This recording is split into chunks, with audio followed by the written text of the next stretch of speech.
The Jeff Meacham Network's Multiverse of Media.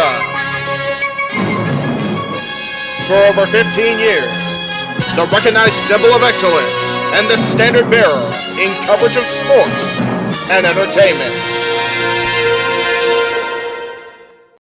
You ever wanted to come into a sports bar where the barkeeps know their game?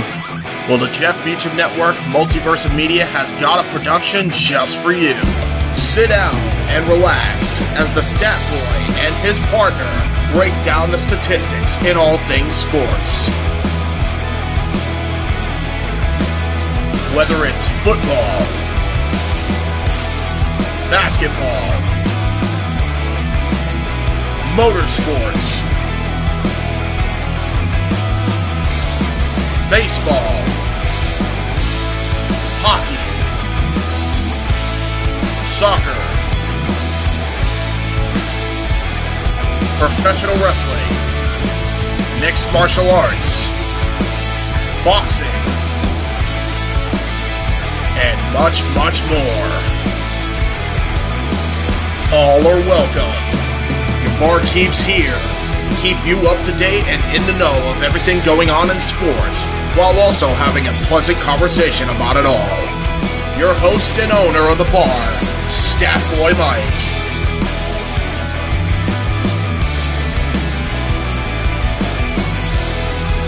His partner in crime, Dory Lube. And a host of other guests coming in. The food's hot, the seats are warm, the drinks are ice cold, and the sports talk is plentiful. Casa de 18 Studios presents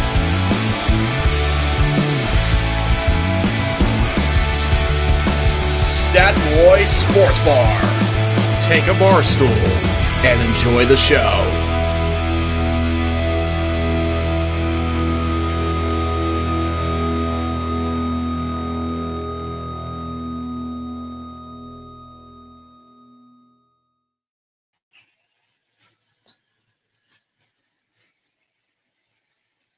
Greetings, gals and pals across the Jeff Meacham Network Multiverse of Media. This is Thursday, April, God, what the hell's today's date? 24th, I believe. No, that's not right either. 25th. I knew I was close. April 25th, and we are live with this very special presentation from the Casa de 18 Studios and the Jeff Meacham Network as our resident statistician himself out of Tennessee, formerly of Long Beach. Statboy Mike is here to cover all things 2024 NFL Draft. With that, I'm going to pass the baton over to Mikey right now. Mikey, have a good show. We will check back in with you. Myself, I'll be checking back in with you throughout the night, but then everybody here will see you on Saturday for Open Mic Night, if you happen to make it home and have the cognizance. But my friend, this is your deal. This is what you wanted to do today. So my friend, take it away. And also, let me bring in really quick here, since he's in the green room, introduce DJ Mutt King himself. Zach is here as well to help you with the analysis of all things NFL 2024. God help you. And hey, good job for Tony Khan showing up in his lack of neck brace. You frickin' mark for yourself. Have fun, boys. How do you follow that? Hello, my internet fans. Welcome to the live coverage here in the Sports Bar 2024 NFL Draft. Basically, what this is and how it's going to work. If you've ever done a schoolyard pick when it's time to play games on the schoolyard, imagine this times 100, if not 1,000,000. Detroit is the location. There's a sea of football fans all dressed up in Detroit blue, Raider black and silver, New York blue, Tennessee blue and orange, Cincinnati tiger stripes, Cleveland brown. They're dressed up to the nines, all wanting to see who and where the number one pick is going to go. Here's how it works also. We're about 24 minutes away right now. Each team, each franchise has 10 minutes to make their pick. Then ESPN and ABC make that little tone, and in the bottom of your coverage, it'll say, the pick is in. That is when I will have full attention to the Statboy Roku device that is here, also known as a television, on my right. As the pick is made, I'll announce it in real time, and hopefully before the picks, ESPN gives out what they feel that team should need. So, for example, right off the bat, the number 1 pick goes to Chicago. They got the pick from Carolina earlier in the season. Their best available, of course, is potentially the number 1 draft pick, Caleb Williams out of USC. They need a quarterback, a wide receiver, a defensive tackle, an outside edge, and an offensive tackle. Those are their analysts' picks on what the team needs. They have best available and best fit. Their best fit in the eyes of ESPN is Marvin Harrison Jr. from the Ohio State. He is a wide receiver. Chicago has the final say. As soon as the top of the hour comes in, the clock starts, and good old Roger Goodell, whom I have no idea still why the fans don't like him. I'll get to that part later. He comes out, he announces the pick, the player, if they're there, comes out with the jersey or the hat, and then the clock starts for the next player. That's how it's going to go for about the next hour and a half to 2 hours. There are 32 picks in the first round. That is what I am going to cover this show. The draft starts again tomorrow. DJ Mud King, what are you thinking right now, brother? With about 22 minutes left to go, what are you thinking? So, my first thoughts are, how many trades are we going to see tonight? I don't think there's going to be that many because I'm not thinking a trade would take place in the first round. Go ahead, keep going. I mean, the record is 9. Mm-hmm. And I've seen some experts and analysts go as high as we're going to see 11 to 14 trades in the first round. I really don't think that should take place. Your first pick is sacred. Your first pick should be the guy, the one that's going to save your team, the one that needs to be there. If you didn't get lucky enough at the end of the season, like Carolina, or unlucky enough in this case, because that's how the order is taken. And let me quickly bring up what the order looks like. I do have that ready.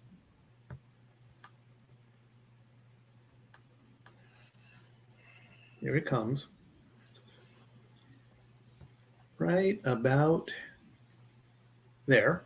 Here's the order. Chicago gets the number 1 pick, followed by the Commanders, the Patriots, the Cardinals, and the Chargers.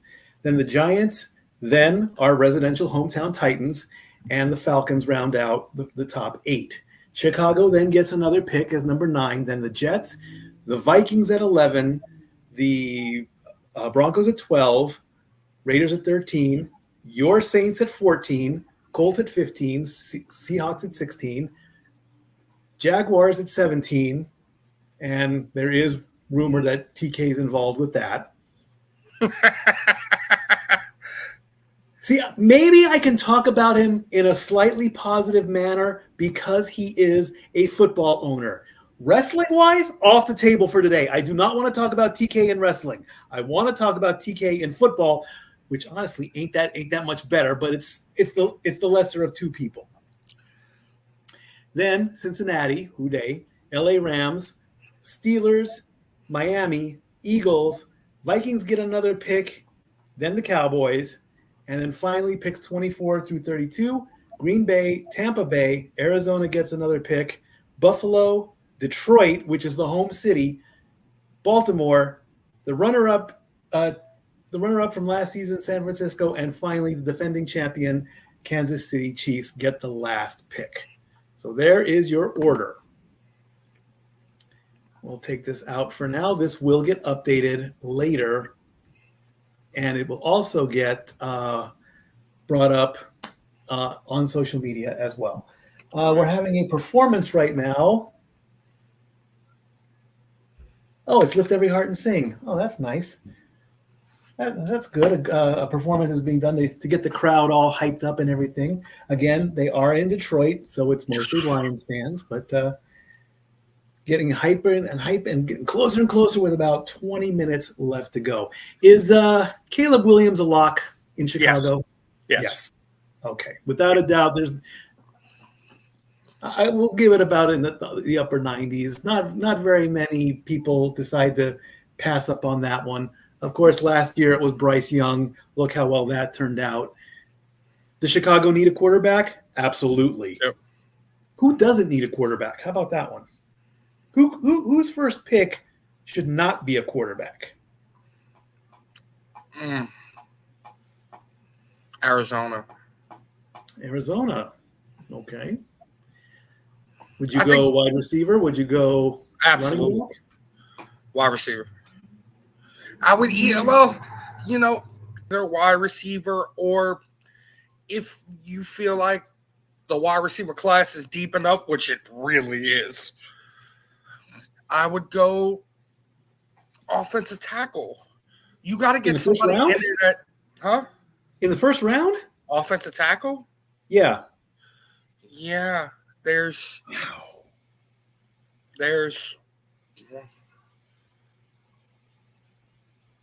11 projected to be taken in the first round tonight. Impressive. I mean, you got to get somebody in there that's going to protect Kyler Murray. Kyler Murray was running for his life last year. True. Indeed he was. But you also got to get somebody in that wide receiver room that's going to fill that role for Hollywood Brown. I mean, you lost Hollywood Brown in free agency. There is rumors that quarterbacks will be the majority, which I agree with. You got to have your star quarterback. You got to have the guy. You know, the established ones, they're okay. And who is coming out in the projected people are coming out. Jalen Daniels is just coming out, getting introduced. Caleb Williams was the first one out. There's Marvin Harrison Jr. of The Ohio State. They're just introducing the potentials right now. And here comes J.C. Latham, offensive tackle from the Roll Tide. They're just giving out the potentials right now. So it's coming out with the selfie. There you go. Wow, there you go. There's the guy. Leatu Latu from UCLA. I got him in the first round somewhere. I went with the Samoan Dynasty. Drake May coming out from he's a Tar Heel boy. Coming out next.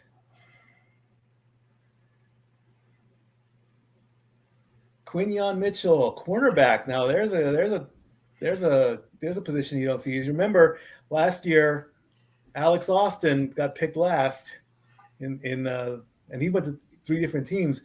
Malik Neighbors comes out from LSU next.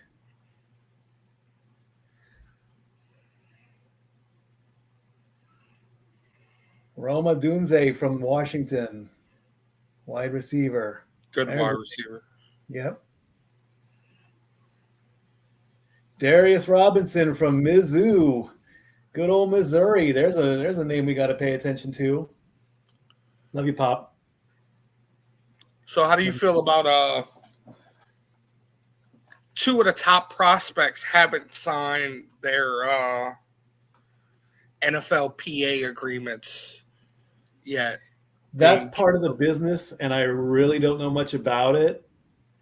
You know, I get that the NFL is a business and all that.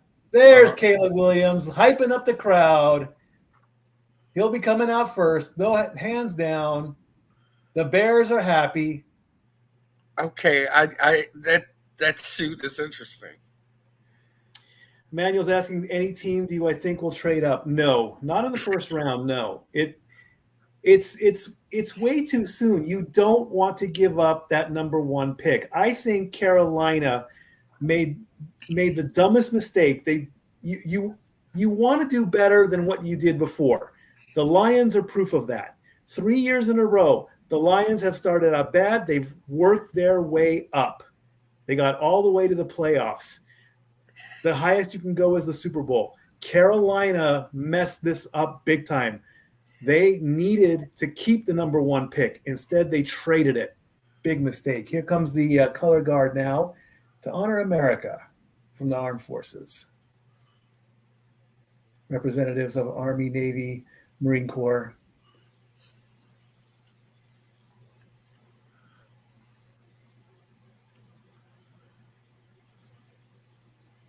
National anthem coming up.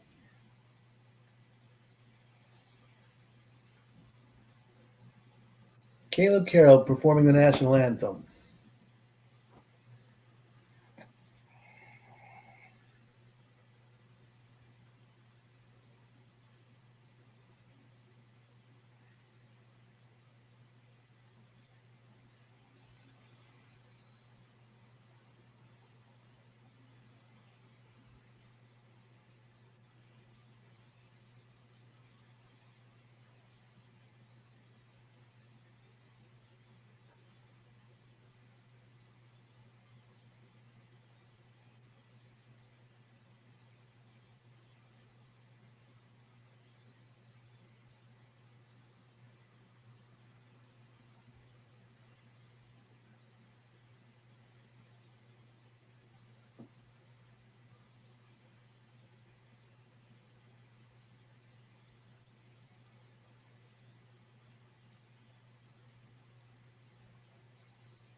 A very good rendition, nicely played, well done. And there was a flyover over Detroit. A couple of military planes there. I'm not sure what kind they are, but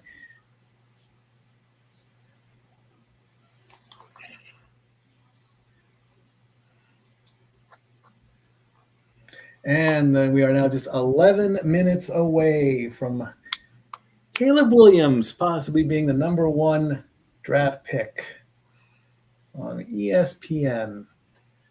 But yeah, like I'm saying, you can't just the number 1 draft pick is like gold. You know, you've got the keys to the kingdom. And right now we're on a commercial break with 10 minutes and 53 seconds to go. Daniel making a bold prediction saying the Lions will be the champion. They can only go up from there. I mean, that's my Super Bowl right now. My Super Bowl is Detroit and Houston. There you go. And boy, would I love that, because the Super Bowl is in New Orleans.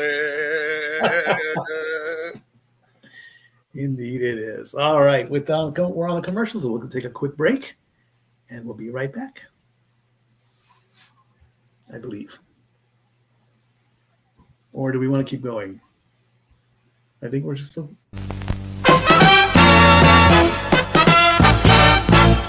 And now, preview time. So let's take a look at what's coming your way.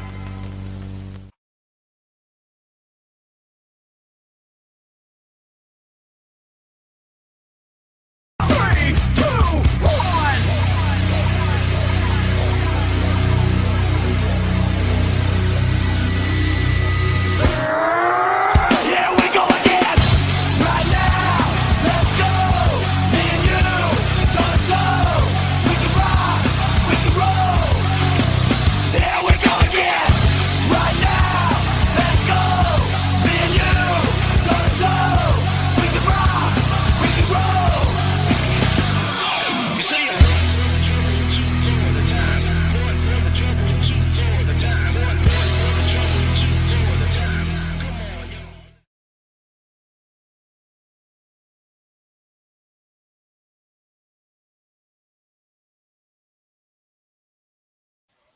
All righty. 9 minutes left to go till the top of the hour. It's going to be very exciting. Again, I'd like to know why everyone dislikes Roger Goodell so much. I don't see what the problem is. I would like to say I'm a football fan, but, you know, as far as the business goes of it, what is the deal? Okay, what has he done that is so horrible that what I think is going to happen in the draft is every time he comes out, the crowd is going to boo him until he actually starts to make the pick. What is the deal? Okay, he's the guy in charge. He's the commissioner. Teach me some things here, universe. Let me know what the deal is. It's the same thing also with Gary Bettman, apparently. Not very many people like him anymore either. Why? What is the deal? What is the issue? You can't just go around and say, oh, I don't like him. You know, you got to have a reason. Belichick, of course, is Belichick, you know. He hasn't been winning, apparently. So I can understand that part. If he's not winning, then nobody is going to like him. But why is he the most hated coach in the world? What is his problem? What decisions does he not, you know, that's the problem with decisions, folks. You're not going to make everybody happy all the time. There's always, you're either going to like it or you're not going to like it. That's the way it is. You're lucky if there's the third option. Well, it could work either way. So, you know, it's like, who knows? But I'm hoping stuff like that happens. Just under 7 minutes left to go as we get a shot of the city of Detroit. Reporters spread across the country there, across the area.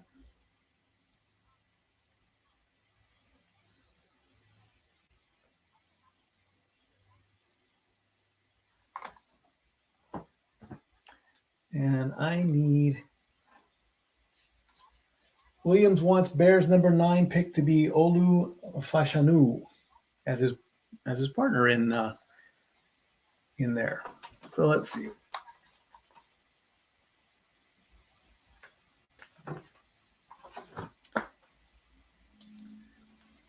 Commanders getting in Washington, D.C. Commanders are looking for a competitor at quarterback. They want a competitor, not a contender, but a competitor.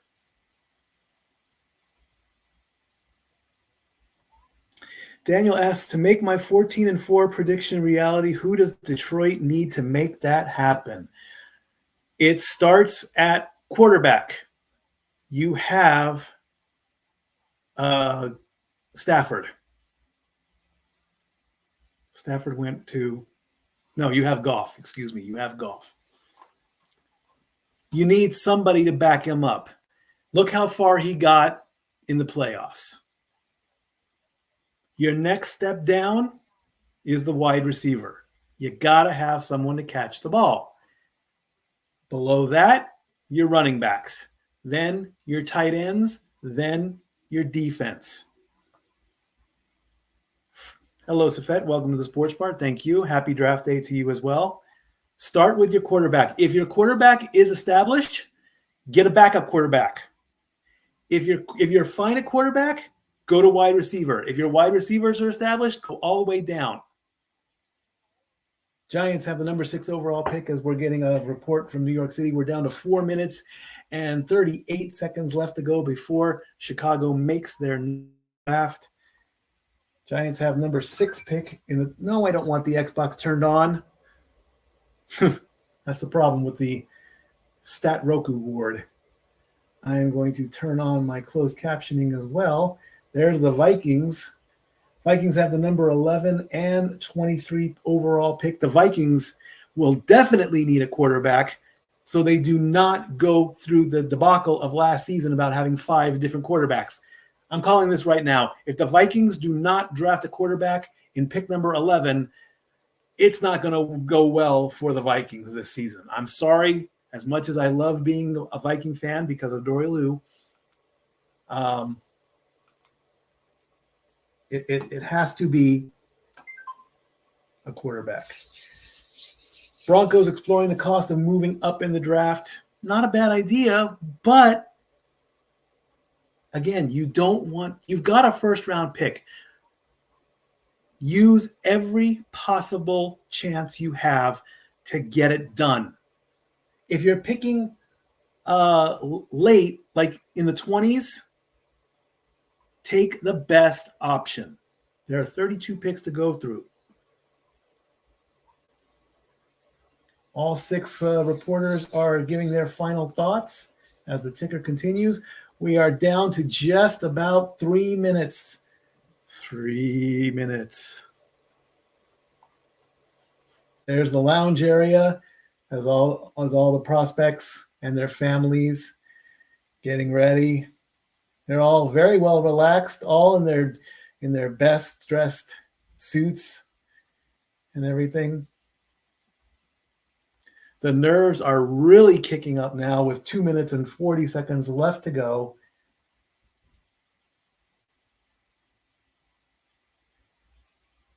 Caleb Williams has been playing cards in the back. And we're talking with the Ohio State prospect, wide receiver, Marvin Harrison Jr., looking very calm with his family, wearing his sunglasses. He is a wide receiver now, of course.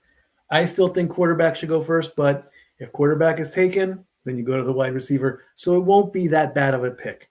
2 minutes left to go. He's showing off his chain of him and his father on his chain there.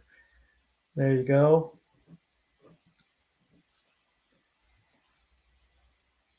Now, of course, my feed is off of the screen, off of the TV.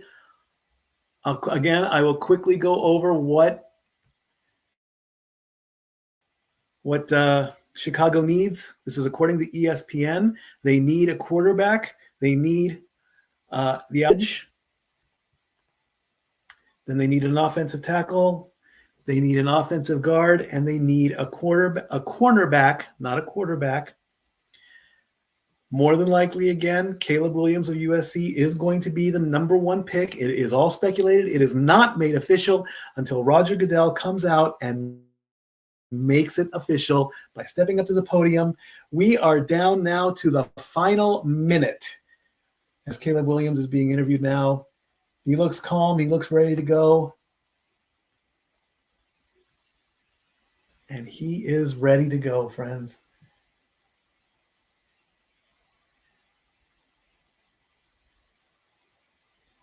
"40 seconds left to go. Humble beginnings. Everyone is just well relaxed in the giant green room.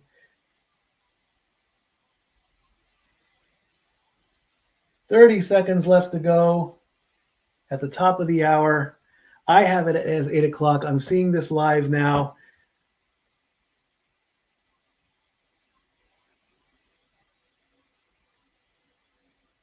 He's got the Alabama roll tied there on the inside of his lapel of his jacket. Very clever. 10 seconds left to go. He's got his childhood picture. Look at that. That is amazing. And according to the draft, it is now 8 o'clock. The draft has officially started.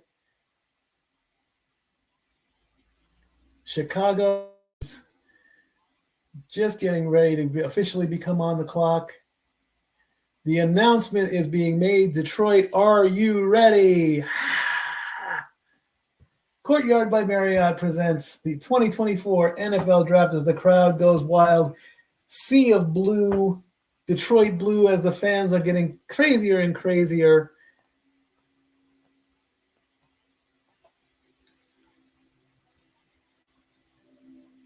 The best available quarterbacks, according to one of the ESPN analysts.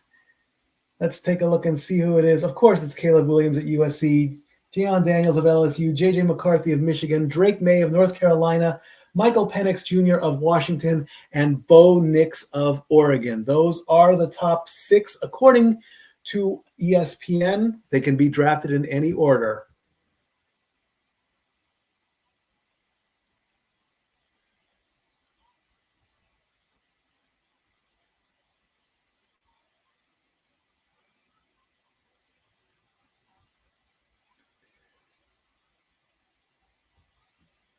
There are tons and tons of who, what ifs, and where is and whatnots. Questions will be answered this year at the 2024 draft. FanDuel, of course, has got tons of proposition bets out. Don't worry, I did not make any of them. The only thing I did was play in a free pick'em style. The results come out later. There's some New York Jets fans. There are some Washington Commanders fans. The costumes are amazing. There are some Lions fans, all in their blue. There are some Indiana Colts cheerleaders, I assume, or there are fans dressed as cheerleaders.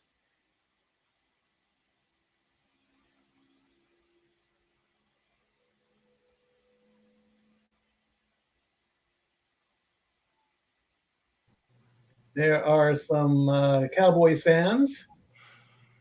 DJ Mud King is back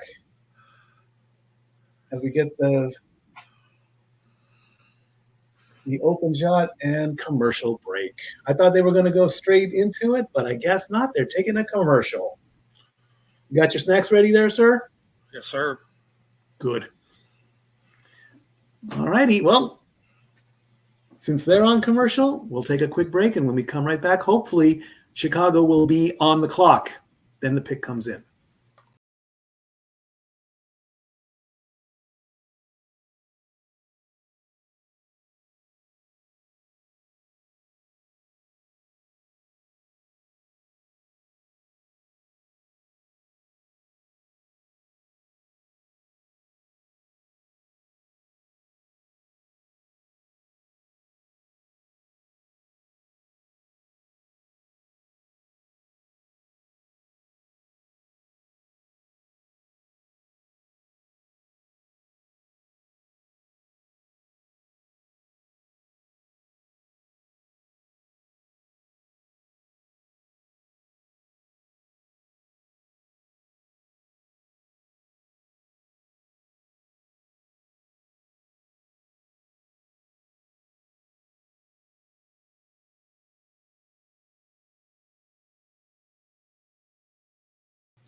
All right. Let me please remind everybody in the chat rooms and that is watching. I'm grateful that you are all watching. Please let me make the announcement before it comes up. My feed is the official feed. If you're a little bit ahead, please let me react to it first. ESPN, of course, with their internet and whatever, they probably have already announced that Chicago is on the clock, which they have, but I have not yet seen it. So again, please don't spoil anything, even though you know what things are, your feed might be ahead or a little behind. So please just let me make the announcements and we'll go from there. The anticipation is building and building and building and building. So who is your favorite prospects? Obviously, Caleb Williams from USC. Obviously, the Southern California boy in me, definitely. I did pick JJ McCarthy as my number 2 pick. Honestly, for Renegade, and I think he is a Michigan boy, so I went with the Michigan on that one. And then, of course, the UCLA player with the Samoan Pacific Islander heritage, the whole thing with the bloodline and stuff like that. Those are my top 3 right now. That kid's going to be fantastic. Yes, he is. All righty. Live from Detroit as we get another shot of the city. Oh my good Lord. Yeah, Detroit. Detroit Rock City, right? Look at that crowd, It's Mikey. a sea of people. Everybody excited.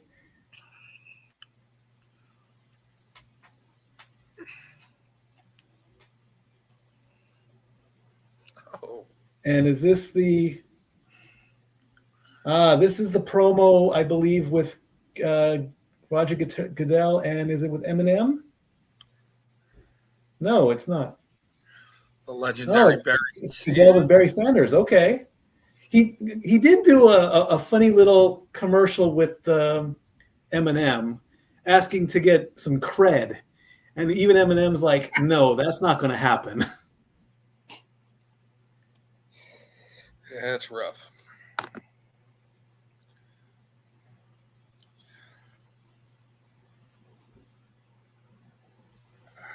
Barry's the Detroit GOAT. Yeah, let's get that conversation started. The Detroit Lion mascot looks like Bailey from the LA Kings, by the way. That's the first thing I thought of. There's Eminem.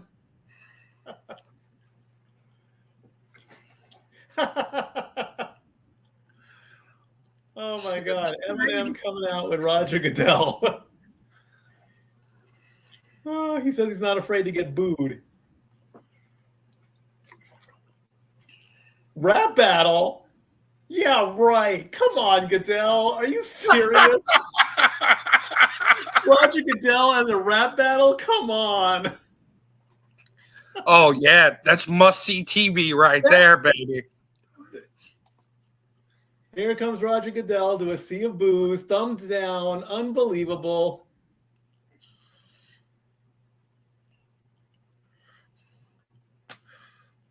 And there's Detroit's own Eminem. Now we get the cheers.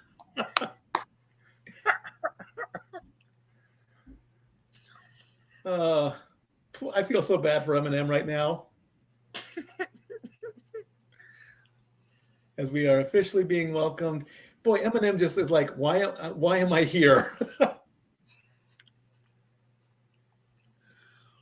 Big D.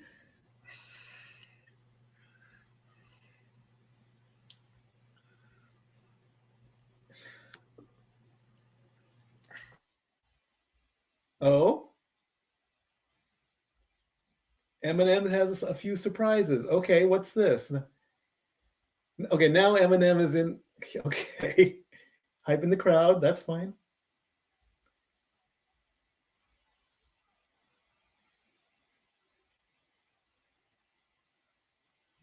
He's bringing out the Lions. Okay.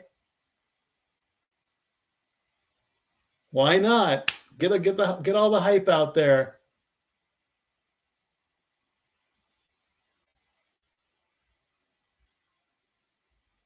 Alvin Johnson coming out to the crowd.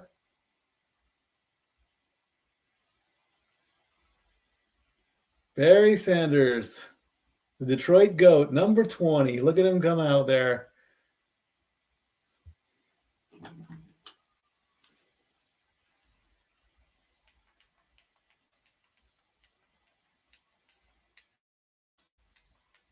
Turning up my earphones here a little bit.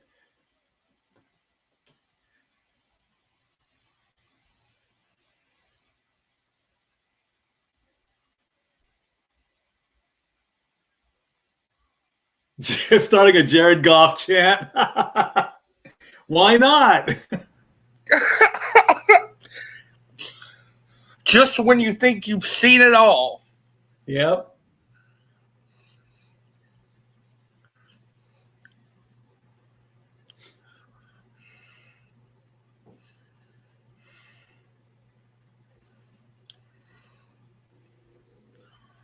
Okay, you can't hype the crowd anymore. Let's get to the picks. Look at this guy with his blue afro. Jeez, look at him. Yeah. Oh, silence, please. Here comes the Detroit GOAT.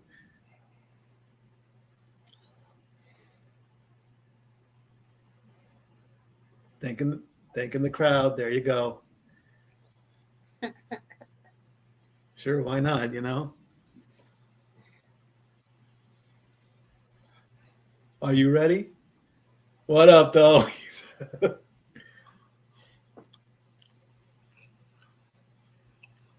And they start booing Goodell again. Unbelievable. Roger Goodell is the Dominic Mysterio of the NFL. 100%.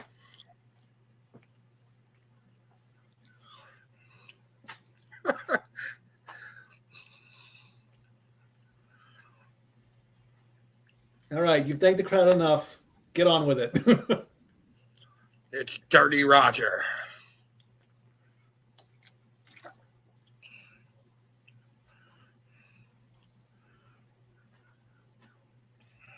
Chicago is on the clock. The draft has started. They have 10 minutes to make their pick. And they have made their pick. The pick is in. Oh, no, the pick is the clock has started. The Bears logo is up.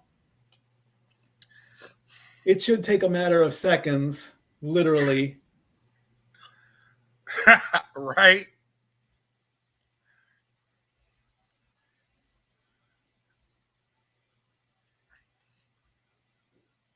I'll give him 90 seconds over. Chicago received the 2024 first overall pick and DJ Moore. Oh. Carolina received their first pick last year. They got Bryce Young. That is how Chicago got the pick. Chicago also has the second pick, or a second round pick, in 2025. Did you say Bryce wrong? Yeah, I messed up on that one. No. You said it right. Bryce wrong. 1 minute has gone by. What's taking so long? It's a given pick here, guys. Come on. Now the impatient side of me is coming out. Minute 15. Just sitting there playing with your phone, There's buddy? Caleb Johnson on his phone, just chilling, waiting, relaxing. As we're down to 8.5 minutes.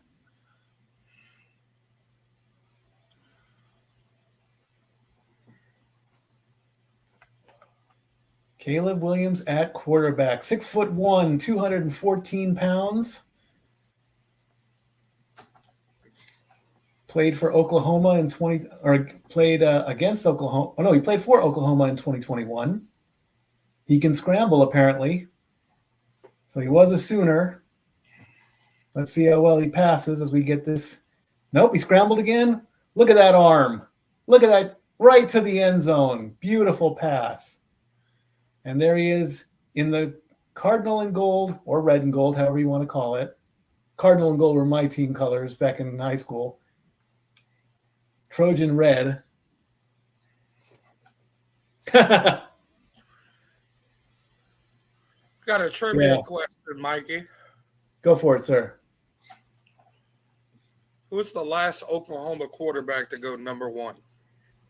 Oh, God. You got me on that one, bro. Maybe the stat boy, but I didn't study very much. What's the answer? That would be Mr.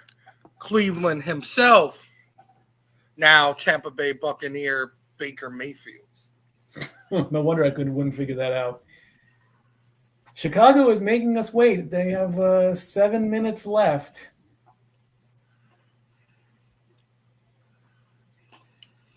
There's he is winning the Heisman. Oh, congratulations to Reggie Bush getting his Heisman Trophy reinstated. Well done to him. Unanimous first-team All-American, 4,919 total, school record. The clock is still running.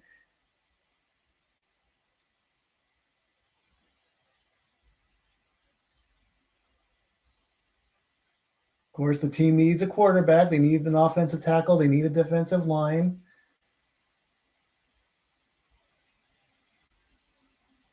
As the clock keeps running down, either Chicago's making us wait or the process is very interesting. You know, the war room, I believe they actually contact the prospect and then they literally scramble to get the jersey made up. There's the Chicago War Room. One person on their phone. He might be talking to Caleb Williams right now. 120 total touchdowns since 2021. He is cool as can. Oh, now he's not. He's got his hands clenched, ready to go.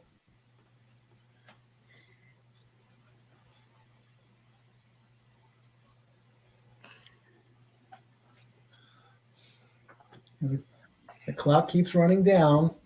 Very odd that they're waiting on this one. I did not think they would go 5 minutes to make such an easy pick.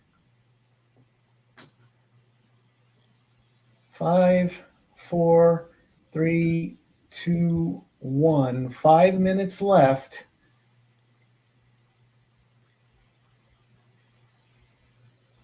As we're talking about Jalen Daniels. That's the problem, I think, with all this waiting and all this hype. You know, you gotta. I think Chicago knew where they were going to go. Well, yeah. I think they just did this. They're doing this for him. Wait, what?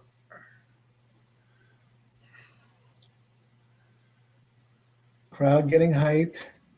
All the Chicago fans with their fur and their claws and their hats. Thank you, Emmanuel. We got that. And the pick is in. It is now official. As soon as Goodell comes out, the pick is in, according to ESPN. We just now have to wait and see.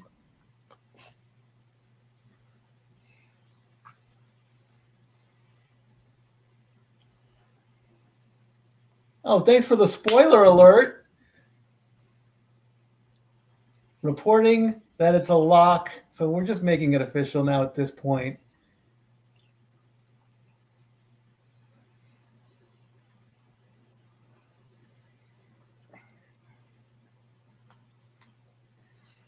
So now they're getting the jersey ready. They're getting the hat ready.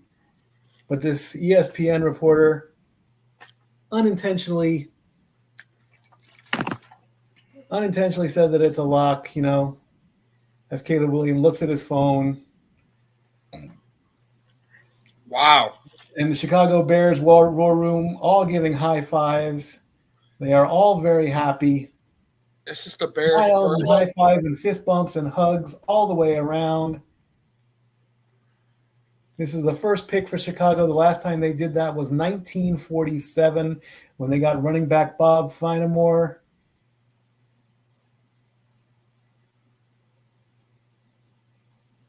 And here comes Goodell. The spotlight is on him. He makes his way to the podium to say these iconic words. With the first pick in the 2024 NFL Draft, the Chicago Bears select Caleb Williams, quarterback, USC. Congratulations, Caleb Williams. Number 1 draft pick. It is now official. Hopes and dreams are coming in.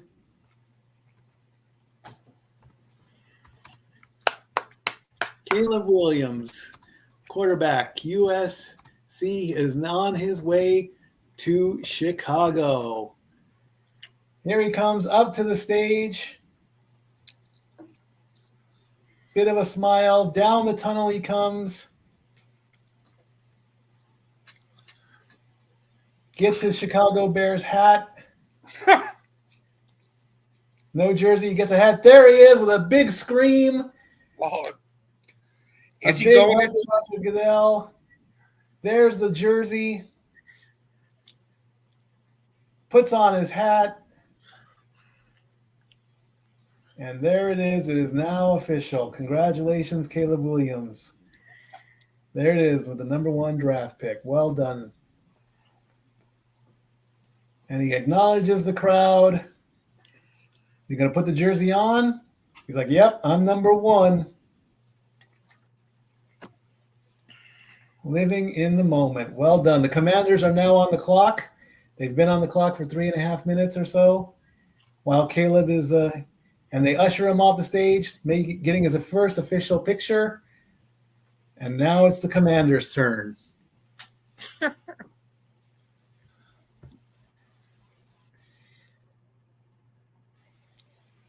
Attaboy, Caleb. Well done indeed. All right, the Commanders also need a quarterback. The best available is Marvin Harrison Jr. of the Ohio State, but the best fit is Joe Alt of Notre Dame. The Commanders need a quarterback, an edge, an outside tackle, an offensive guard, and a cornerback. So they have about 5 minutes and 48 seconds left. So what does Washington need to do? Should they follow suit and get a quarterback as well? Yes. And there's the official picture. Thank you, Renegade. Well done. There it is. And we're getting the first interview now.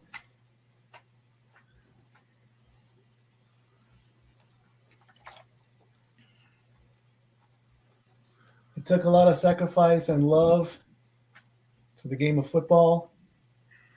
Giving thanks and giving praise to his family. What is his next goal? Learn all of his teammates' names, he says. Wow. That'd be my answer because I'm horrible with names. First round pick quarterbacks in the last 8 years, of course, Mitch Trubisky in 2017 and Justin Fields in 2021. Trubisky was the second overall pick, and Fields was the 11th overall pick. The Commanders are down to less than 5 minutes. The clock starts immediately after the pick is made, so we'll see where the Commanders go. I say follow suit. Take another quarterback. Why not? Who would you take? I would go with the critics right now, and I would say Harrison, even though I picked somebody else. I picked J.J. Robertson, I think his name was. J.J. McCarthy. J.J. McCarthy, thank you. See, even I don't know. Harris. I would go with J.J. So we'll see what the Commanders do following suit. They have 4 minutes left on the clock. You don't want to. You're the number 2 pick now, so now the hype is all over for Caleb Williams. We go to the Commanders. They are on the phone. They are probably making it official and final.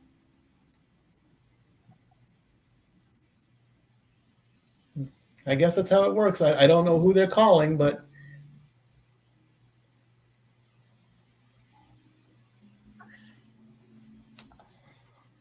And we're having another shot of the green room. 3 minutes and 20 seconds left to go on the clock for the Commanders. The Patriots pick next.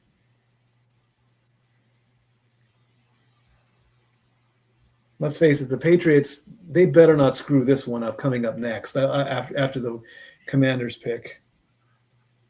If the Patriots want to get any respect back post-Belichick, this is their time to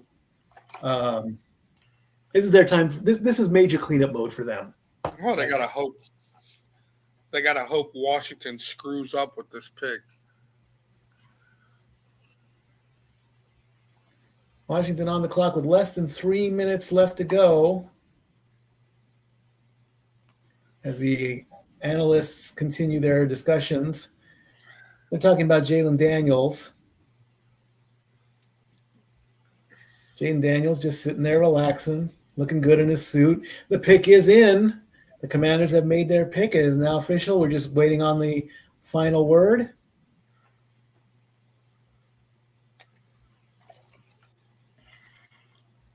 See, if I was good enough to be a football player, I'd be the one walking back and forth, biting my nails. I'd be sweating every time. I wouldn't want to be the number 1 pick because I don't want that much attention. I'm a humble guy. I mean, I know it is just too much pressure and too much hype. I'd be happy to be picked like in the top 10, but I don't know if I'd want to be picked first. I never was. I was only picked first once. I remember the moment. I'll tell the story later, but I was picked first once, and it was almost like a sympathy pick. The pick is in. New England is on the clock. Their clock has started, so it's just a little transition time in between picks. As we're just waiting to get the Commanders pick. Again, ESPN says that the best available is Marvin Harrison Jr., but they're talking about Jalen Daniels, so it could go either way. Commanders fans getting hyped up, and here comes Roger Goodell. The pick is in. He approaches the podium and says the iconic words. With the second pick in the 2024 NFL Draft, the Washington Commanders select Jaden Daniels, quarterback from Louisiana State. That makes that. There you go, one of your boys.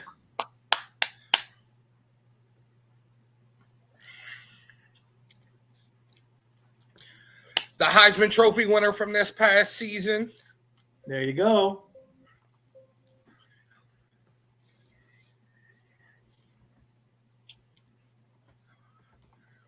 So back-to-back quarterbacks so far. Drake May has to be a lock right here to New England. You think so? It's a lock.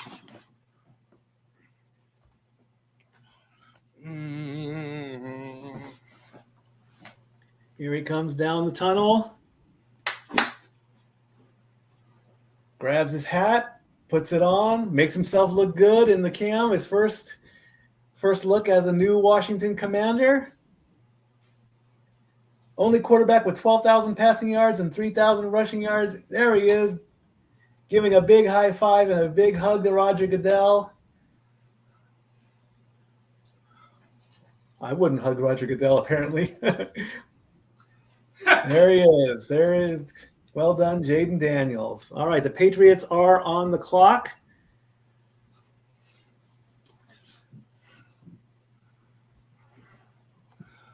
The Patriots Patriots, of course, need a quarterback as well. They're saying go with Marvin Harrison Jr. since he is the next best available quarterback. Marvin's a wide receiver. So yes, I saw that. Marvin Harrison is a wide receiver, but they're also saying that they need a quarterback. They have wide receiver third on their ranking list. So this could be the one where a wide receiver gets picked in the top three with 6 minutes left to go. As we're getting the video package. I love that shot. Great shot, JJ. Look at that pass. Look at that. Great arms. There he goes. There's a scramble. You give him an inch, this kid's going to run. He had 3,000 yards in rushing all by himself. Look at that. He made it look so easy. And the flip. There it is.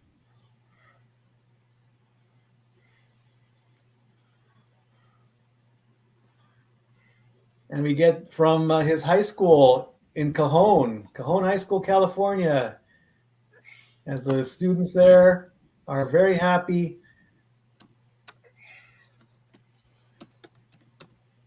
And there's the draft watch party. Their mascot is a pig. Okay, nice. Yeah. How that works out, I have no idea, but okay, a pig as a...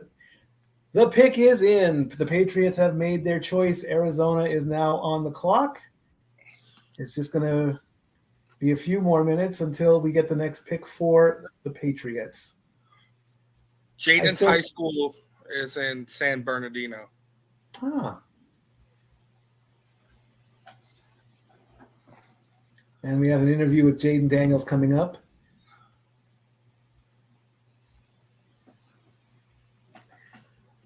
What's the journey been like? It's been a blessing. Good answer. Yeah, there you go. Give praise to the big man upstairs. Well done, sir. Good job. And don't edit that out, people. We don't need it. We don't need that scenario happening again. Oh, That was one of the worst stories I ever had to report last season with CJ Stroud. That was horrible. oh man. RG3 back in 2012 for Washington, second overall. Heath Schuler in 94, Patrick Ramsey in 2002, Jason Campbell in 2005, Dwayne Haskins in 2019. Rest in peace, Dwayne Haskins.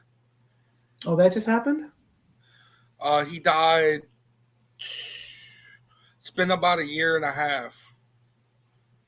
Emmanuel, seriously? Come on, bro. You can't draft a coach. He got hit by a dump truck leaving practice. As we get a shot in the war room of the Patriots, or the draft room, draft room, same thing. And there's Drake May, not wearing sunglasses. North Carolina Tar Heel quarterback. He looks nervous. He does. He looks a little not too bad, but he's okay.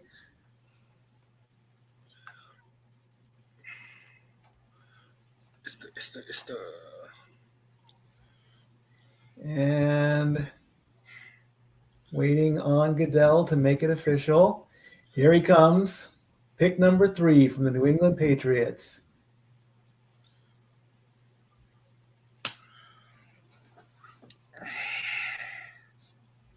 With the third pick in the 2024 NFL Draft, the New England Patriots select Drake May, North Carolina Tar Heels, quarterback.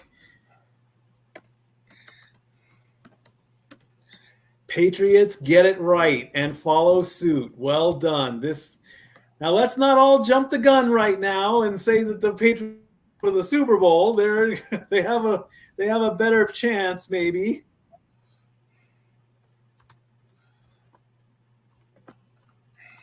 Quarterback 3 in a row. Do they have it right? Absolutely. Absolutely, they got it right. Arizona is up next at 6:34 left on their clock. Ooh. ESPN is still saying that Marvin Harrison Jr. is the best available player at wide receiver. Their best fit, though, is Dallas Turner from Alabama. So we'll see where it goes. Of course, now this is the one. Arizona is the first team that needs a wide receiver. Arizona does not have a quarterback option or a quarterback necessity top 5. So more than likely, this is probably going to be Harrison's. Yes. Harrison's play, more than likely. As we're getting the video package of the newest New England Patriot from North Carolina. He can scramble, he can throw, he can read the field. With 5.5 minutes left to go. Myers Park High School in North Carolina. Small group of students there. Excited that Drake May has now become a New England Patriot. Well done indeed.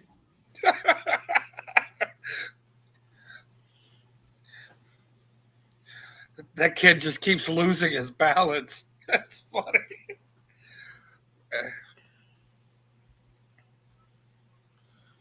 Cell phones out galore to get every moment. And Drake May now being interviewed. No kidding, the Patriots are trying to rebuild their dynasty. Absolutely, that's a given. He's got such a baby face, too. Yes. Let's go, Pats Nation. Well done. Attaboy.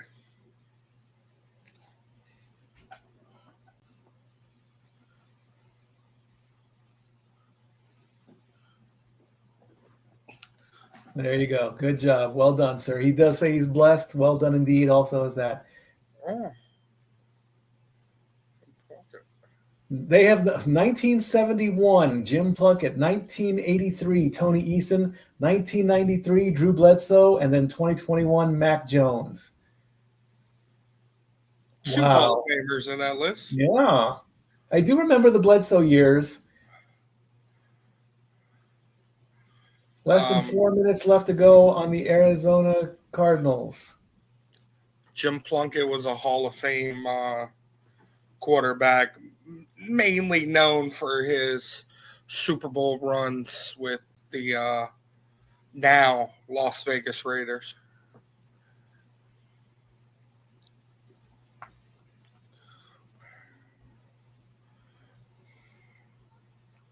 They're talking about Larry Fitzgerald, who was one of a while back. The pick is in. The Cardinals have made their choice.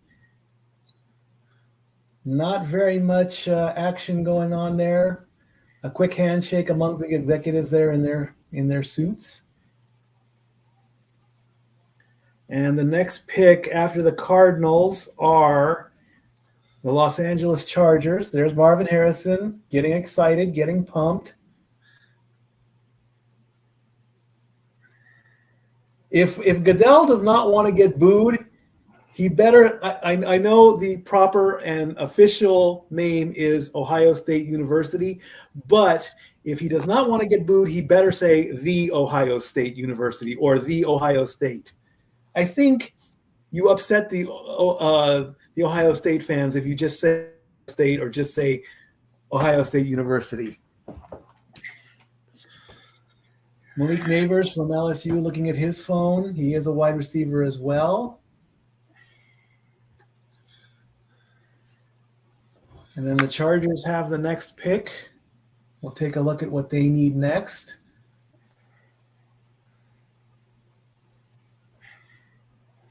Remember, there are 32 picks in this first round, with the defending champion, Kansas City, getting the last pick of the first round. The draft then continues tomorrow. The clock goes down to 7 minutes, and we're just doing the first round, though, folks. Here comes Roger Goodell with the words, those iconic words. With the fourth pick in the 2024 NFL Draft, the Arizona Cardinals select Marvin Harrison Jr. He said Ohio State. It's the Ohio State. But it's so congratulations, Marvin Harrison Jr. The OHIO gets an Arizona Cardinal. Yep. Hopefully our Cleveland combatant is happy. He is 6'3", 209 pounds. Marvin Harrison Jr. So here's where things get interesting. Yes. Do the Chargers stay at 5, or does Jim Harbaugh trade out and get more assets and possibly get a team up there that needs a QB? Well, I don't think it's up to him. He'll have his say. He can have his opinion, but the decision comes from people higher up in his right. Yeah. But again, the interesting. Go ahead. I don't think it's going to happen. I think the Chargers will keep their pick. Again, the trades aren't going to. I seriously doubt there's going to. It'll shock the hell out of me if a trade does come up. The Chargers do need a wide receiver. Their best available option is Malik Neighbors of LSU. Their best fit is offensive tackle Joe Alt. And here comes Marvin Harrison Jr. down the tunnel wearing his Arizona hat. So the thing about this is, with the Chargers, the best available quarterback now is J.J. McCarthy. Yes. Who is Jim Harbaugh's former player. Okay. So the reason why the whole trade conversation came up is, does Harbaugh talk to his people about getting his old player into a situation to where his old player is going to succeed. You know, is he going to look out for him? And the team I see that as is Minnesota. Really? That's a surprise. I love the fit of J.J. McCarthy with Justin Jefferson and Jordan Addison. Okay, I had to change out my old glasses because these new ones are driving me nuts. I know I shouldn't be wearing my old glasses, but it's driving me crazy. About 5 minutes left to go with the Chargers pick. And there's the draft room. High fives from the Cardinals staff. But I feel like if the Chargers are going to stay, at 5, they got to take Malik Neighbors because, you know, they need to get a wide receiver in that room, seeing as how they lost 2 Pro Bowl caliber wide receivers this offseason, and Keenan Allen and Mike Williams. So I think if they stay packed, they got to take Malik Neighbors here. Marvin Harrison getting interviewed saying he's super blessed. A lot of great receivers in the draft. Congratulations. It's an honor to be the first one. Like now he's got to put in the work. Now, in your opinion, do you think his career is going to be better than his dad's? I don't see why not. Sure. I'll say yes. I'll say yes to that. And for first the people round draft picks for Pro Football Hall of Fame fathers. Kellen Winslow in 2004, Chris Long in 2008, Kyle Long 2013, Jake Matthews 2014, Marvin Harrison Jr. 2024. It's been 10 years since father and son. And for the people who don't know, Marvin Harrison was a Hall of Fame wide receiver for the Indianapolis Colts his entire career, playing alongside of Peyton Manning. And we are on a much-needed commercial break. The clock is still running, so more than likely when we come back from commercial off ESPN and ABC, the pick will be in. Take a break, friends. You're going to need it. We're going to be here for the rest of the first round.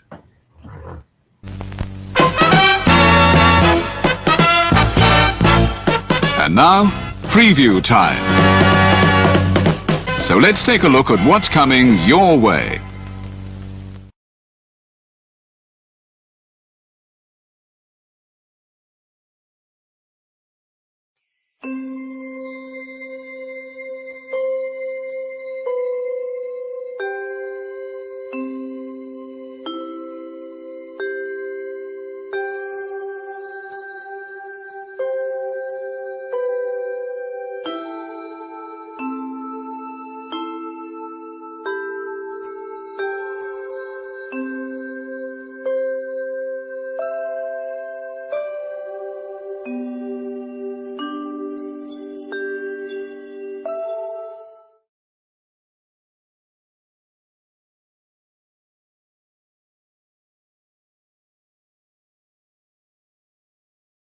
Remember, fans, to stop me dead in my tracks and get my opinions and ask me a question that I can hopefully give the best answer to, Super Chat, Super Chat, Super Chat. It's as simple as that. That's all you got to do.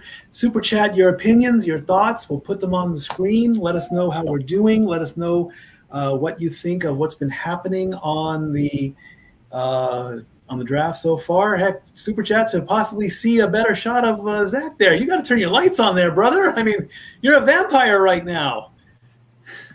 I mean, I am in New Orleans, so. We used to say back in the day, smile so we can see you there, my friend. The Chargers have made their pick. The commercials are still going on ESPN, so when they probably come back, the pick. There we go. There's some light. Now we can see you better. Thank you for that. Oh my gosh, it's a Rob Gronkowski USAA commercial. What else is new? He's the man. Him and Mahomes with. I'll take commercials for like 500 there, you know. We play Jeopardy now? Hey, why not? We will be playing games soon coming up this Saturday night, of course. As long as all the bricks fall and all the cards get dealt, we are getting ready for match game coming up on Sunday. So far, of course, if you've been not paying attention as to what's been going on, Caleb Williams is your number 1 draft pick from USC. Jaden Daniels, number 2 pick out of LSU. He went to Washington. Number 3 pick, North Carolina, Drake May to New England. And just now, Marvin Harrison Jr. from the Ohio State at wide receiver.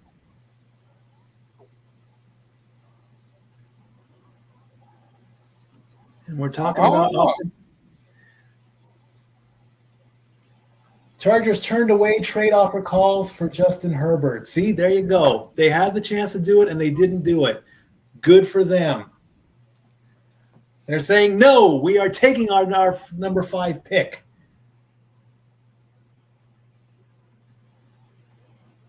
The pick is in for the Chargers, and the Giants are up next.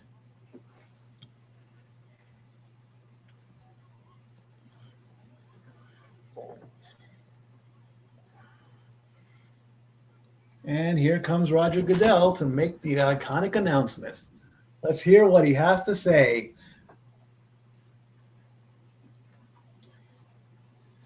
With the fifth pick in the 2024 NFL Draft, the Los Angeles Chargers select Joe Alt, tackle from Notre Dame. That's a bit of a surprise. Let's go, Notre Dame, baby! Very different. Joe Alt. Offensive tackle of Notre Dame. They did not go with the wide receiver as suggested. Very interesting. A bit of a surprise. His father, John Alt, was drafted in 1984 as the 21st pick to Kansas City. All right, the Giants are on the clock. He's 6'8", 321 pounds. Whew, he's a big boy. Okay, we don't need to see that much of him. Thank you. Well, the Chargers needed a tackle, and they got him. This is interesting. It was suggested that they go with Malik Neighbors, but instead, so they got Joe Alt instead. So now the best available is Malik Neighbors for the Giants, but the best fit is J.J. McCarthy. So we'll see where that goes. Very interesting to take a tackle in the first round. No, I don't think anybody had that on their bingo cards.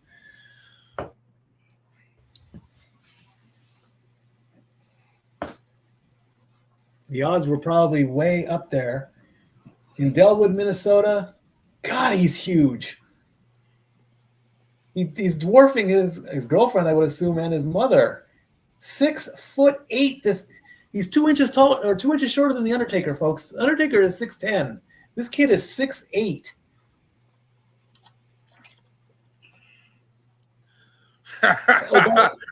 Have you seen the footage of Omos getting into a plane? Have you seen that? Yes. Yeah, I feel bad for the guy. 6'8", 300 pounds. If that does not protect the Chargers quarterback this season.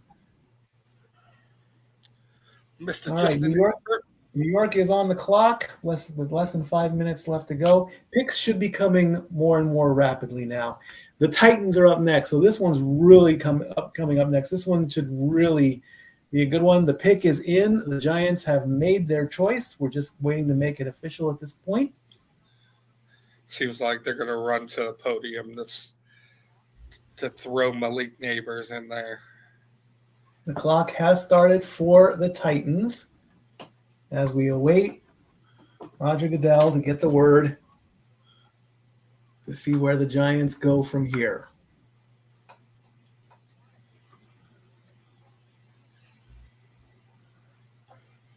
Five picks down, 27 to go.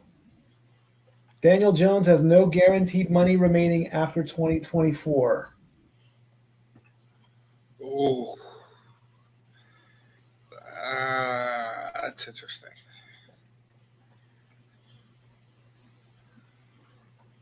And it's dynamite. Trying to keep the crowd hyped. 9 minutes left on the Tennessee pick.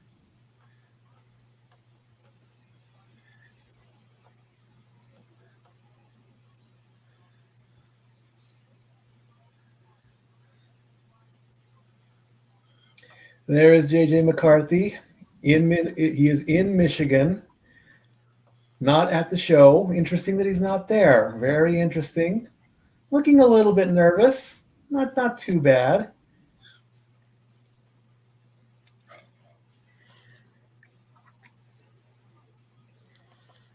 There's Malik Neighbors with a big smile. And wow, Mike, you just look at Joe. Oh, man.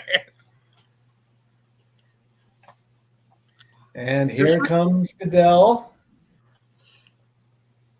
As the Giants fans are getting hyped. The pick is in, and here come the words. With the 6th pick in the 2024 NFL Draft, the New York Giants select Malik Neighbors, wide receiver, LSU. 2 picks in the first round from LSU. That makes look at DJ Mud King. He is happy there. Look at him go. He's flexing. Look at him go there.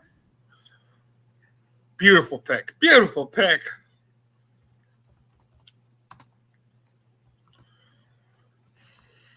Malik Neighbors, wide receiver from LSU, making his way to the tunnel.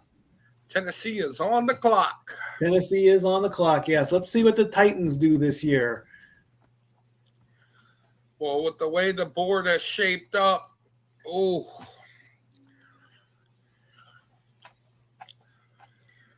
I think the Titans. ESPN is saying that they need an offensive tackle.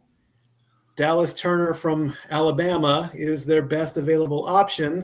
Their best fit is Romeo Dunze as wide receiver. So this could be the second tackle in the first round. I don't know how a Crimson Tide player is going to do well in Tennessee, but hey, stranger things have happened.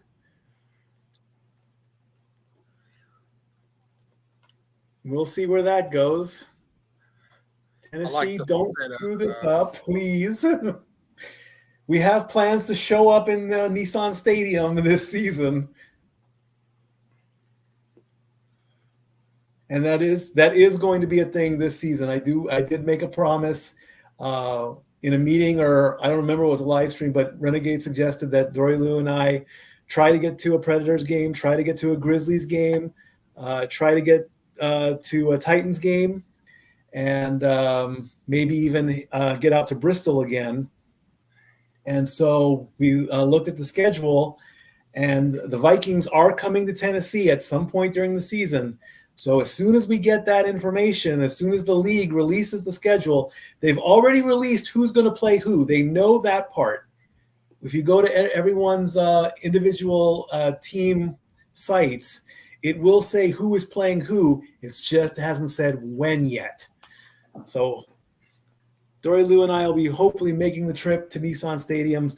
We'll be one of very few Vikings fans in Tennessee. God help us. But hey, so we'll and then the Preds are doing. The Preds are actually tied right now, 1-1 in their series with the Canucks. Don't think we're going to make it to a playoff game. It'd be an amazing trip to get out there, but it would be insanity to go out there to Bridgestone. As far as going to Memphis, that's 6 hours away. It could be a possibility, but we do have Let's see. We could take maybe even a 4-hour trip down to Atlanta. Handshakes being passed around in the Giants draft room. Somebody is on the phone, so the pick is imminent. They are happy. They're clapping hands, giving high fives, giving hugs. And now we're getting an interview with the latest player with the Giants, Malik. Hey.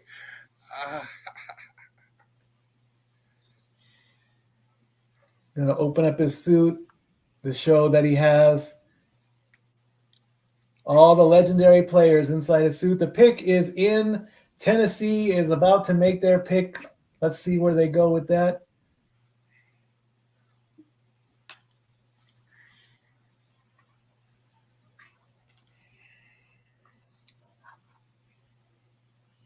Oh, it's his mom. Mom is very happy right there. My guess is Olu Fashanu. Okay.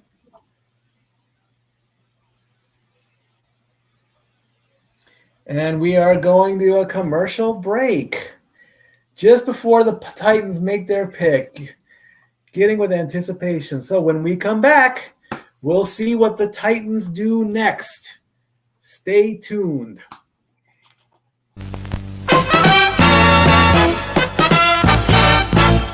And now, preview time. So let's take a look at what's coming your way.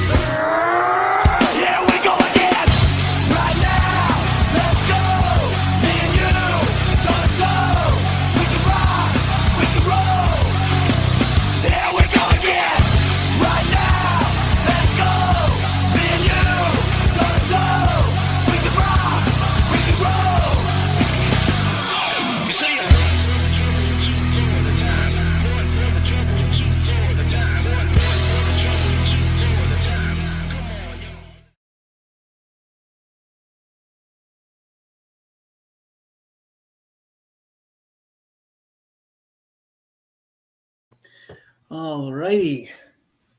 The pick is in. Just waiting for the final commercials to come through. Again, I'm very grateful for everybody watching and following along. First time of doing this. This has never been done. I've wanted to do more watch-alongs and things like that. I have started doing rehearsals for NHL and NBA playoffs. I did do a rehearsal for last night's and Dallas game, first period. Got to send that off. And next week, I'm going to continue that. Of course, after or before, if there's any time. Definitely on Wednesday and Thursday. I'll be doing that. It will not be broadcast, though. I'm just giving my thoughts as to what's going on there. And of course, next week, if you missed some of this stuff, this will be also reported, not fully. We'll just throw out, the top picks and everything like that next week in next week's Sports Bar as well. Rockstars of Racing, the World Tour, Miami Beach. LL Cool J. It's Formula One racing. Okay. Of course, I've switched to NASCAR. But with Formula One, I'm very embarrassed that I missed this. Gabriel Iglesias at the Grand Prix of Long Beach that I used to frequent, mostly from maybe the late 90s into the 2000s. Grand Marshal got to say the iconic "Gentlemen, start your engines." No clue that happened. How embarrassing on my part. That boy's slipping on that one. It was on his Instagram, of course. And because he is Yeah, he is a Long Beach native. He went to Wilson High School, graduated class of 94. I graduated class of 96. And up next in the draft, coming up next is the Atlanta Falcons. So we'll see where the Titans go from here as we get that drone shot coming in. Most consecutive offensive picks to start the draft, 7 in 2021. And here comes Goodell. With the 7th pick in the 2024 NFL Draft, the Tennessee Titans select J.C. Latham, Alabama Crimson Tide, offensive tackle. Very interesting. Very interesting indeed. That's a bit of a reach. It is. I didn't see that one coming. J.C. Latham, offensive tackle, Alabama Roll Tide, Alabama Crimson Tide. Don't know how that's going to come across. We'll see where that's coming from. Atlanta is up next. He's a big guy. Look at that. Jeez, my goodness. He hasn't missed a meal anytime soon, has he? Me either.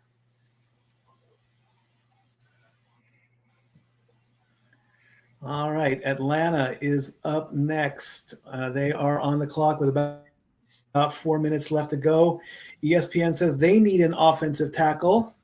No, they say they need a cornerback, and they're saying their best available is Dallas Turner, but their best fit at cornerback is Quinyon Mitchell. So we'll see where that goes as the clock runs down. This will complete the first column, so there he is getting his Titan hat. Looking good. A wink at the mirror. Making his way out. The pick is in for the Falcons. Oh, he picks up Roger Goodell. Maybe, he could have picked him up and thrown him into the crowd, and the crowd would have still booed. If you had pick up Roger Goodell, knock that off your bingo card.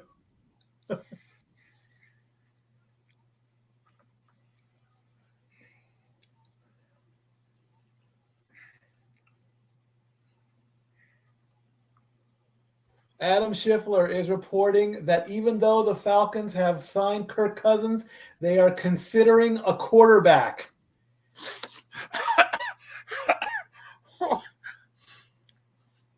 They have made their pick in the draft room. There are congratulations and selections and handshakes being made.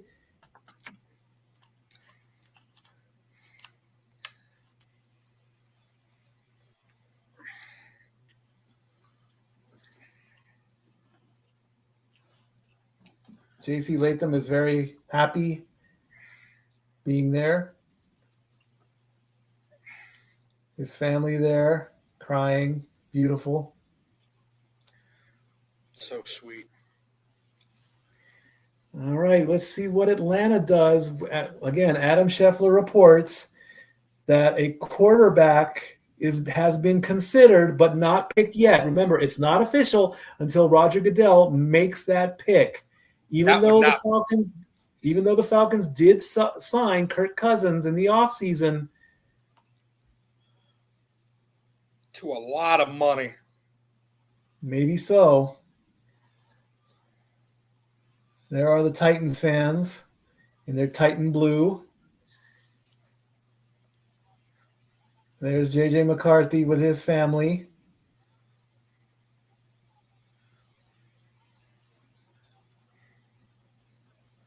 J.J. McCarthy could go to Atlanta. That'd be big for Michigan. There's J.C. Latham getting his Titan blue. Thank you, Renegade, for getting all these pictures in. Well done. There's Michael Penix Jr. and his family and his group. He is not in Detroit. That's my favorite. That's your boy? Yeah, that's my favorite prospect when it comes to quarterbacks besides Jaden Daniels. I just love They like to wear sunglasses. They like to wear sunglasses with their suits.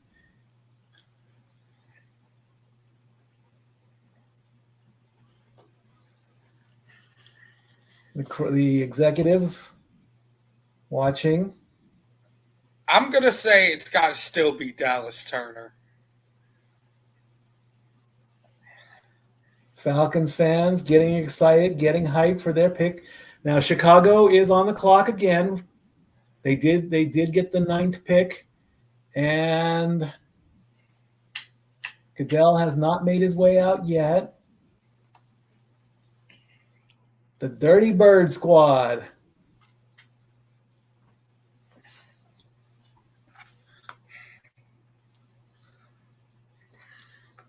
The pick is in. The drone flies in. It's now dark in Detroit as the sun has gone down. The logo is up. The tunnel is lighting up. And here, that's not, oh, that's him. Okay. Here comes Roger Goodell. The pick is in with the sound. With the 8th pick in the 2024 NFL Draft, the Atlanta Falcons select Michael Penix Jr. Whoa! Washington. Whoa!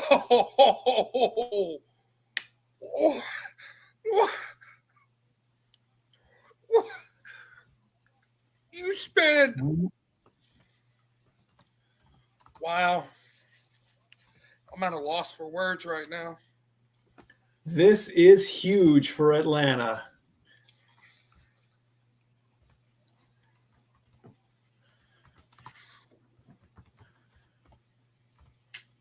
Well, Adam Scheffler kind of got it right. He's 6'2", 216 pounds. My mind is blown right He now. played for Indiana for 3 years in 2018 to 2021, so he can scramble and get across. We went in on that one. And then he played for Washington. He's got an arm on him. Look at him go. Oh, nice pass. All right. Chicago is on the clock with 4 minutes left to go.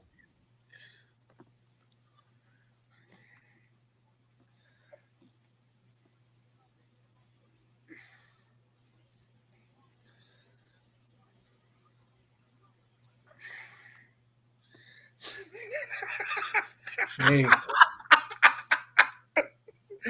Oh man. I was checking in on my friend who's a Falcons fan, and he just tweets, "Yeah, I don't know what to say." Nobody does. Yeah. I guess it's smart, let him develop behind Kirk Cousins. The pick is in for the Bears. They had the number 1 pick. Now they get the number 9 pick. So now where do they go from here? Let's take a quick look here as ESPN updates itself. They already got the quarterback. It says they need a wide receiver. It could be the best fit is Romeo Dunzen, but they're saying to go with Dallas Turner. How do you compete with you already had the number 1 pick, so let's see where they go with the number 9 pick as Michael Penix Jr. celebrates with his family. The Jets now are on the clock. And then followed by that are the Minnesota Vikings in a post Kirk Cousins world. So if anything, they need a quarterback more than anything.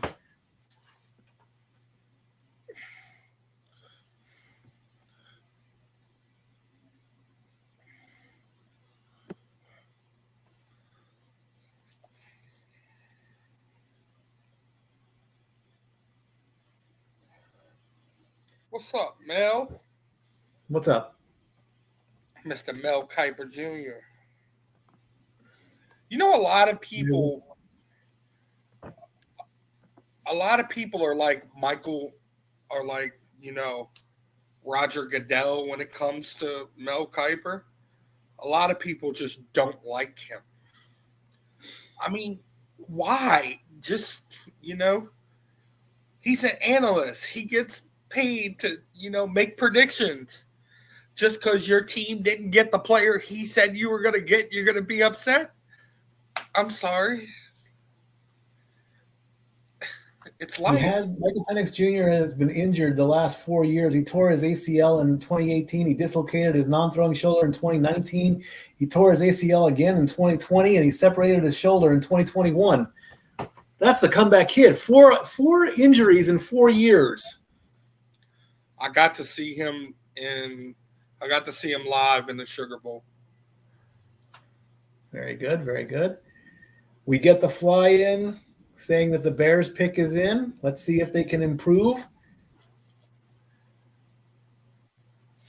Here comes Roger Goodell. Now they get the 9th pick.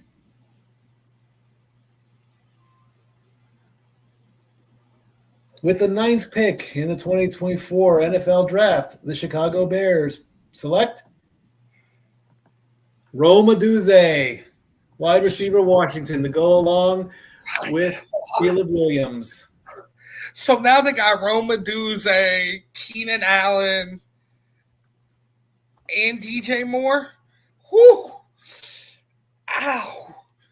They are setting Caleb up for success, and that's got to upset Aaron Rodgers in New York right now because the Jets are in dire need of a wide receiver.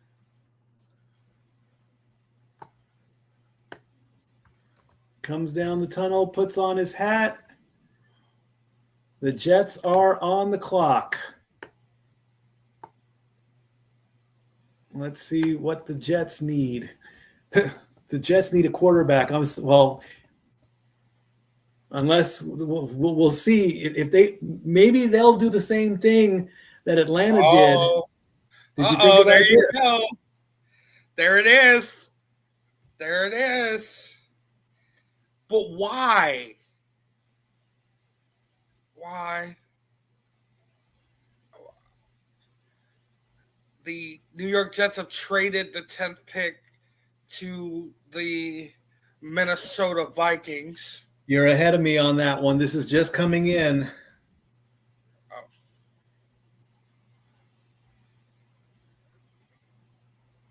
This is official, though. I just saw it.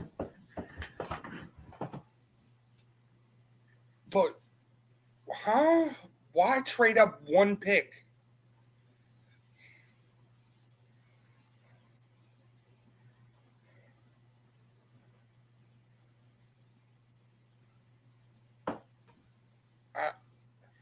Well, that is interesting news. We have our first trade as the Vikings and the Jets swap positions. Well, hey, we'll see where this is going to go now. This is breaking news. Let's move the Vikings up one spot. Very interesting that the Vikings and the Jets make a swap.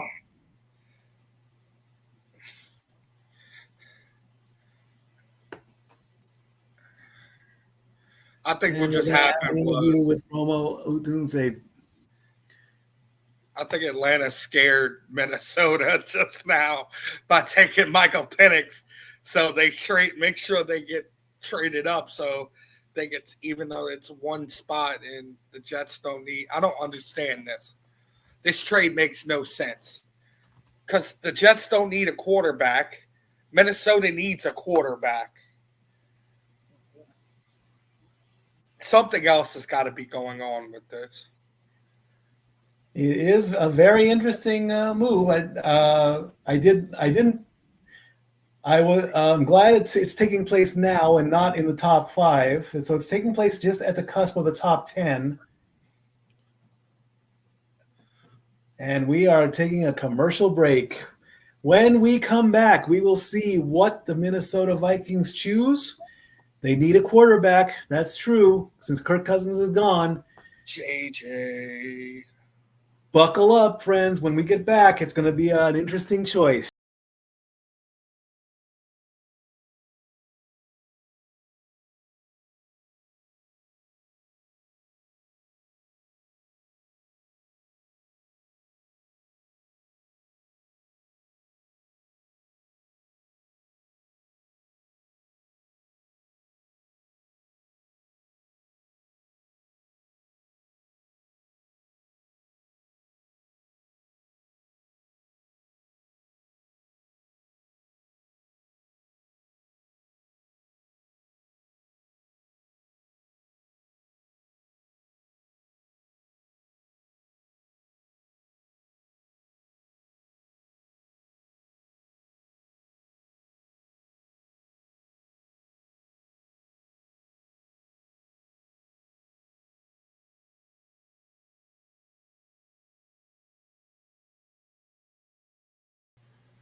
I owe you a cookie. Yeah, right.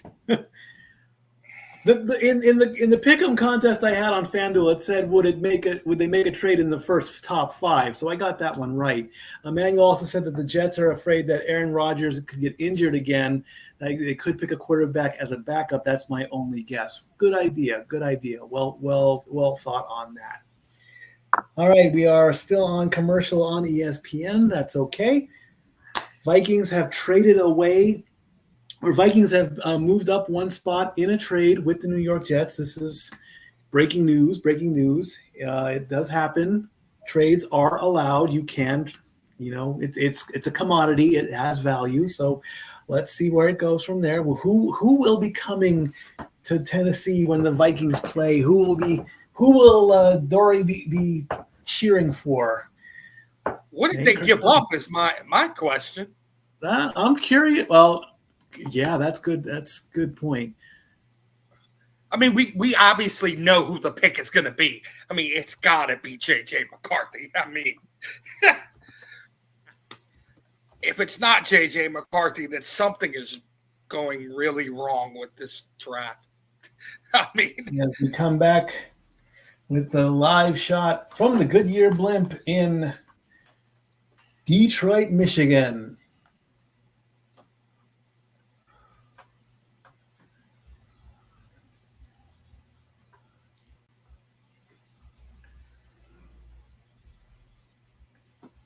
J.J. McCarthy smiling, enjoying it in Van Buren Township, Michigan.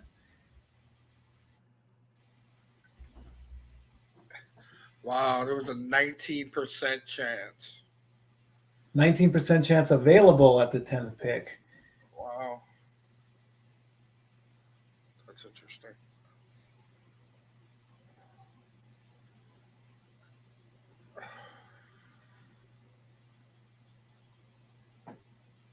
The Viking logo is up. The pick is in the Viking war room. Smiles. I don't see anybody on the phone making a phone call. And then the Jets are up next.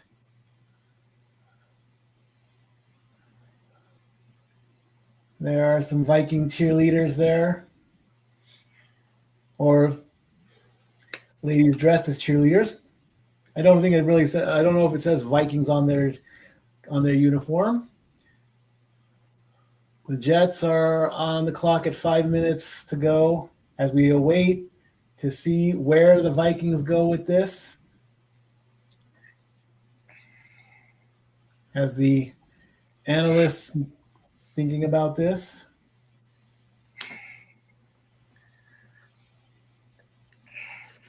As the as the band starts playing, but there's that wide shot.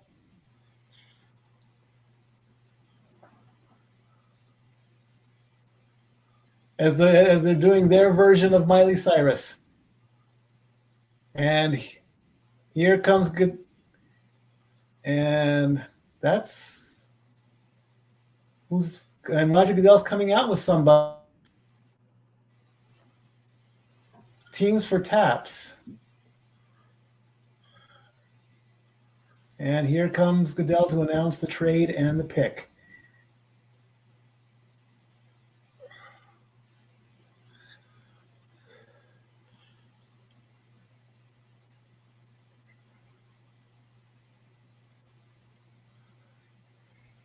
The family of Zachary Ewing, who is a fallen Army sergeant, to help make the choice.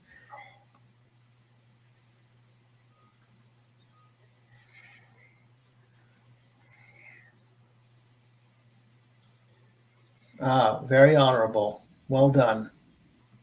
He sadly passed away from cancer after his second deployment to Iraq. Don't boo this crowd.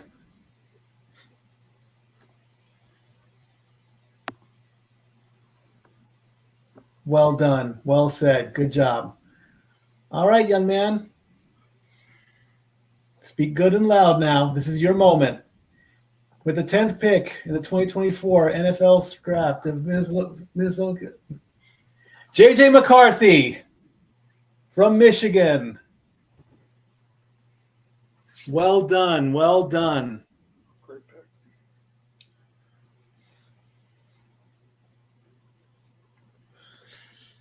Yep. Whoops.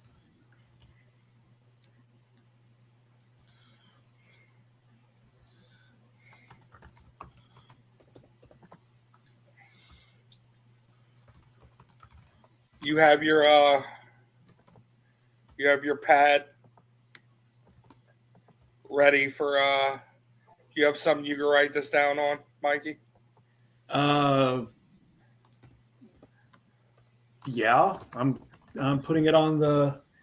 He is 6'2", 219 pounds. I got the trade details.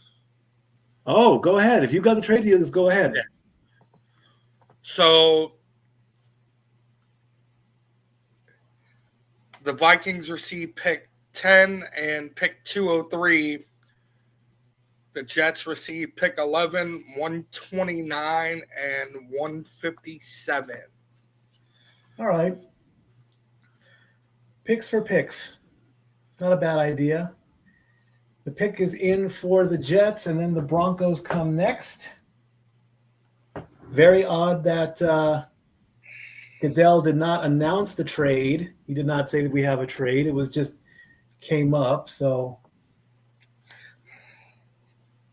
a Michigan Wolverine in Minnesota.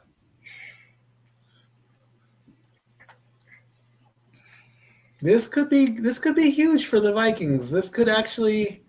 Let me look up there. I want to see something. Yeah, go ahead. Please do. By all means. If you've got something on him, by all means, share it. I should be doing it too, but there he is with the Viking hat on, with his family. Second Michigan quarterback selected in the first round in the common draft era.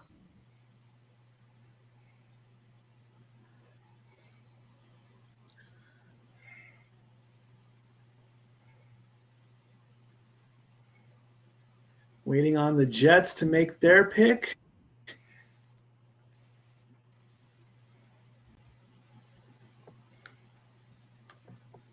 The best available for the Jets is Dallas Turner. Their best fit is Brock Bowers. It says they need an offensive tackle. We'll see where it goes as we make the announcement for the Jets as we continue talking about JJ McCarthy. I had him picked second overall. I got that one. But he's in the top 10. That's good to be in the top 10. I had him at pick 5 I had to pick 5 to Minnesota because I saw Minnesota trading up to take JJ. And there it is, wearing the Viking hat. Thank you, Renegade, for that. It's coming in live. Good job getting that done, sir. Thank you so much. I greatly appreciate it. I thank all the 70 fans that are watching. Let's keep this going, folks. I want to hit the centennial mark. Thank you again so much to everybody. Remember, super chat. Stop me dead in my tracks. Ask me a question. Put me on the spot. Throw out your opinions. See, I What like do you guys this think? pick. I like this pick with JJ McCarthy because now we get the rivalry going on in division between JJ McCarthy and Caleb Williams. There you go. The Jets have made their pick. The fly-in is coming in. Jets fans smiling, happy. Happy that they're making the pick, but not so happy to see Roger Goodell. I wonder why. Oh, was that Rey Mysterio? The pick is in. Here it comes. With the 11th pick in the 2024 NFL Draft, the New York Jets select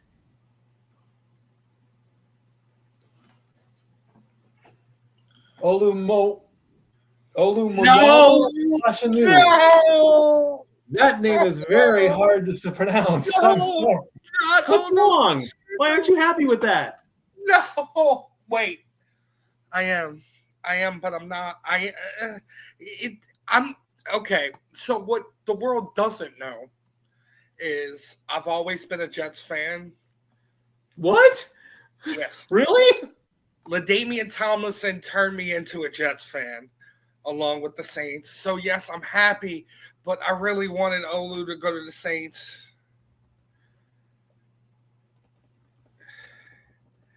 Oh, now Denver is on the clock. Here's the $1 million question.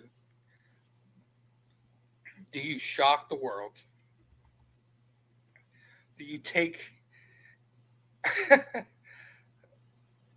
do you take Bo Nix here?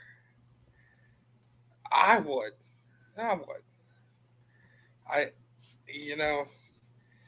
got a second round grade on Bo Nix. But they did trade for Zach Wilson, but we all know Zach Wilson's not a the pick is in for the Broncos, so we'll see where they're going with that. That puts the Raiders on the clock. They need O tackle too.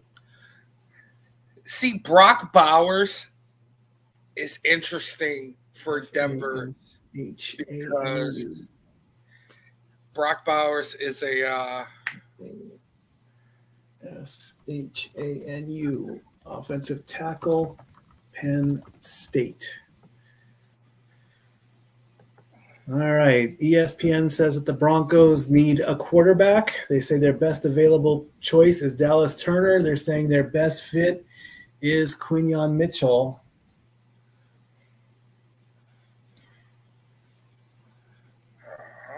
Olumoyiwa? Is that Olumoyiwa? I really have to learn these names. There is Bo Nix in Jackson's Gap, Alabama. And so we're going to a commercial. So when we come back, Denver makes their pick, followed by the Raiders, and then DJ Mutt King's Saints. Fans, we are getting close to the halfway point. We are on pick 12 of 32. We're getting closer and closer to the end. We'll be right back. Stay tuned.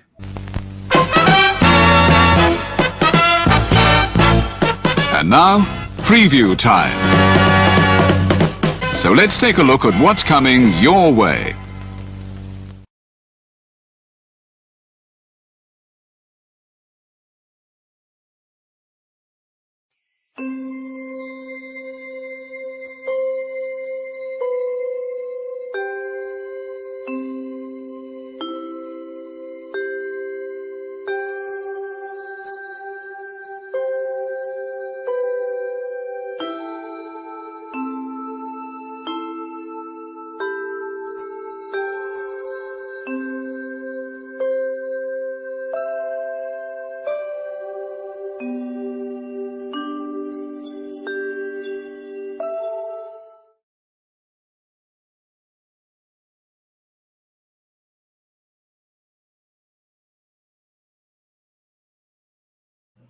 Woo!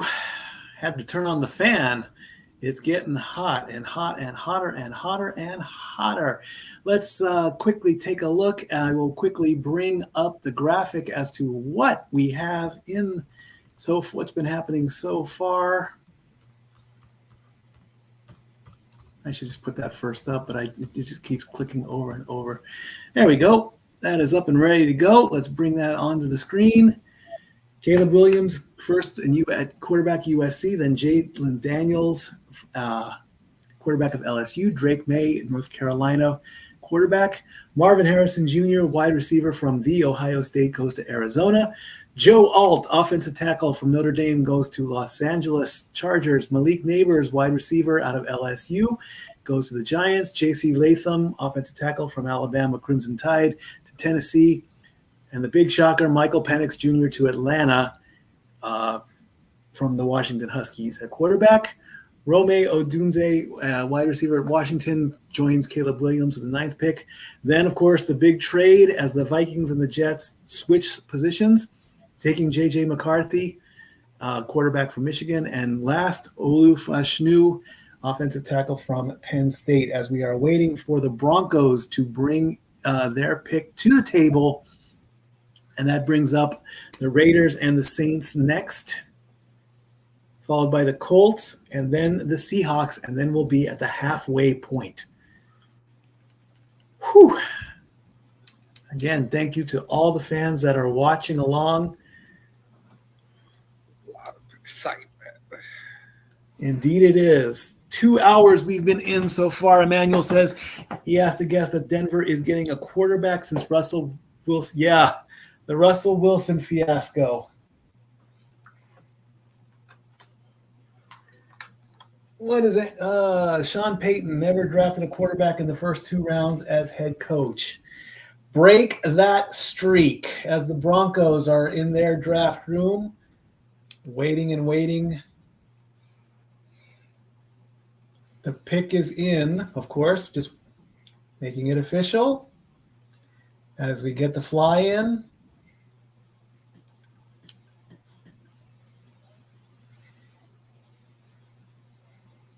The logo is up.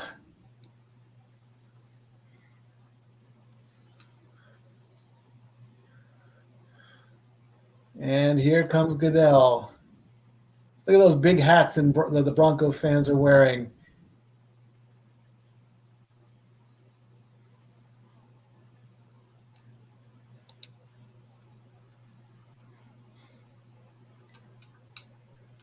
As the band stops playing.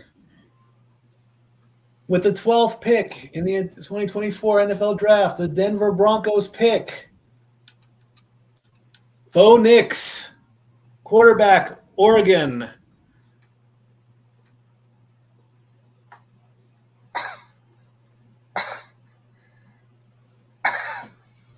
Oh, wow. 1, 2, 3, 4, 5, 6. That is 6 quarterbacks.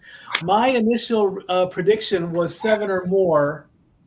So 1 more and I get that stat right. I should bring up FanDuel, and as Bo Nix keeps an eye on what's happening there. He is 6'2". He weighs 214 pounds. The Raiders are next. Raider Nation with the 13th pick coming up. Let's put this on the board.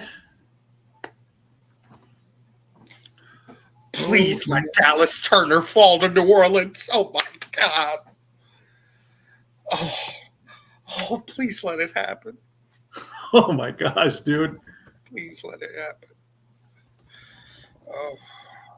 DJ Mud King praying to the fantasy gods and the football gods.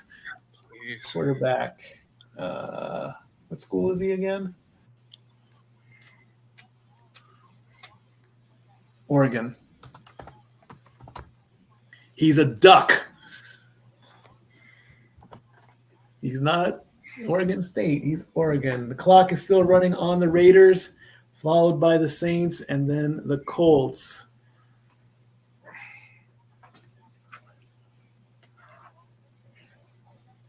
Raiders need a quarterback as well. They really do.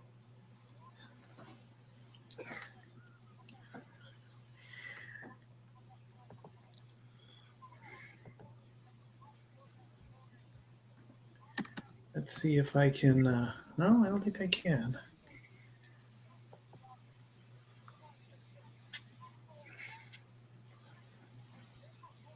Got that one wrong. My picks. Where are my picks? This is interesting. I don't want to bring that up yet. The Denver Broncos are hugging it out, happy with their choice of Bo Nix from Oregon coming to the Broncos. ESPN again says the Raiders need a quarterback. I agree. We'll have to see what our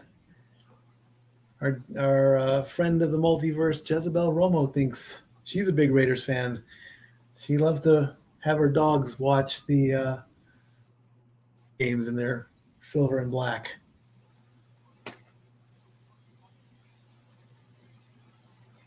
As we get the quarterbacks, fewest overall picks for 6 quarterbacks. My prediction is 7+. So One more, and I get that one right. 6 quarterbacks, 1 trade, and 3 wide receivers, and 3 offensive tackles so far. The logo is up, and here comes Roger Goodell. With the 13th pick in the 2024 NFL Draft, the Las Vegas Raiders select Brock Bowers, tight end from Georgia. Georgia Bulldog coming to Las Vegas. Very interesting choice. A Bulldog in Las Vegas. He was on my board, too. We have another Brock to worry about in the NFL to combat Brock Purdy. Brock Purdy versus Brock Bowers. Tight end, though. That's an interesting selection, too. 6'3", 243 pounds. Brock Bowers, tight end, Georgia. Georgia Bulldogs.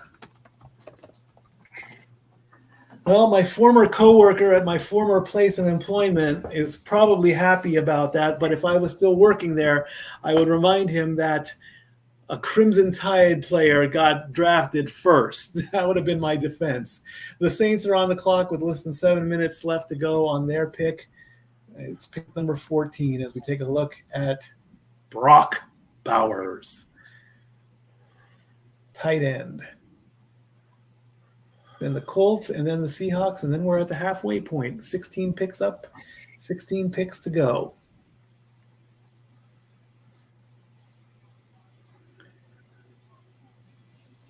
Saints is saying that Dallas Turner is still the best, but their best fit is Byron Murphy II from Texas. Brock Bowers, a 2-time Mackey Award winner, nation's best tight end, as he's there hugging his family. I'm assuming his dad, his mom, and his girlfriend. The Raiders inside their draft room. And it looks like on one of the computers there, it almost looks like someone was playing solitaire. It kind of looks like it looks like cards, but I don't think it is. So I'm hoping I'm wrong on that one. And that man's playing Galaga. If you know, you know. We didn't see it. Saints are still on the clock. The Raiders are happy with their choice. About 5.5 minutes left on the Saints. Byron Murphy II, the best fit from ESPN. There's Caleb with tears in his eyes as we get all the players returning back into the green room after their picks have been made.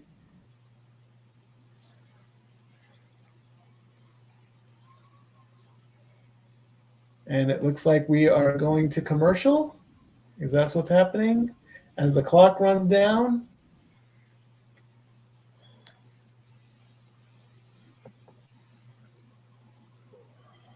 Yes, we are on commercial as the clock runs down.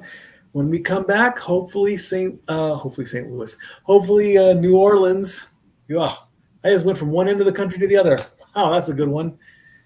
We'll see that New Orleans makes their pick and we get to the halfway point of the draft. Thank you again so much for keeping up and staying with us. We're not almost halfway done, but we're getting closer and closer. We'll be right back.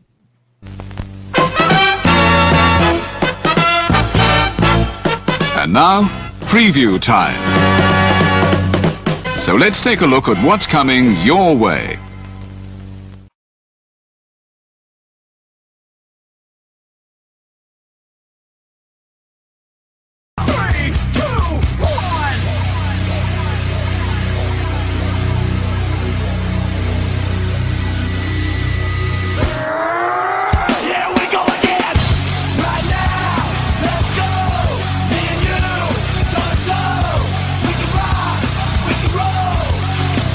Here we go again!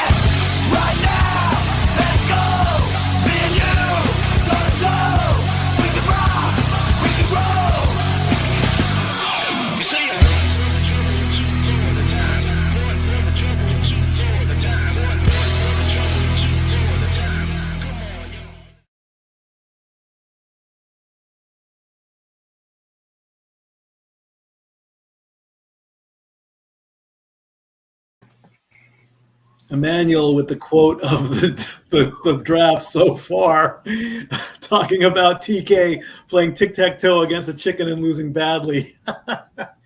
He is probably kicking himself right now because he's just so busy working and talking about wrestling that he's not talking. Carolina does not get a first-round pick because they gave it up. So let's run the scenario here. Let's say Chicago does well with Caleb. Not saying Chicago wins the Super Bowl. Not saying that. The clock is still running on New Orleans. We're less than 3 minutes to go on that. Let's say Chicago does well. Let's say Chicago makes it to the playoffs. Let's say Carolina doesn't do anything. Let's say Carolina has a repeat performance at this year. With all the garbage that TK is happening, let's throw some fuel on the fire that is burning right now. And let's just say that maybe he should not only give up his throne, if he's even sitting on one, in the wrestling world, maybe he should give up the keys to the kingdom and pass the torch to somebody in Carolina that will make that team a little bit more respectful. Response? That's true. Oh, thank you. Just Stop me when I'm telling lies. You're telling lies because he ain't got nothing to do with Carolina. It's Jacksonville. Shit. Well, they're both cats. Why didn't you stop me? Sometimes it's better for you to make you look like an idiot. Love you too, bro. I was talking to you though. You could have backed me up on that one too. Oh well, the pick is in for the Saints, as the Colts are on the clock now. Their clock just started. come on, Panthers, Jaguars, please. Lions, and Tigers. Oh my! Please, Dallas Turner, please.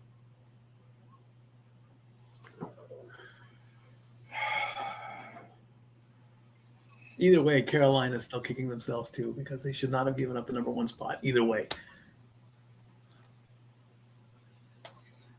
Yeah, their track record's not great right now. Jacksonville is 4 picks away. Do you think he's even in the draft room with the Absolutely. So when they show the draft room, you think we'll see him? Hopefully still wearing the neck brace.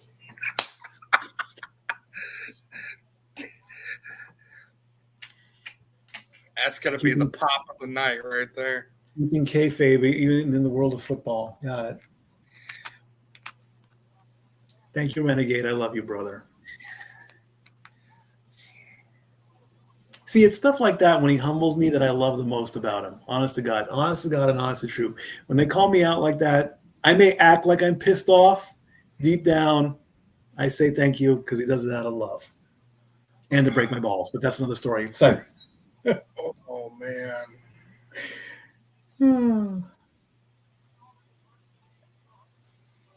I'll take lots of Tabasco sauce to put my fist in my mouth.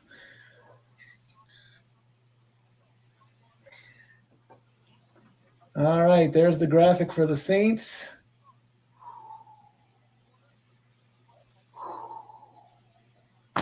DJ Mud King is hyperventilating from what I can hear. The is on the big screen. Let's see what happens. The band stops playing.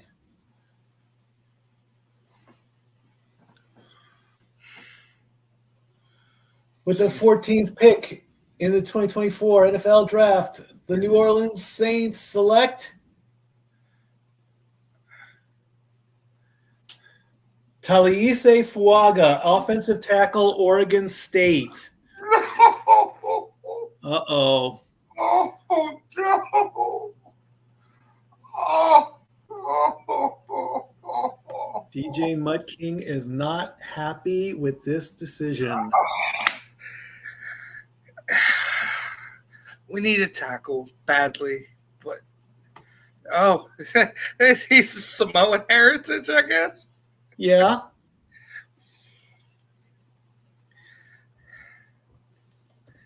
Yeah. As his younger cousin literally walked in front of the camera. Talieseffuaga, 6'5", 324 pounds. It's a big boy. Offensive tackle.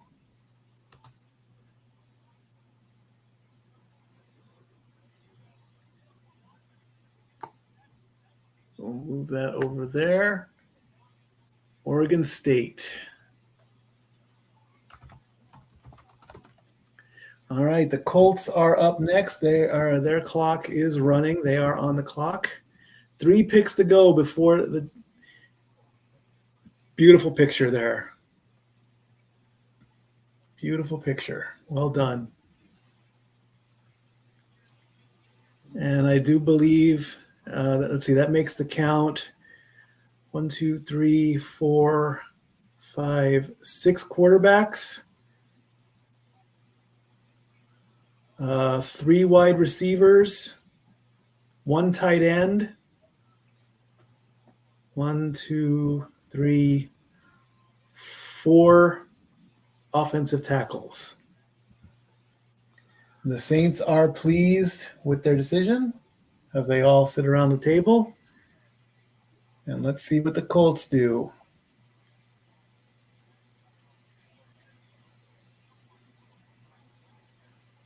Let's make sure I have that count right. 1, 2, 3, 4, 5, 6 quarterbacks. As we go screen to screen, waiting on the Colts. It's not full. Oh, there's the Colts championship belt there. That makes a good one. 6 quarterbacks. 1, 2, 3 wide receivers, and 1, 2, 3, 4 offensive tackles and 1 tight end. That's 14. Okay, good. Coming back from the screen to screen, the Colts are on the clock, followed by the Seahawks and the Jaguars.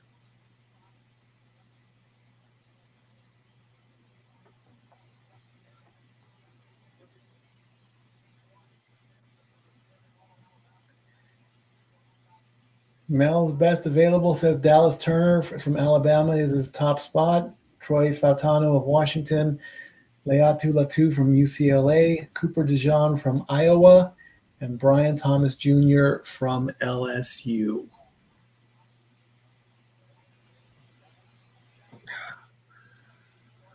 It's really a lot of people a lot of experts have been grading Cooper DeJean as a safety rather than a corner.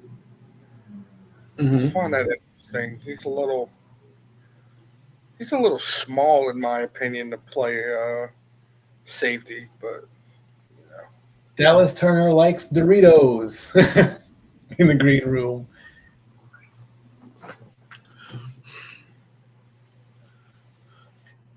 I don't remember the last time I've actually a proper like green room. I don't remember, with the snacks and with the drinks or that. I don't know if I've ever been in a. I can't remember if I've been in a proper green room. But they do take good care of everybody there. I mean, I wouldn't think they'd serve alcohol. I don't think they want you buzzed or anything like that. And I think you get like light hors d'oeuvres and things like that, snacks, While we wait for the Colts, what did you think of Caitlin Clark's deal with Nike? $28 million. Oh, yeah. Yeah? Oh, yeah.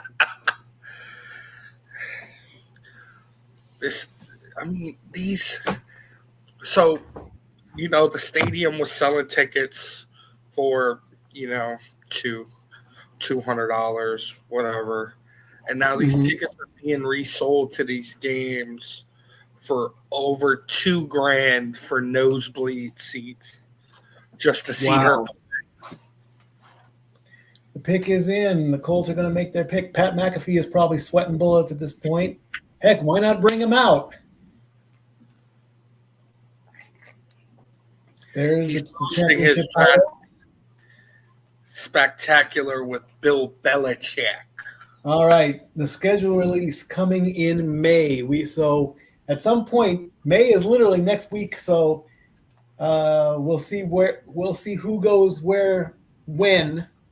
Well, we know who goes where, but look at this guy with the Jaguars' big head trying to chomp on the Indiana Colts championship belt there. There is the war room. I know it's the draft room. I like saying war room for some reason. I don't know why. It's just a lot of people in suits. That guy's not wearing any socks in the front. Look at you looking right at the camera there, bro. Yeah. There are the cheeseheads from Green Bay. They're getting drunk. Oh, yeah. You love to see it. You love to see it. Well, the draft is being sponsored partially by Bud Light, so there's a lot of Bud Light going around. There are the Indianapolis Colts cheerleaders, looking beautiful as always. The big Colts flag, the big Colts belt, as one Jaguar hides in the back in his Sunday best. There's the graphic. I say, oh, here comes no McAfee. Doggone it. Let's see what happens. Here he comes to the podium as the crowd boos. With the 15th pick in the 2024 NFL Draft, the Indianapolis Colts select Laiatu Latu, UCLA. Oh, there you go. It's Good the pick. first defensive player. Why is Dallas Turner falling? That's All right, well done, UCLA Bruin.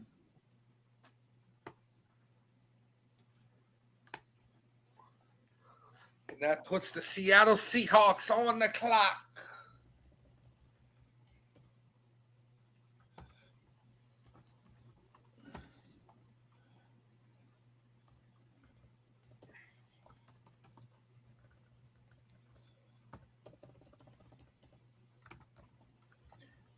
Well done.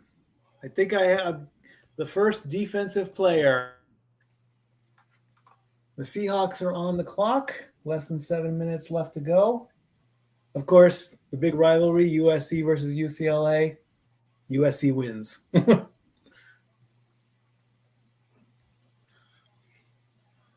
we break the versus- record tonight for most offensive players?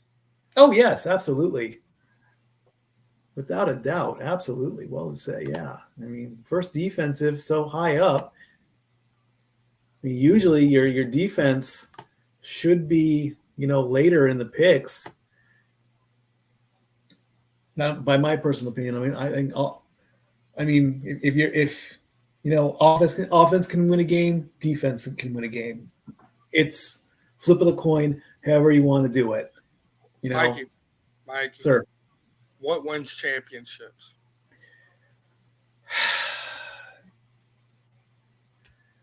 I'm more offense than defense. I really am. I get that it's a 50-50 I am thing. too, but it's defense wins championships. I think if we said He didn't know what to do with Roger Goodell there. He didn't know whether to high five him or handshake him. I think he was just too overwhelmed with emotion there. Like I say, it's a 50-50, If defense does their job, that's great. But I would rather be the one throwing the ball and catching the ball than making the tackles, I think. That makes sense. Yeah, I mean, because sadly, yeah, you can get injured throwing the ball. You can get injured landing wrong after you catch the ball. But when defensive players make that tackle, I think there's more of a slight possibility of getting injured or injuring somebody else. It's no secret that whenever, there you go. Well done, Renegade. Thank you. It's a contact sport. Players get injured. It's just that when you get hit, you don't want to be that guy, and I don't want to be that guy. I want to make the throw. I want to make the catch. I don't want to make the tackle. So I say offense wins. Do I want to debate somebody on it? No. They'll win hands down. They'll win hands down. I can make good points, true, but like if Renegade went between him and me, I'd put my money on him. Not just because he's my brother, but his points make more sense than mine. And I'm not saying that to kiss ass or anything. I'm being honest there. The way he debates on open mic night, on all his shows across the multiverse, he makes good points. And people need to see this. You guys, I'm praising my brother as best I possibly can. I do believe in him greatly. Stop him when he's telling lies. I would mark out if somebody, you can have the best defense in the world, but if you can't score a run, touchdown, goal, basket, then it doesn't matter. See? Oh my God, he almost, I believe he's agreeing with me there, saying, or he's down the middle. I can't tell, but either way, I'm agreeing with you. I'm shocked, but thank you.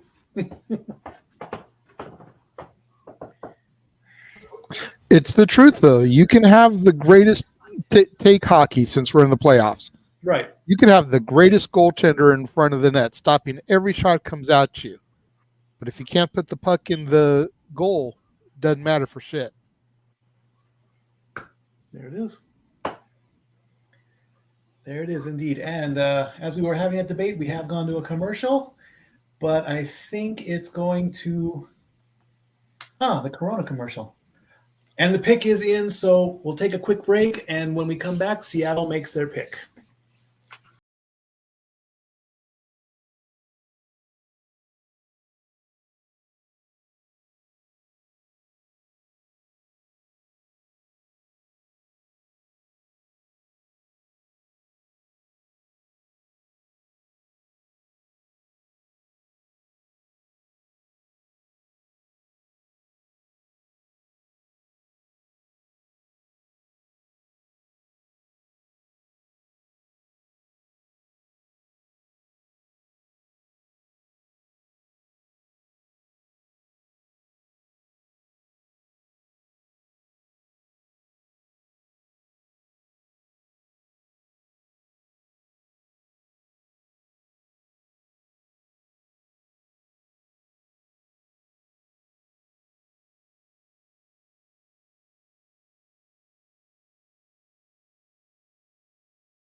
All righty, we are back. Let's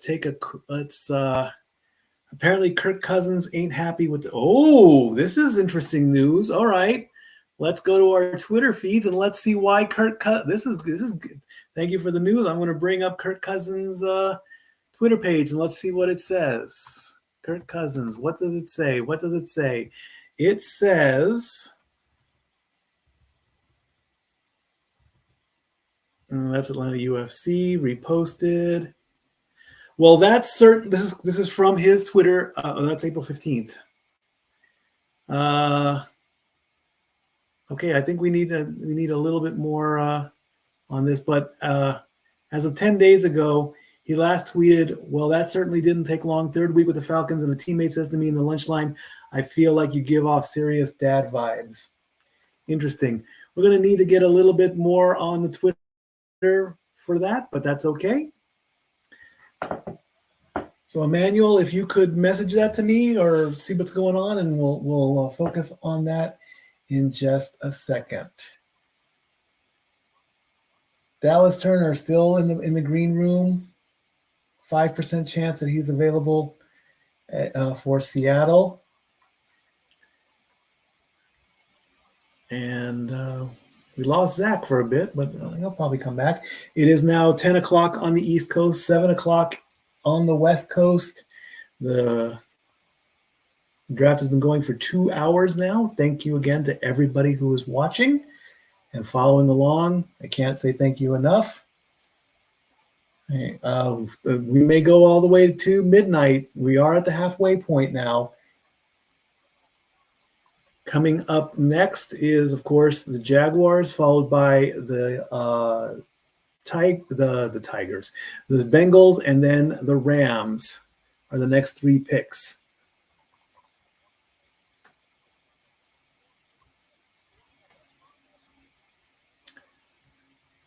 And let's see if I can bring that up again so we can do a quick update. I really got to move that to the front of the page so I don't have to stop scrolling. There it is. All right, that's ready to go.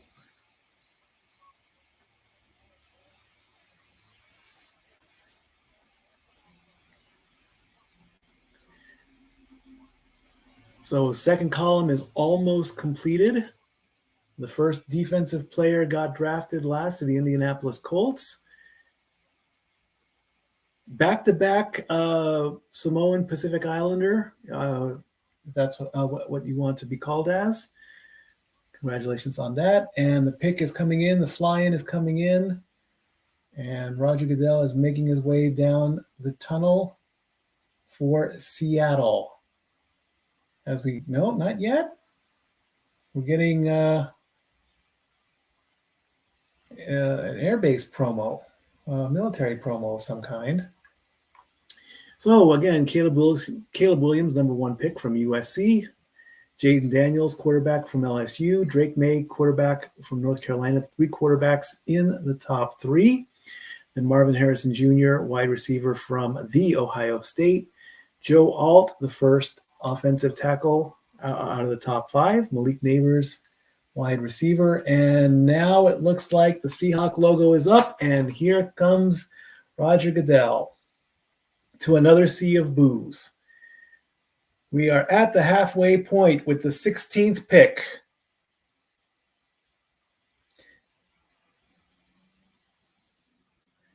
Giving a quick shout out to the military.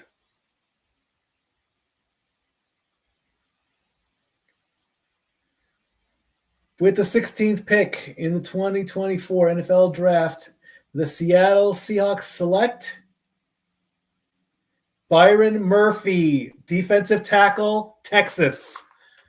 Byron Murphy II, defensive tackle, Texas. One of the Texas Longhorns coming to Seattle. All right. Byron Murphy II, congratulations. All right, we'll take this down and we'll add that to the board. All right, up next, we're going to see what the draft room in Jacksonville looks like. The draft is halfway done. Byron Murphy is 6 foot, 297 pounds.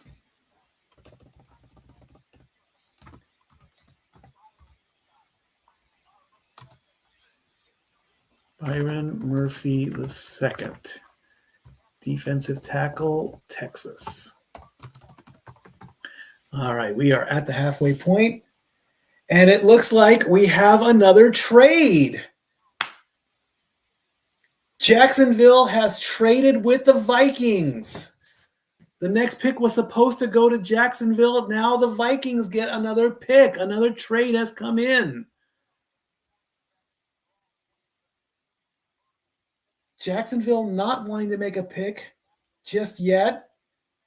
Very interesting. The graphic has changed on ESPN, and the Vikings have made their pick. 2 trades, both involving the Vikings. Very interesting.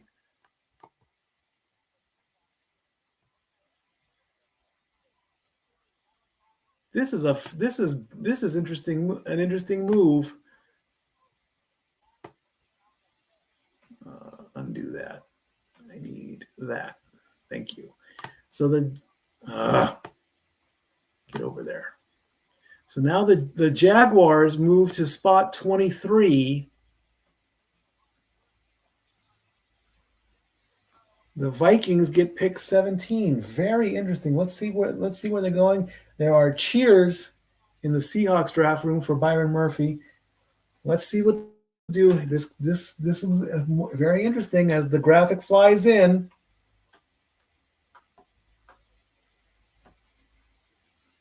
The Viking logo is up. The cheerleaders are happy.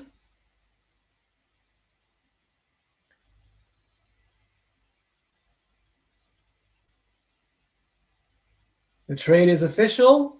With the 17th pick, the Minnesota Vikings select Dallas Turner.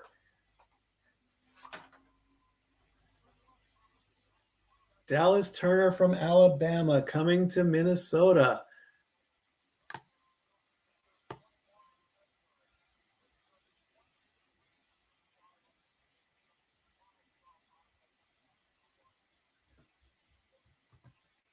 Wearing his green jacket. Now he's trading green for purple. As we put Dallas up there, I'm updating the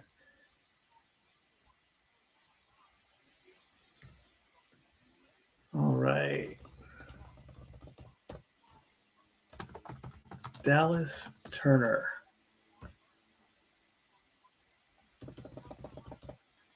And let's update that.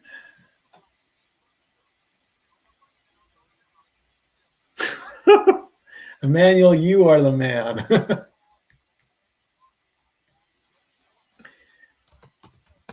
Edge, Texas. All right, Cincinnati is on the clock as Dallas Turner comes out. Wearing his green jacket, his yellow tie, and of course the hat of the gives a big hug and a high five.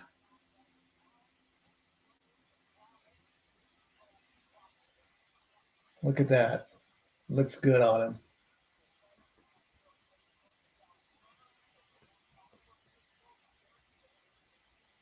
Cincinnati on the clock, followed by the Rams and the Steelers.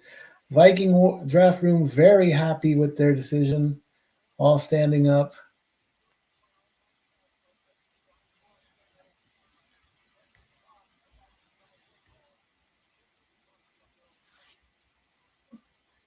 Five minutes left on the clock for Cincinnati as we get a player interview.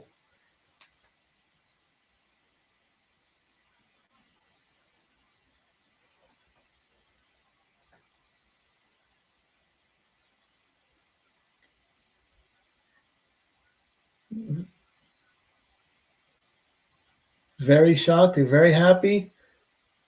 Yeah, there you go. Thank you for the picture, Renegade. Looks great. Minnesota getting some good players.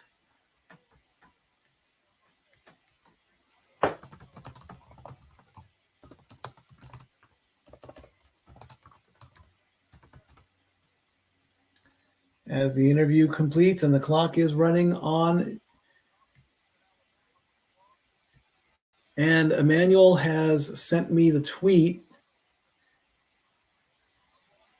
This coming from Jane Slater at Slater NFL. Quote, this is also off the it's also got the Pat McAfee Show Draft Spectacular. As this is coming in live as I see it. As we all sit in shock over the Atlanta pick, a source tells me Kirk Cousins just as, quote, shocked and disappointed. Never said anything to him or his reps about a quarterback in first round, despite suggesting they would. Still, quote, it's a business. So we'll see where that goes. Thank you, Emmanuel, for that. And as we go to commercial and coming up next in the draft, Cincinnati makes their pick, followed by the Rams and the Steelers. Stay tuned. We're halfway done. We'll be right back.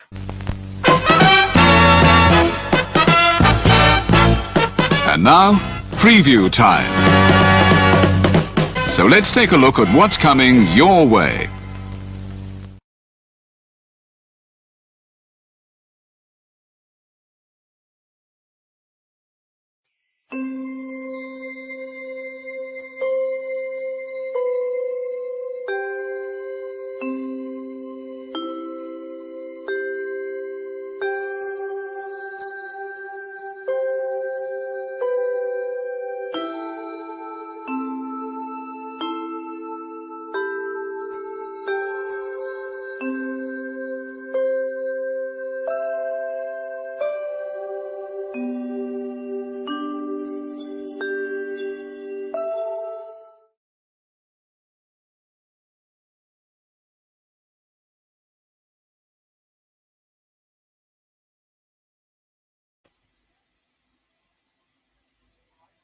All righty.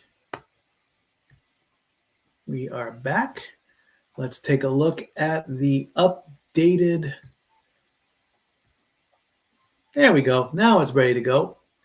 The updated board as we are past the halfway point. Thank you, fans, for watching along and staying with me in this at 10:15 p.m. Picks should be coming one right after the other, of course. The Vikings have earned 2 picks sooner than they were supposed to pick. They were supposed to pick 11th and 23rd. They ended up picking 10th and 17th. They both ended up getting a quarterback and a defensive edge or defensive tackle. Edge, I'm not sure what edge is. I gotta look that up. So we'll see where that goes from there.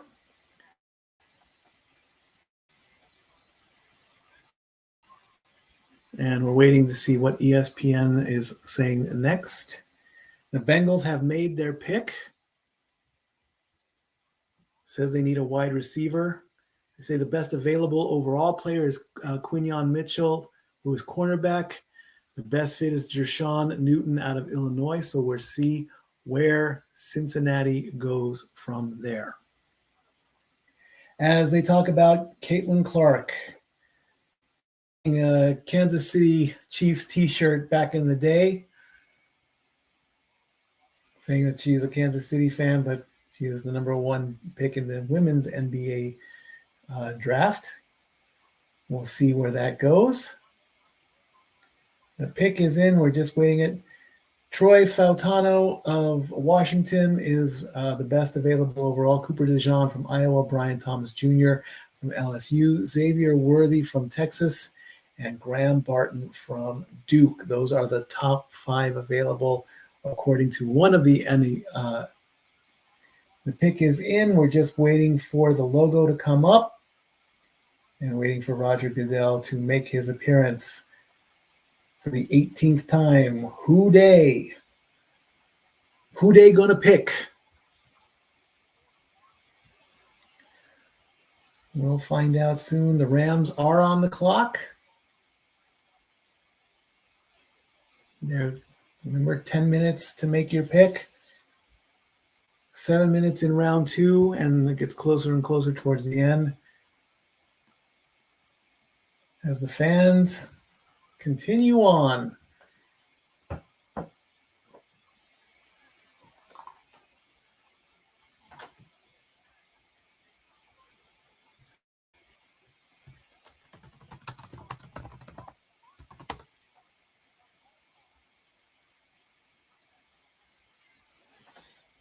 The logo is up, and here comes Roger Goodell.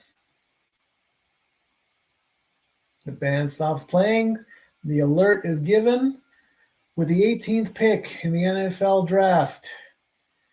Cincinnati selects Amarius Mims, offensive tackle of Georgia. Another Georgia Bulldog enters the mix.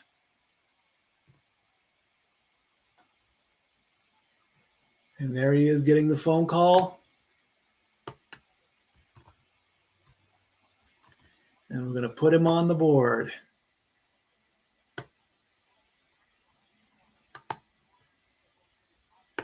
Amarius Mims, no sacks allowed in 774 offensive snaps. 6'7", 340 pounds. Whew. They're getting bigger.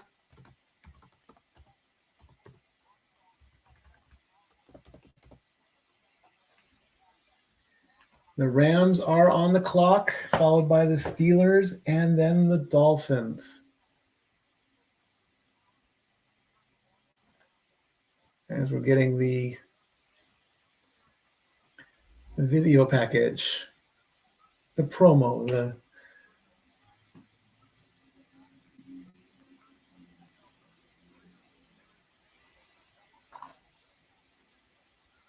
4 minutes left to go on the Rams. Amarius Mims.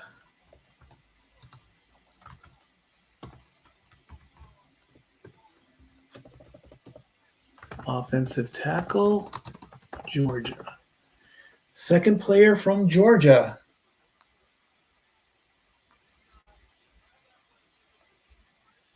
And there's the hat with his family.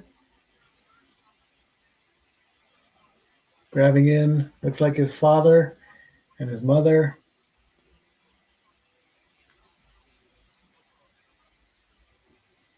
Three minutes and 18 seconds left to go on the Rams. And the Bengals draft room in celebration, shaking hands as everyone's happy there in Cincinnati. Hoo-day! 3 minutes left to go on the Rams clock. Rams, Steelers, and Dolphins left are coming up next.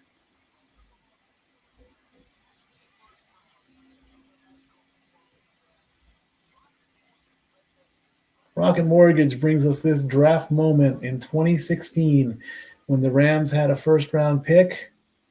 Who did they pick? Jared Goff, number 1 overall.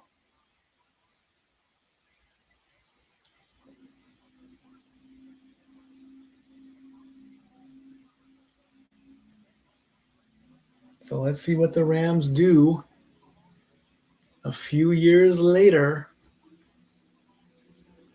ESPN says that the Rams need a cornerback, saying that the best one available is Quinyon Mitchell. 2 minutes left. The clock is running down on the Rams. I think this is the lowest that the clock has gotten to.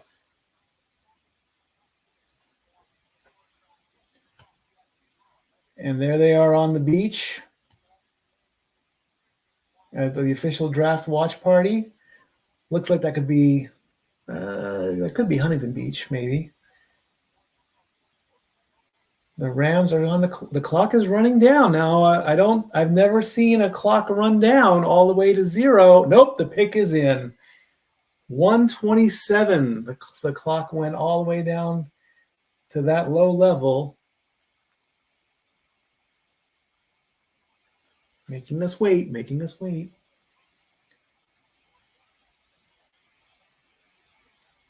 Aaron Donald could be.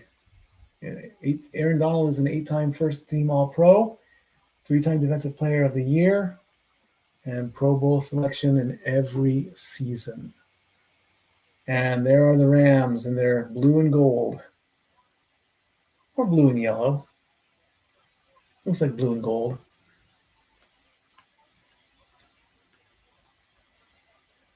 How can you dance in that mask? I'd like to know. The pick is in. We're waiting as the Steelers are on the clock next. There's not just lion blue. There's Ram blue. The Ram fans are getting really excited, wondering who they're going to pick. And then the Steelers make their pick. I wonder what Greg Cherry and Big Baller G will think of this.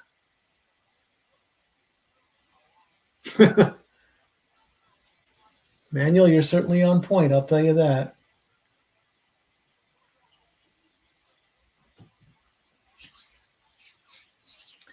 Just waiting to make it official. Getting closer and closer to the end. This is pick 19. There's the graphic saying that the pick is in. The drone flies in. And here comes Roger Goodell. As the band stops playing.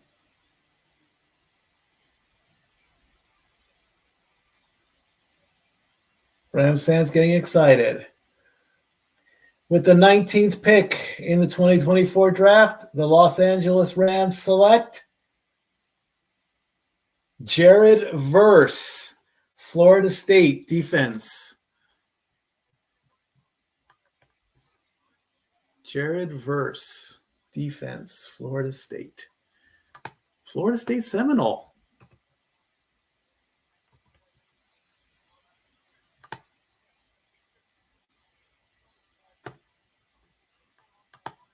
All right, we're putting them on the board now.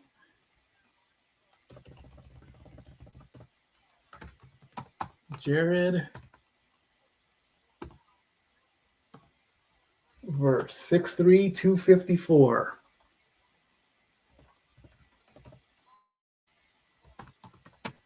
Edge, defensive edge, Florida State. All right, the Steelers are on the clock with about 6 minutes and 40 seconds left to go, followed by the Dolphins, and then the Eagles. Nice tackle.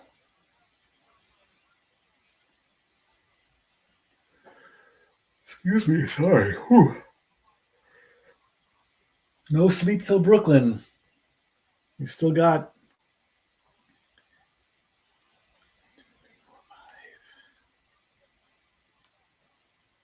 that was the 16, 17, 18, 19. We are on pick number 20 of 32. Peoria, Arizona, as his family celebrates the newest member of the LA Rams. He'll be playing in SoFi.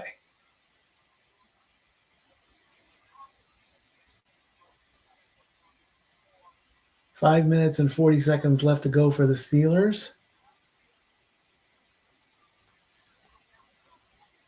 This will be the 20th pick, and then we'll have a dozen more to go.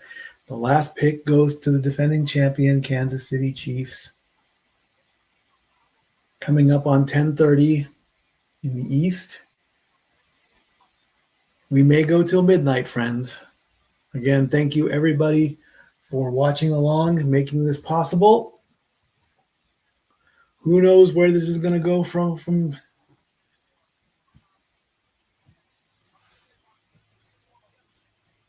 I'll probably message Greg and Big Baller G after this and say, hey, what do you think? Where are you going to go with this?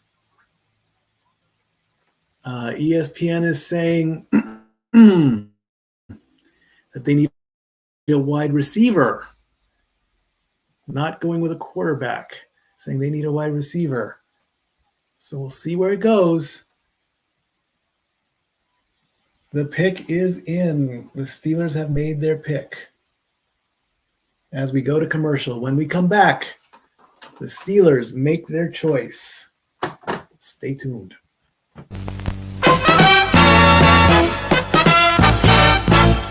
And now, preview time. So let's take a look at what's coming your way.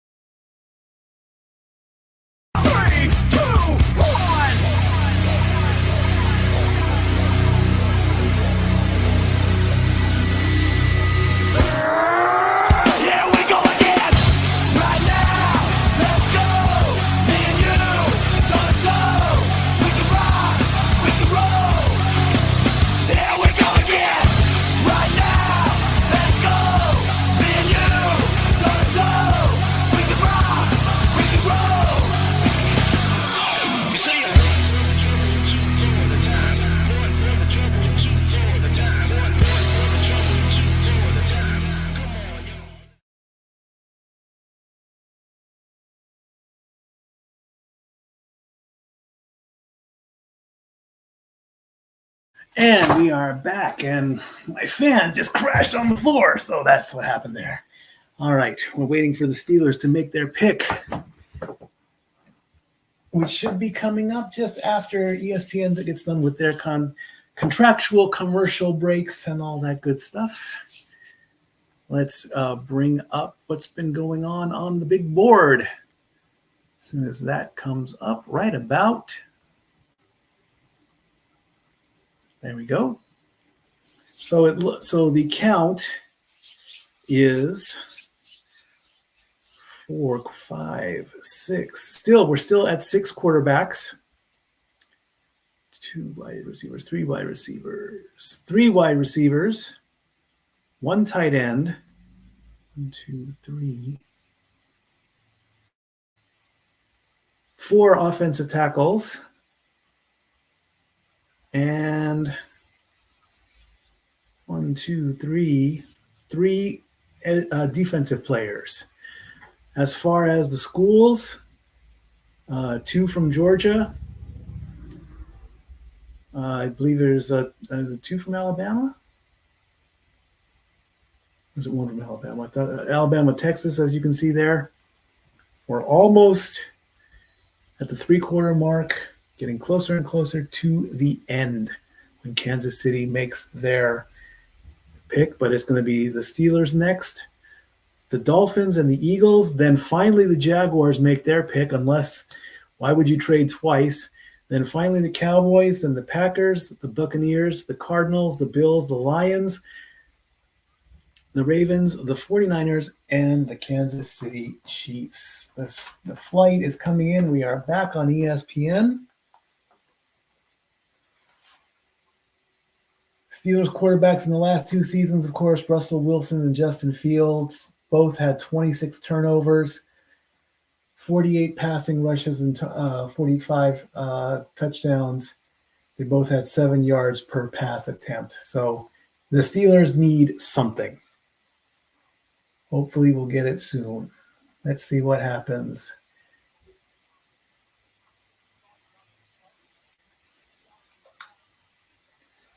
There's a guy in a mariachi hat and a big Steelers chain waving his terrible towel.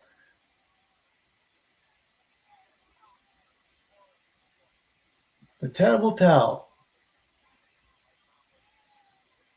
There you go. The logo is up.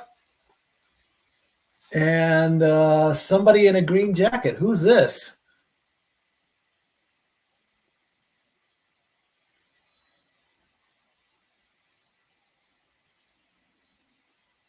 Okay.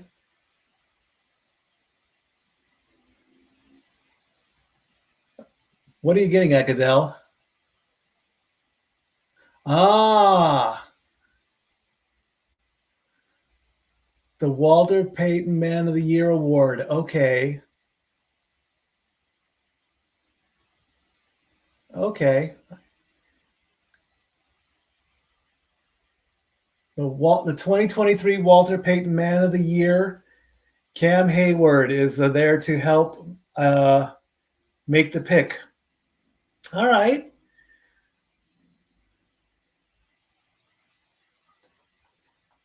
Cam Hayward making a speech, thinking the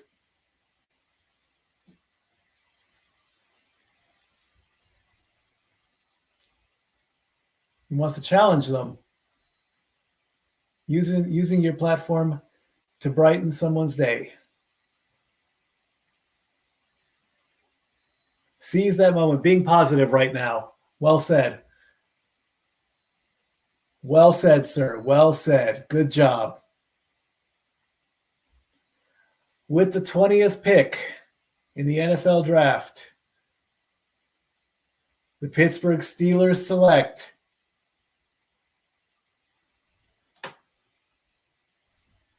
Troy Fautanu, guard, tackle from Washington.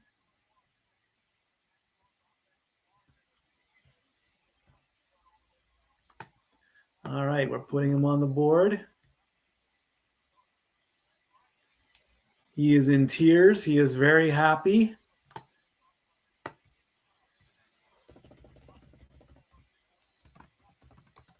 UTAUN. 6'3", 317.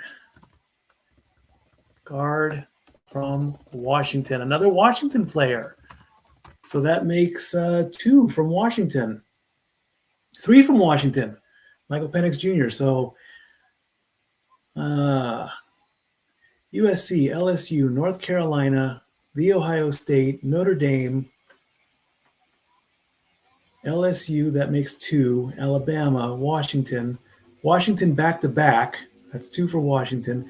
Michigan, Penn State, Oregon, Georgia, Oregon State, UCLA, back-to-back for Texas. That's 2 for Texas. That's 2 for Georgia. That's 1 for Florida State. And Washington makes 3. As the draft room of the Steelers are in applause, the Miami Dolphins are on the clock. They're down to 2.5 minutes. Troy Fautanu is a 2023 first time in the All Pac-12. And he is there celebrating with his family, with his grandmother and grandfather probably. And I believe he is the fourth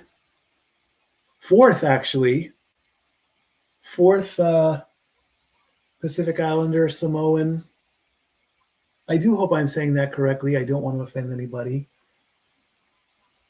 Polynesian, perhaps. Maybe that's in there as well. The Dolphins have made their pick as we get ready for pick number 21 of 32. And it looks like, are we going to a break?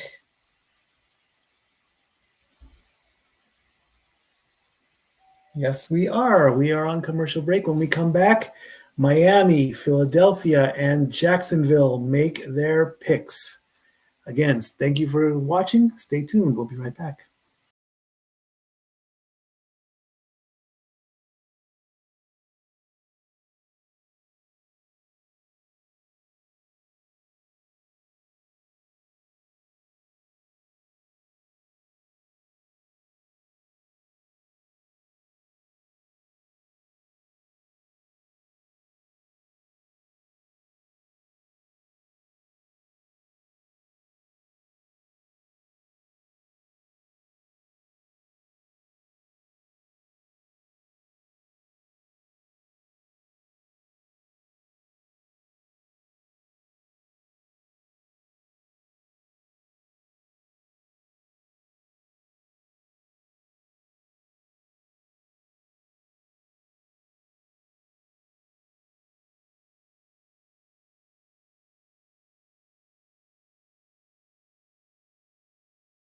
Paradise Kitty, please come to Tennessee.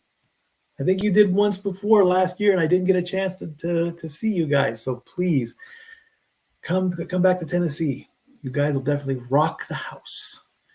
20 picks are in, 12 picks to go, with Troy Fautanu as the latest from Washington, the third Washington Husky to join the list.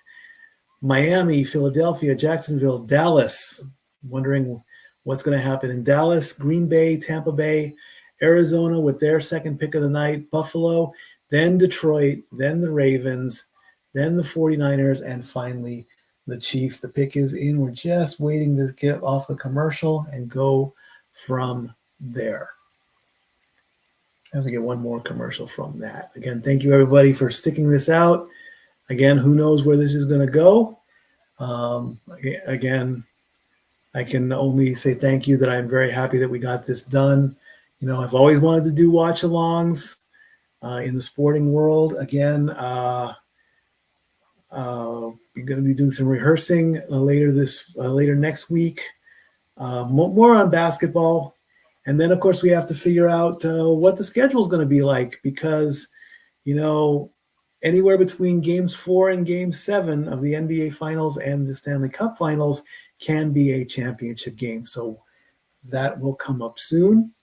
The schedules are being released in May. They have not given a date for that yet, but May, of course, is next week. Mother's Day is coming up on May 12th. So that's make sure you all acknowledge your mommies.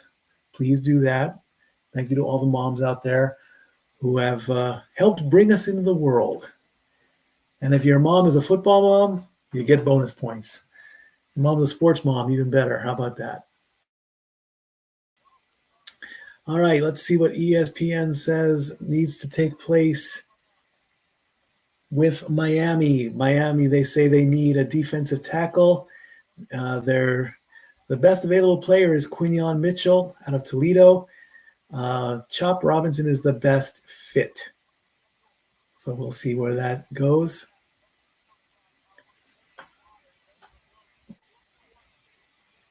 Cooper DeJean, according to one of the analysts on ESPN, says, or Cooper DeJean is the number one best available. Brian Thomas Jr., Xavier Worthy, Graham Barton, and Quinion Mitchell is fifth in one of the analysts on, or the table there.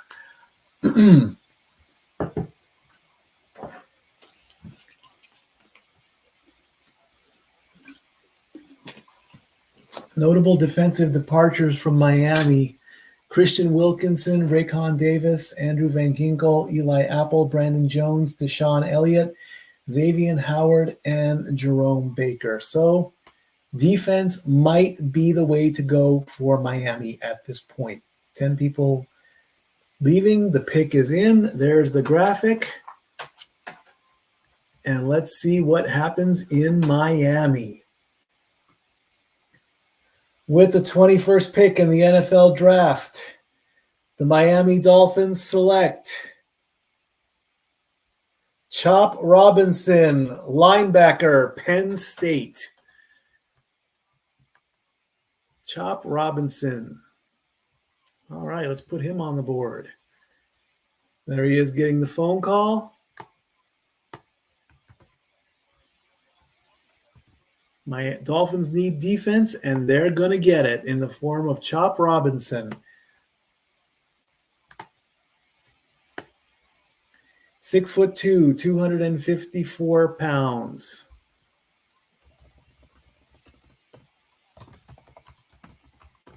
Chop Robinson. Edge.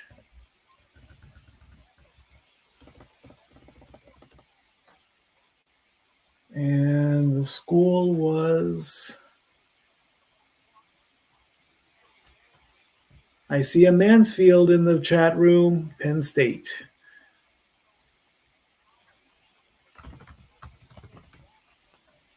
All right, up next, the Philadelphia Eagles saying they need a cornerback.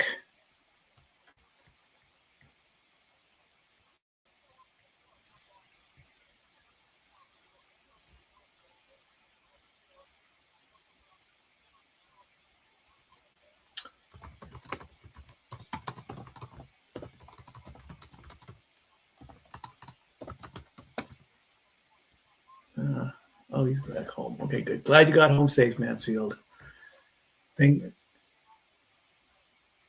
Oh, he had mass tonight. That's right. Thank you. I hope you gave some blessings to the entire multiverse of media. Thank you. Well done.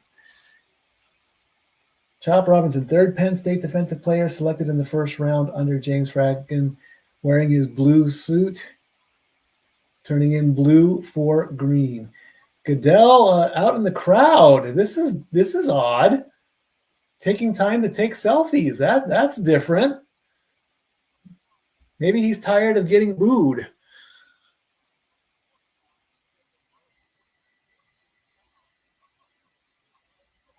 And is the pick is not in. The Eagles are still on the clock. He is not stopping at the podium. I guess he just wanted to be nice and take a few selfies. Okay, well. Adam Schefter reports that A.J. Brown and the Eagles have agreed to a 3-year, $96 million extension. So congratulations on that as the clock runs down beyond 2 minutes.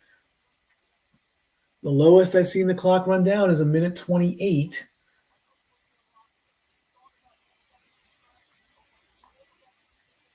Yeah, Eagles probably going to face, and the Eagles are on the phone making the call.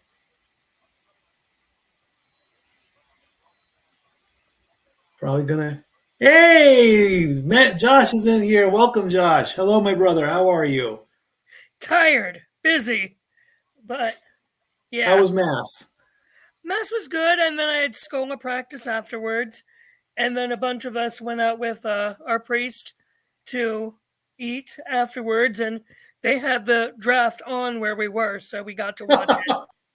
And a friend, one of my friends, there's only like 3 of us who are football fans that really pay attention.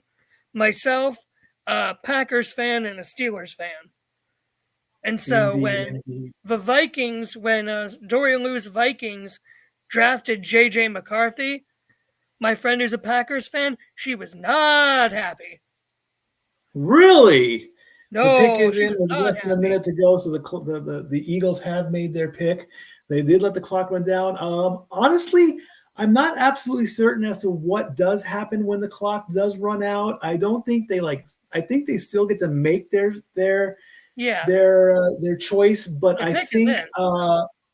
they make the choice, but I think it just goes to the next team. Then it can, or I think my guess is they're not allowed to make any more decisions at that point. That's my best guess. I truly do not know what is. They probably got it in before the timer.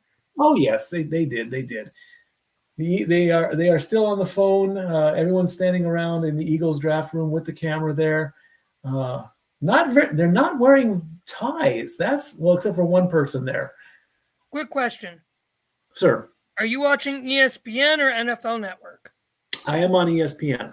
Okay, I might be a little bit ahead of you. Don't say anything. Okay. So you want me to let you make the calls? Yes, I am making the calls. Yes, I'm very glad you could come in for a few. We lost Zach for some reason. Don't know why. What happened? But I'm hoping he's okay. JJ messaged me to the rescue. Oh, very good. Well done indeed. Good. Thank you. I would assume, though, before the pick is made official, that you are very happy that Marvin Harrison Jr. of the Ohio State is now playing for the Arizona Cardinals. I'm not a Cardinals guy, but hey, good for him. Well, we know your loyalty to the Ohio State. Yes, of course. That is a good one. Unfortunately, the Browns do not have a round 1 pick. Correct. So, do you have Goodell coming out yet? Not yet. Okay. Not yet. He's about to, though, because the graphic is up saying that the pick is in. Here come the Eagles. Here comes the fly in through with that magical drone. The logo pops up. Yeah, you're about 30 seconds ahead of you, I think. You might want to pause your feed then. Here comes Roger Goodell. He could have just stayed out there, really. Pick number 22. Again, more and more boos. Cheers from the Eagles fans. Boos from the rest of the crowd. Well, it's also booing Roger Goodell in general. Well, we're making another speech. I mean, every single NFL fan will just what I don't like. Just come out and make the pick. It's Goodell. He doesn't know how. He is promoting the international games that will be taking place. That's valid. They don't want to hear this. The Eagle fans want to know who their pick is. Come on, Roger. Is this why they hate him so much? No, I know why they're doing it, but I'm going to let you see it.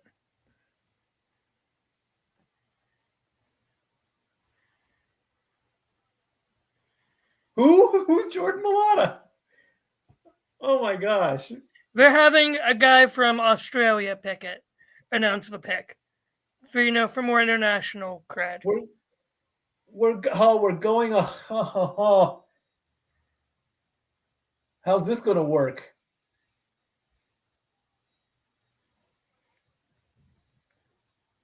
Uncle Roger with the 22nd pick in the draft. The Philadelphia Eagles select Quinyon Mitchell, cornerback from Toledo. He has been waiting to get picked, and finally he does. This has been a very offense-heavy first round. This has been a very quarterback-heavy first round. Oh, yes, indeed. Six quarterbacks still. I'm still hoping for a 7th because that's my choice on FanDuel. I'm 6'195". With who's left, I don't know.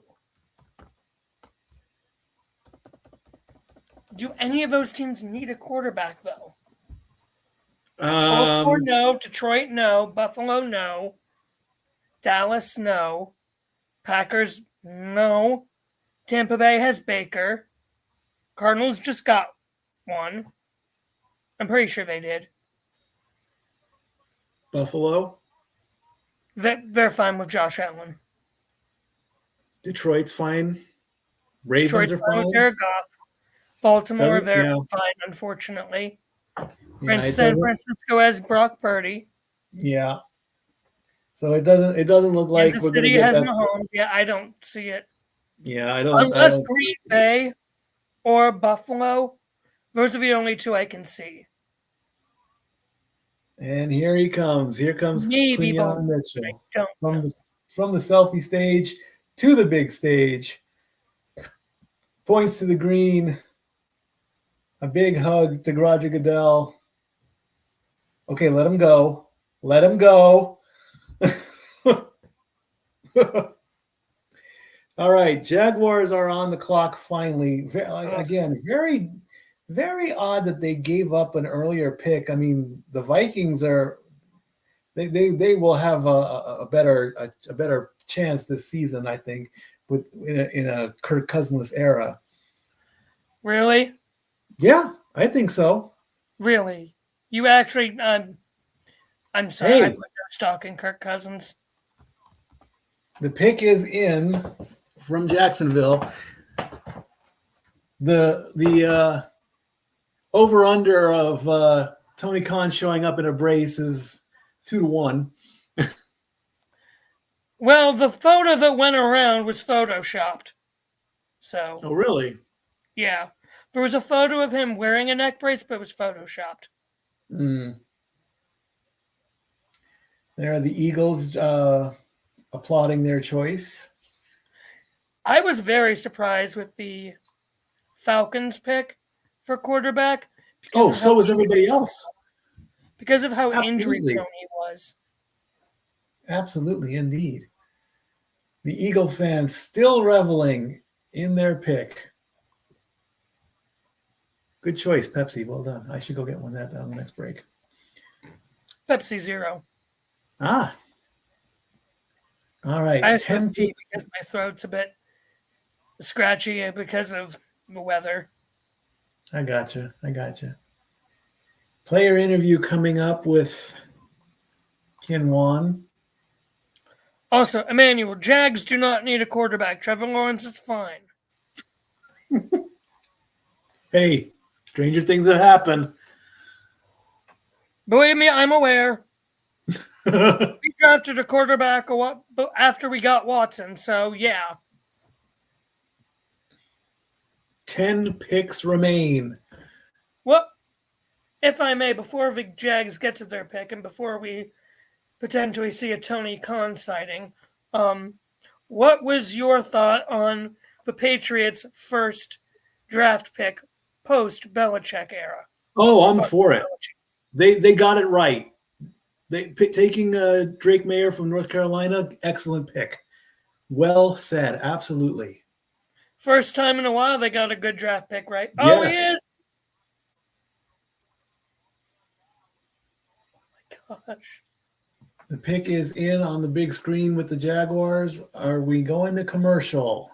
Nope. Let's not go to commercial. Let's just keep going. There's only 10 picks left. We can do this in an hour or so. My gosh.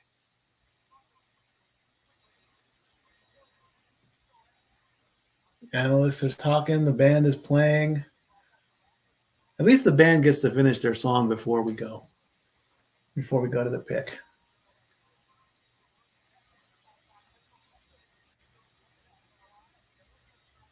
Fans showing up in droves. Dallas is on the clock as the pick has come in. They're down to about less than 7 minutes.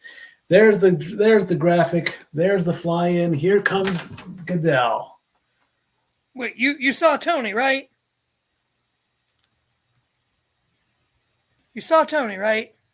What will the Jaguars do? He approaches the podium.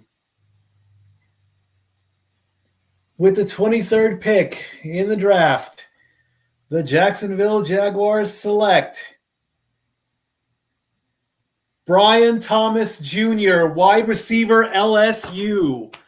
You didn't get the quarterback, Emmanuel. Also, Tony Khan was wearing a neck brace. Spoiler alert. No, you already saw it. It was No, I shown didn't. already. I didn't see it. You missed it then, because it was before Goodell came out. Well, then. Well, you said you're on NFL Network? Yes. Oh, I'm on ESPN. They haven't showed that yet. They showed it before Goodell came out to announce the pick. Oh, well. My guess is probably because you're watching ESPN, you're getting a different feed. Yeah. They'll show it eventually. But yeah, no, Tony Khan is wearing a neck brace, just for the record. Tony Khan, you are no Mr. McMahon. Stop it. Bad Tony. Dallas on the clock with about 5 minutes left to go. But this was something that the Jags actually needed. Because Yes. they lost Calvin Ridley in free agency to the Titans. They needed a wide receiver, so this was smart on their part.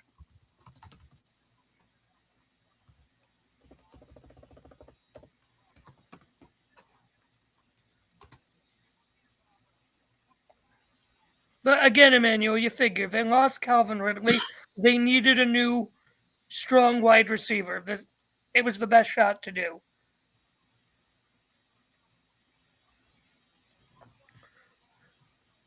Yeah, no, I always pick NFL Network for watching the draft, just so I don't have to see Schefter on my screen. Gotcha. And that's the second player from LSU. Yep. How about that? And Jeffrey Meacham's Dallas Cowboys are on the clock. Jeff, let's see who you gonna get. It's indeed. Let's see what happens with the Cowboys.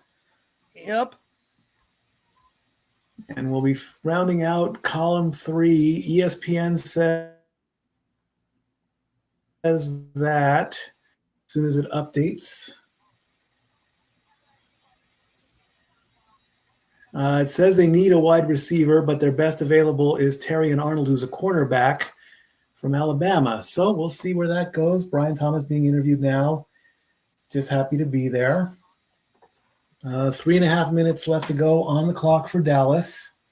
And this will put us at the 75% mark with 8 picks left to go. I wonder what Dallas nice bow is gonna tie, do. by the way, too. Because Dallas never does anything in free agency. Like, And there's they are Jerry the Jones worst in the draft. when it comes to getting And free ESPN agents. They'll trade people for draft picks. So we'll see what they do. ESPN did not show the draft room, so you got the edge there on that one. As we go to commercial, coming up next, the Cowboys make their pick. We round out column 3, and we get the last few picks as we get closer and closer to the end. Stay tuned, buckle in. We'll be right back.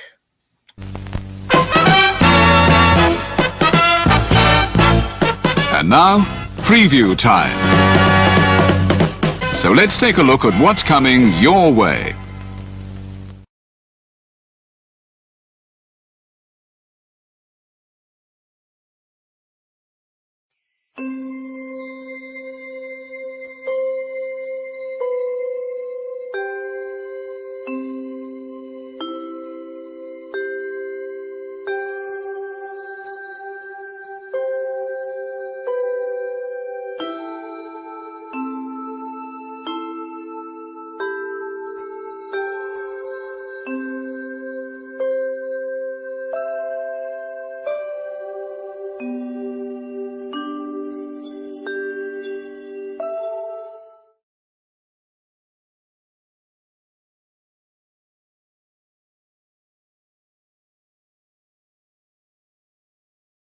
All righty.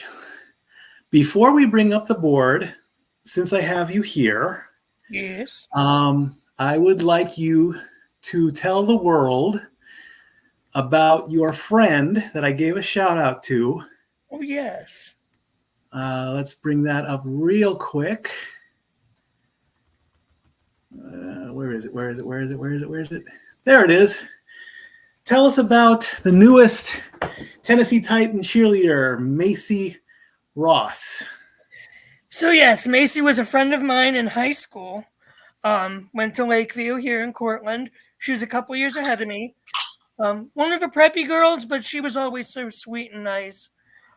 Former Disney castmate as well.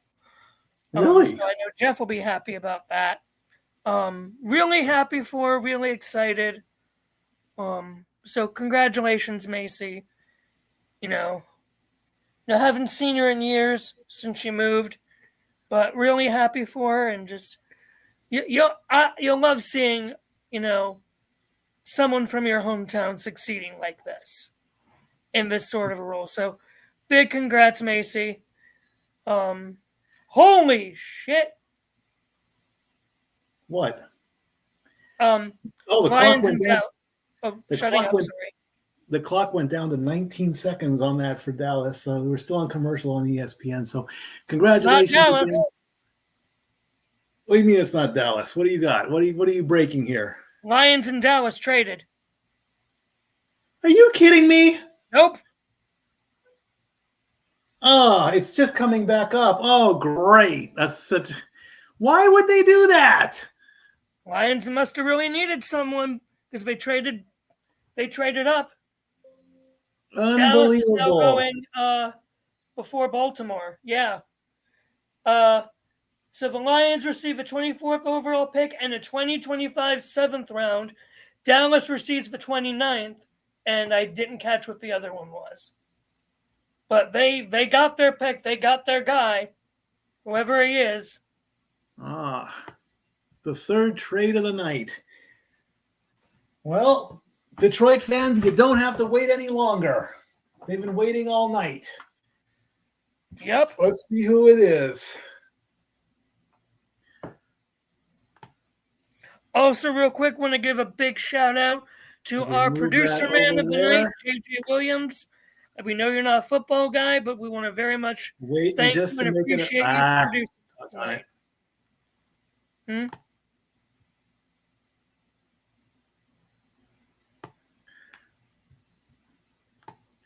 Come on. Get over there. All right. Fans are going crazier than ever because they're getting their pick now. Yep. Instead of having to wait till possibly midnight. And the crowd and the band plays on. Playing Brick House. Why not?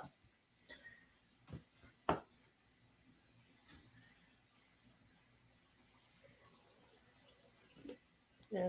We'll turn you into a football fan eventually, JJ. Well,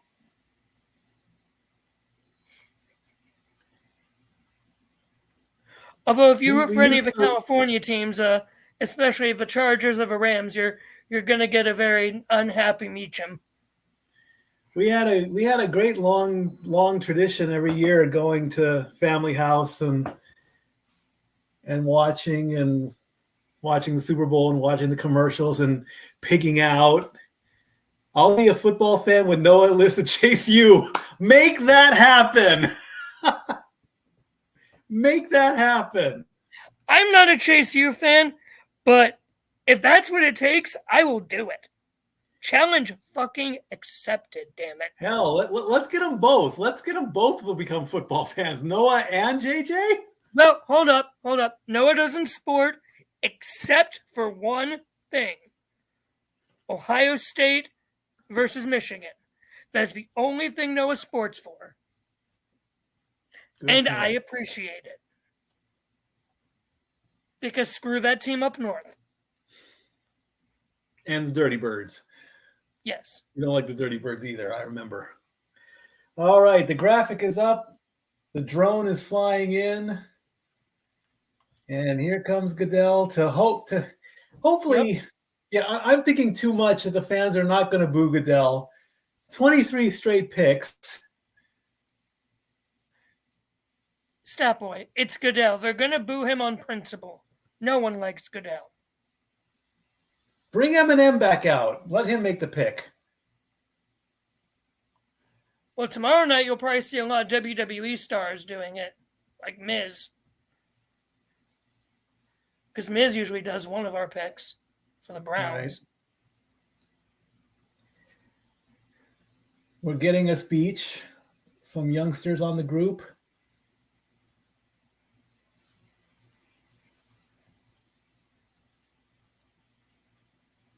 Ladies flag football players. Oh, there's the picture.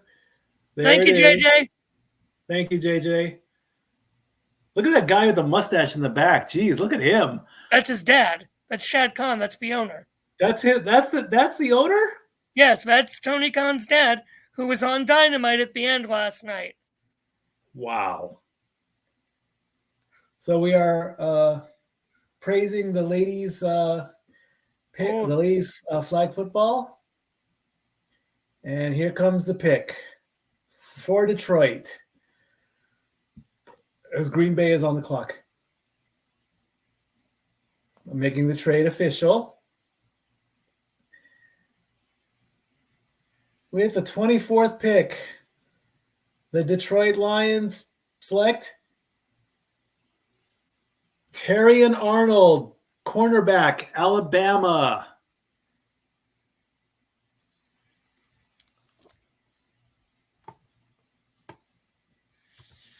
Definitely interesting choice. Yep, that's the second player from Alabama tonight.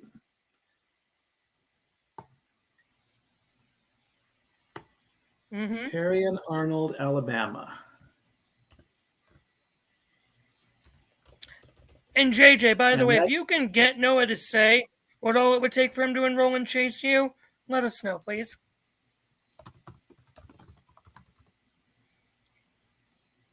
Terrion Arnold making his way down the tunnel, stopping at the selfie spot to put on his Lions hat. Looks good on him.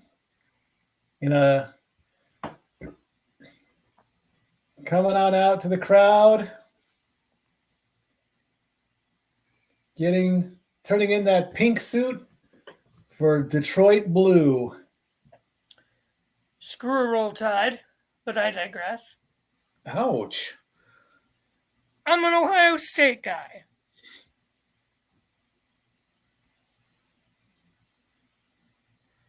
Bama's like the Cowboys of college football. You hate them on principle. Tell me I'm wrong. I won't. Exactly. Thank you.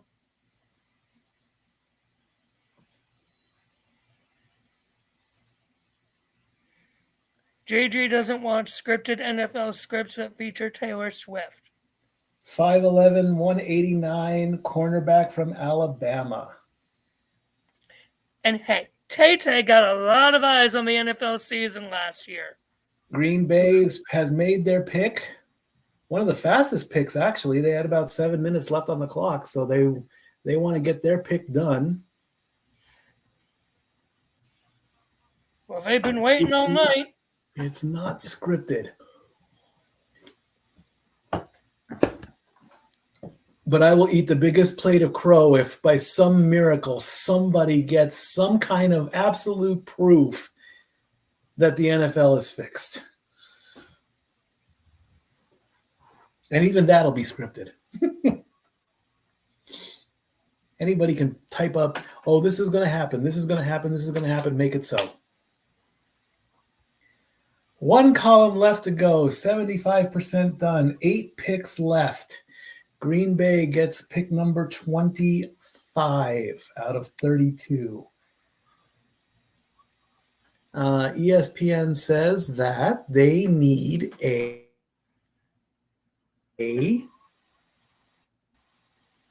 as soon as that gets updated. They need an offensive tackle.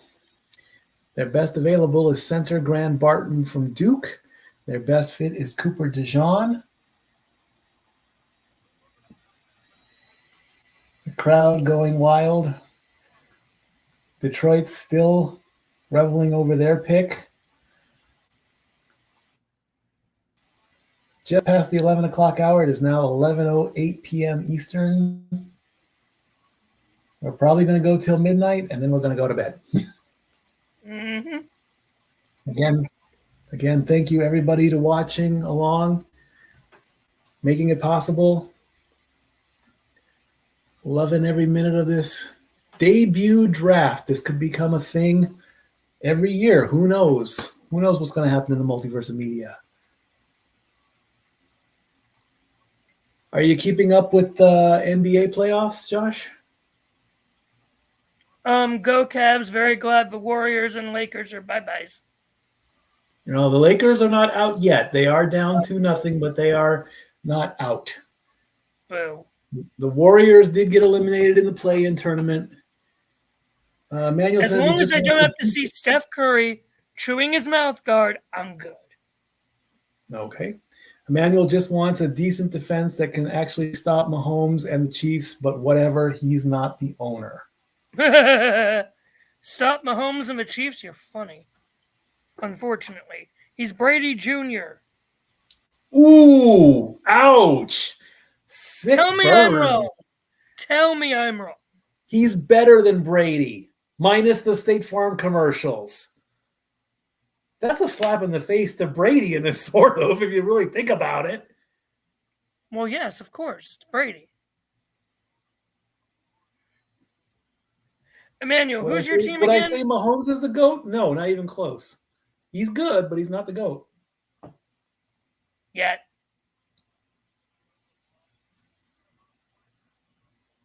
He's good, but give him a couple more Super Bowls.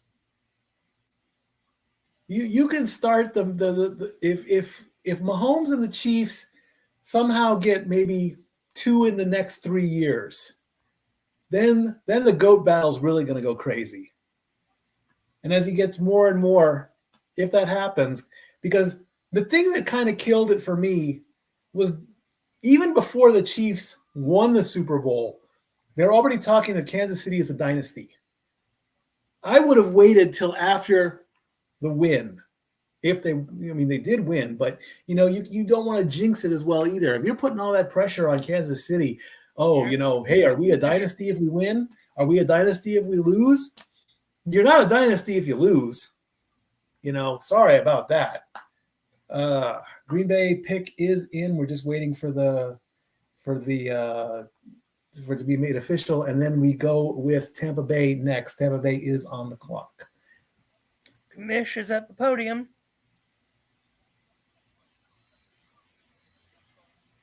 Here comes the fly-in. The band is grooving. Here comes Goodell.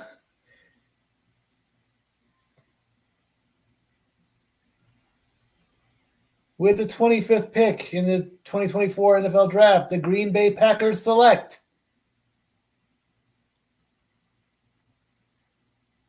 Oh, you had to throw that in there, didn't you?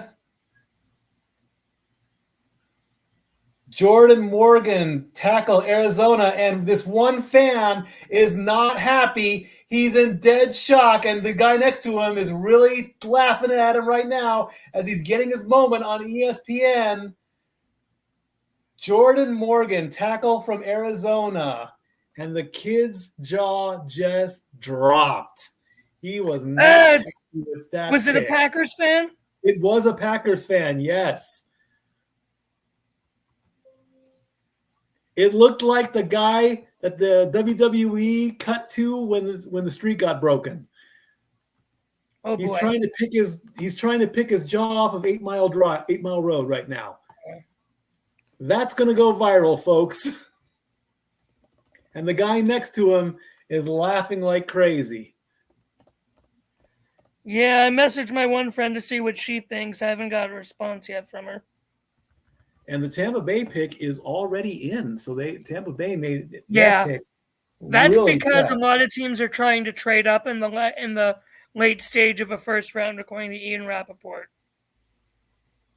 Rappaport says, we'll see if we get a trade, but there's a lot of action in the late 20s from teams trying to come up.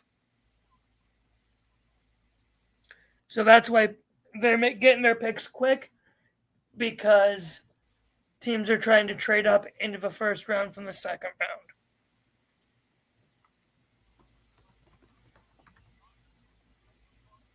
We'll see what the Bucks go with. As Do the they Packers draft, stick and trust Baker? Is the question.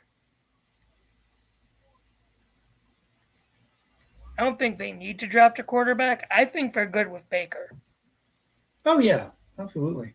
Then there was that fan again, dropping his cheesehead hat to the ground as the guy next to him, with his mouth wide open, laughing at him. So that guy's gonna go viral, guaranteed.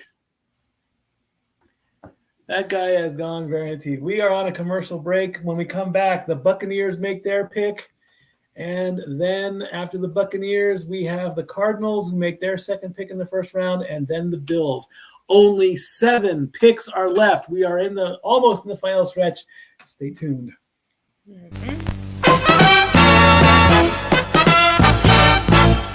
And now, preview time. So let's take a look at what's coming your way.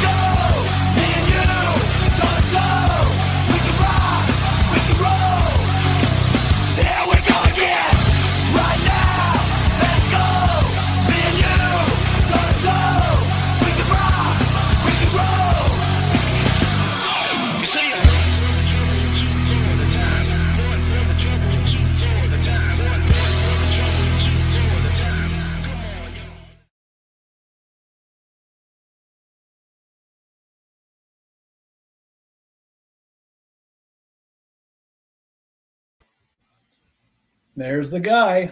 That's it. Good shot, JJ. Good shot, Renegade. He looks so happy, and then literally a few seconds later, and he put his JJ, head seriously, down you are doing amazing work as producer tonight. Thank you again. That is very good work getting all those screenshots popped. Appreciate it. I've got the Hulu Live on my screen. That's what I'm watching. But then I've got a tab up on my laptop so that I can screen cap these things as they're happening. Awesome. Thank you, boss. Bro. Much appreciated. Well done. All righty. Pick is in for the Buccaneers, and then the Cardinals, and then the Bills.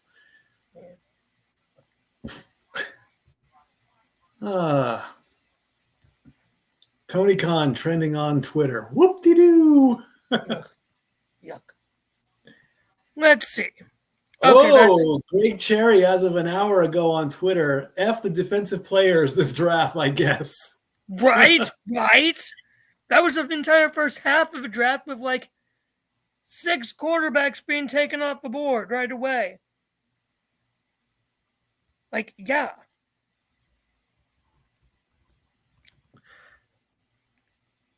I didn't even see what the Broncos had picked because I was out by then. But the Broncos picked. They had Bo Nix, quarterback from Oregon. Oh, it'll be fun to see what Maddie says about that. I think he's doing the Bravo podcast right now, isn't he? Isn't he doing? Yeah, but I obviously can't watch it. I'm on with you. Huh. 6 quarterbacks drafted in the first 12 picks, fewest overall for 6 quarterbacks in the NFL draft history. 14 straight offensive players selected, longest streak at any point. That's what's happening right now. And the Buccaneers coming up next, followed by the Cardinals and the Bills. 6 picks left. We're on pick 26 of 32. I do got to say my initial opinion of what Daddy Matty thought was probably thank goodness, because of the fact that they just traded and got the MILF hunter Zach Wilson this week. So he's probably glad they got a quarterback. As Tony Khan becomes the first ever NFL executive in a draft room, shaking off the effects of a pile driver he received on national television in a wrestling ring the night before. And that was from our coverage at the end. Are we going to get in trouble for that? I hope not. We should be fine. It's not ESPN. We should be okay. Most of the time, they don't flag it as long as it's under 15 seconds. Got it. The pick is in. Here comes Goodell with the pick for Tampa Bay. The Tampa Bay Buccaneers select Graham Barton from Duke. Duke getting in the first round. They have a center now. They didn't get a wide receiver. They must really hope Evans is staying if they didn't go for a wide receiver.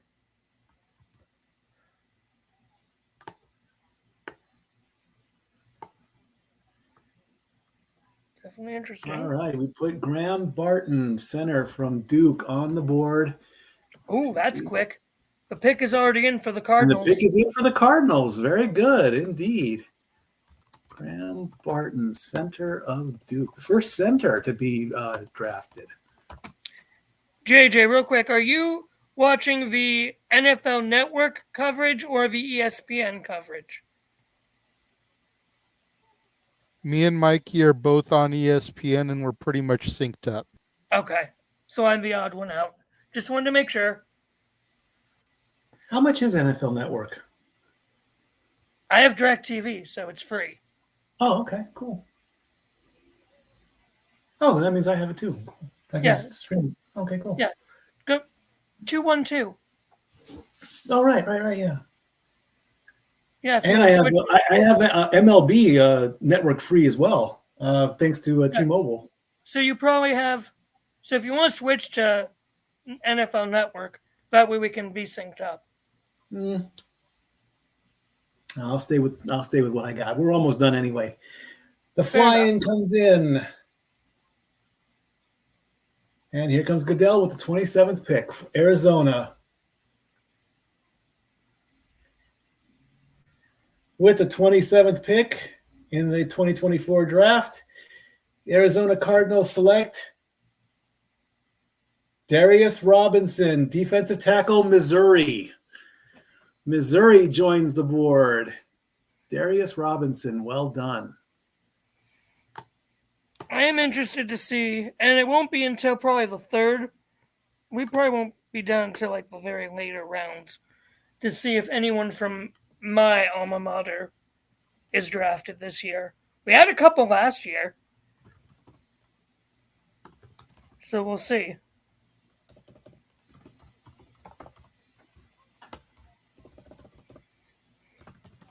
Edge, Missouri. All right, the Bills are up, and their clock is down to 3 minutes and 40 seconds.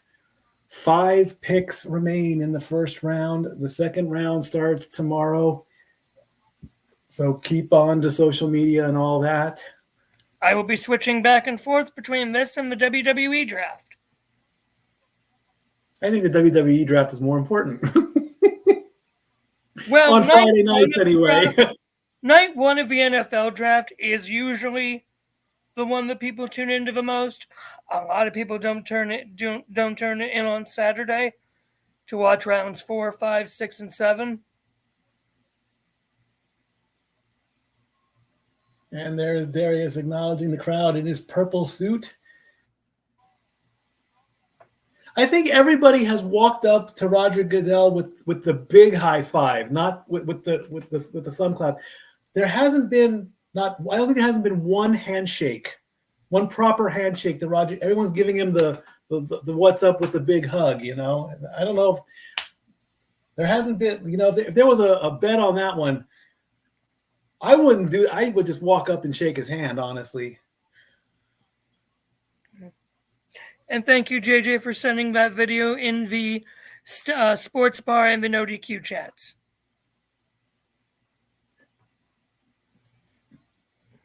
Bills down to about 2:15 left on their clock. And I do hope you are learning a bit tonight about, pro football.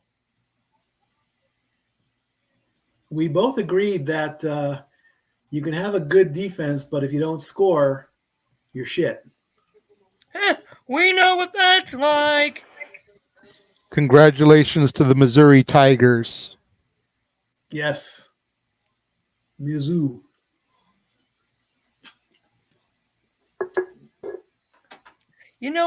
I gotta think. If JJ chose a pro team, who would JJ go with? I don't think he'd go for the Cowboys or the Browns or Steelers or Vikings. And we still don't know what your team is because you never tell us, Mr. Stout. I grew up. Mikey's team is whichever won the Super Bowl the year prior. I was getting to that. I grew up a Ram, Los Angeles. But I really didn't follow football when I was younger. And it's looking like, oh my gosh, Buffalo has traded their pick to the Chiefs. Oh, shit. The You're Chiefs right. now get the 28th Just came pick. in. Holy shit. This is going to be very interesting that the Chiefs now get the choice instead of the Bills. Yeah. But we'll see where this goes. Yeah. Oh boy. And their pick is in. So we'll see where this goes next as we go to commercial, but I will tell this story. So I grew up Los Angeles, Raiders and Rams. I really didn't know the difference, so I picked the Ram. Then the Joe Montana years came into play, so I kept an eye on San Francisco and the Jerry Rice years. Then I pretty much wasn't really paying attention to football. Then Katrina hit, and when Katrina hit, everything went towards New Orleans, so I kept an eye on them. Then there was, I think, the New England perfect season attempt. I kept an eye on them. Los Angeles switched to St. Louis, so then I fell out of it again. Then when I started Sports Bar, that's when I started jumping on the Dallas bandwagon. In between time, I was more anti-Green Bay because of the people I lived with. Don't want to get into that dark story. Then when I met and moved in with Dory Lou and we came out here, I jumped on the Vikings bandwagon. So yes, JJ is right. I bounce all over the place, but because of this format we're in now, I'm down between two, Vikings and Cowboys. Oh man, I thought you were a Titans guy because you lived in Tennessee, but I can respect the Titans. I call them my residential hometown team because I live here, but I am not a fan of them yet. But we do have plans to go to Nissan Stadium as soon as we find out next week or at some point in May when the schedule comes up. We are on a commercial break. The defending champion Kansas City Chiefs make their pick when we stay tuned. I guess we don't have any more commercials left.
This may be the single most greatest picture I've ever seen in my life. As the great Raven would say, tremendous, coming from Vince Russo. Really, the greatest single picture you've seen in your life, Russo? Go do your homework, bro! Indeed. The board has been updated to show the Shut the fuck up, Josh! We had to get a Noah Foster shut the fuck up in here at some point. Oh, for fuck's sake, Mikey! As There well. it is! Waiting for It that took us only almost 4 hours to get it in there, but they're finally in there. How the hell did it take that long to get that one in there for you? Because neither one of you had really done anything to need one yet. It looks like there's a lot of less people toward the because it's late. stage. Mostly of the Detroit crowd. Now, since Detroit has made their pick, they want to go home and go to sleep. Good idea. The Chiefs fans there are showing their fandom. I still say when it was in Cleveland, it was the best. I mean, it is 11:30 on a Thursday. It could be past curfew for some of them. Good idea. The graphic is up. The fly-in is coming in. Oh yeah, that crowd has died down a lot. There's a lot of empty space there, right there. It should died down since I got back and started. The logo is up, and here comes Goodell to make the selection on the trade for the Kansas City Chiefs. As who's coming out with him? Somebody's coming out with him. I have it muted, so. Another speech. Great. Oh, a Make-A-Wish speech. Okay, that's fair. That's good. Justin Laverne diagnosed with renal failure, age 15, and got a kidney transplant from his father. Okay. Well done, sir. Good job. God bless you.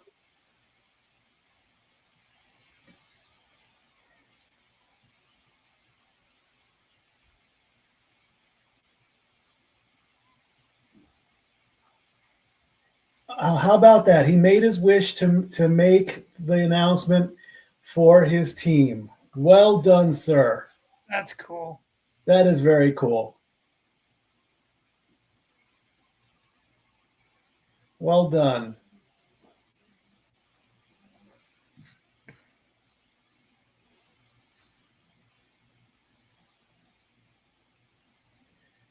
With the 28th pick in the 2024 NFL Draft, the back-to-back Super Bowl champion, select Xavier Worthy, wide receiver, Texas. Another weapon for Patrick Mahomes. Yes, indeed.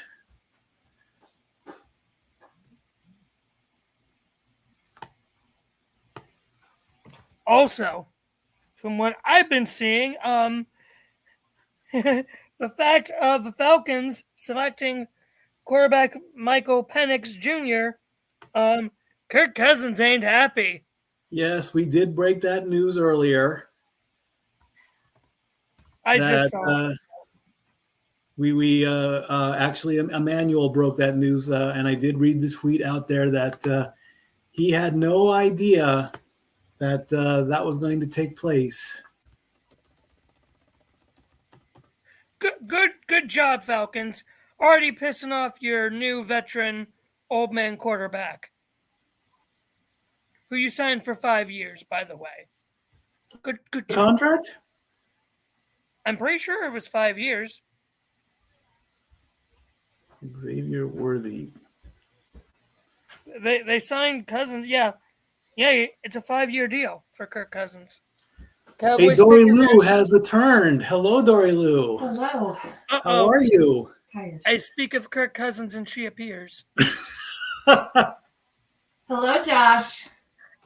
Hi, Dory Lou. Love you. I know. You got boosted up a couple times. Spots to you The Vikings have done quite well tonight. Good.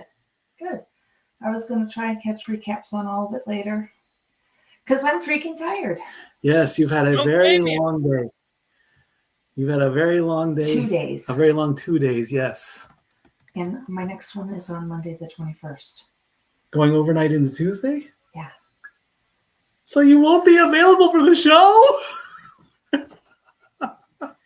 You deserve. So are you going to smack him yet? Uh-oh. We need a Gibbs slap. We don't. No, we don't. He's feeling it by the look on my face. The Cowboys pick is in. Thank goodness I'm saved by Jerry Jones. Sort The of. first time you've ever said that. Pick number 29 of 32 as the Ravens are on the clock with about 6 minutes left to go. JJ, make sure James clips that for Jeff to see and hear. Check out this guy with the silver helmet and the lights on his hat. Very clever. And the guy with the Spaceballs helmet and the luchador. Let's not forget him.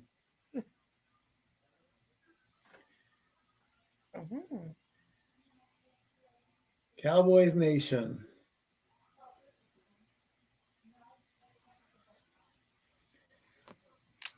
The big blue star of Texas of the Dallas Cowboys up on the screen. For Goodell to come out. There he is. With the 29th pick of the first round in the 2024 NFL Draft, the Dallas Cowboys select Tyler Guyton from Oklahoma, a Sooner coming to Dallas. Well, you can bet JR's happy.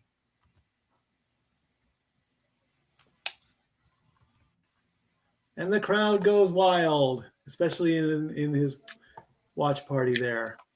Tyler Guyton, tackle from Oklahoma. 3 picks remain. Baltimore's on the clock, and the 49ers, and then the Bills. Bills Mafia. Let's see. Tyler is 6'7", 322. Another big guy. All right, time to screw the Ratbirds. And the pick is in. The Ravens pick is in. I think they're trying to get done by midnight. They should. Maybe. And we have to do the hype package, the analysis.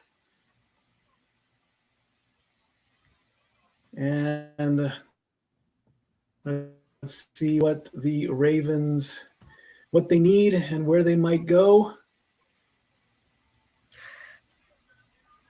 Emmanuel, It says that I don't know about that. I think Jerry someone on Jones is old and defense needs and- to retire, but I think their coach needs I don't to think retire. that I don't think Jerry Jones is ever going to retire. I think he's going to work till he drops. That's what I think.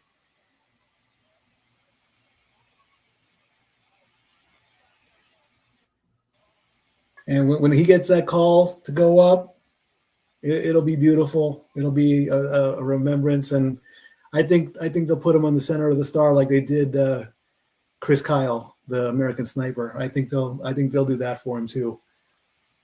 That'll be amazing. That'll be a great tribute. So There's the thing Jerry is with Jones the smiling. pick that the Chiefs got, this is actually very dangerous because Xavier Worthy is the guy who broke the NFL Combine 30 or 40-yard dash this year with a 4.21.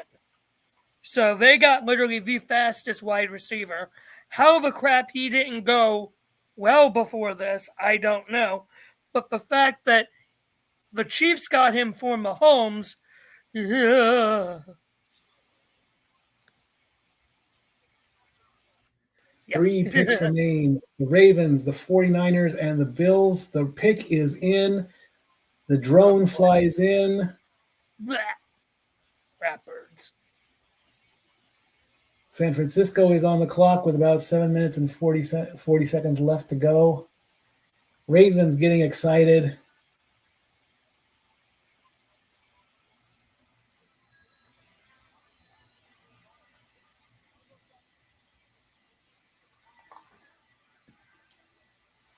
Just waiting for the logo to officially pop up. Quote the Raven, nevermore.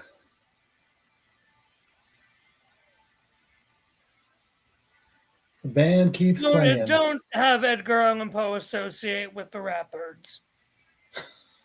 They are. They are, after all. JJ, if you please. Oh, great. I get 2 of them. Hopefully.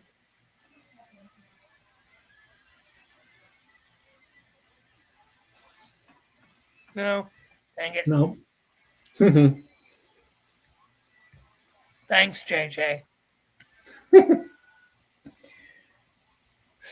On the pick, or we're just waiting for the band to finish up or something. Oh, nope. Here comes the cameraman.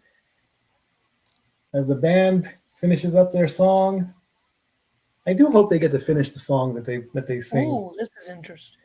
Or just Goodell walks out. The logo is up for the 30th time tonight. Not as many boos as I thought. And here we go. With the 30th pick in the 2024 NFL Draft, the Baltimore Ravens select Nate Wiggins, cornerback from Clemson. Led his team in 9 pass breakups in 2023.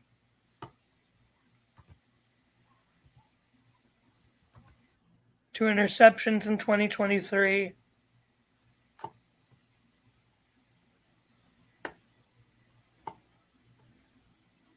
"24 pass breakups in his career total.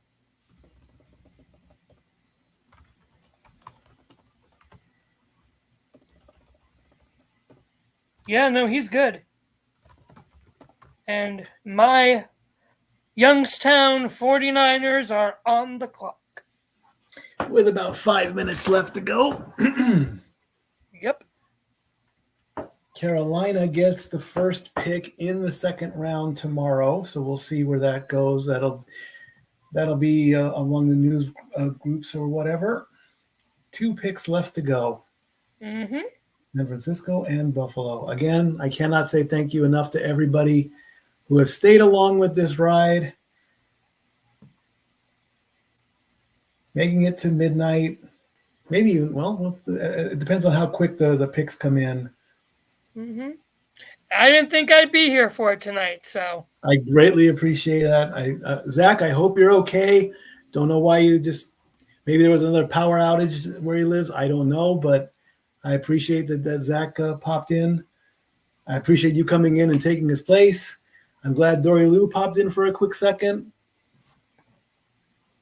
Nate Wiggins here, though, has been the most casual dressed. He's not really, he's not really wearing a suit. He's wearing a shirt and jeans. And we go to commercial. I always find it interesting of when they show either, who's already there, like at the draft, and then, who's at home. But even those at home have their hats. So I think that's really interesting sometimes. Indeed. 2 picks remain. We'll be right back.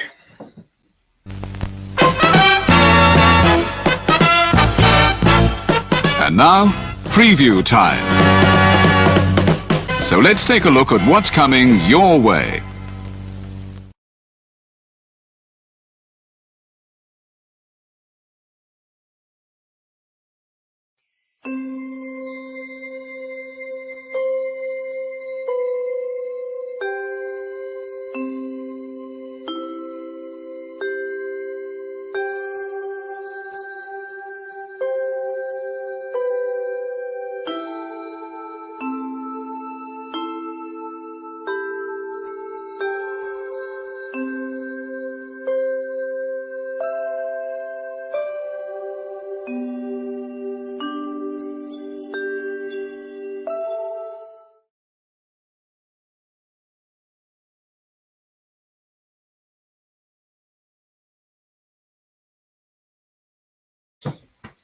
Got my dinner, late night dinner, courtesy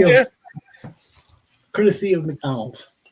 Ooh, nice. Get down to 2 minutes and 10 seconds. Something's going on down there with San Francisco. Yeah, because the countdown just left the screen here, and it doesn't say the pick is in.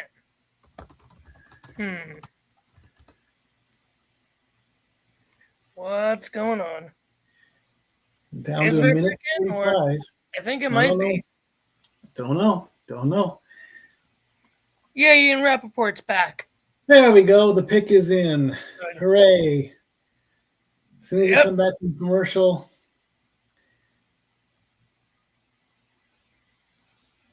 What a draft it's been. 4 hours. Everyone's been watching along. Definitely been a fun night. Yes. Yes, And even indeed. for those who aren't football people, the fact you guys are getting to enjoy it, thank you. Indeed. They're bringing back Jeopardy Masters. Wow.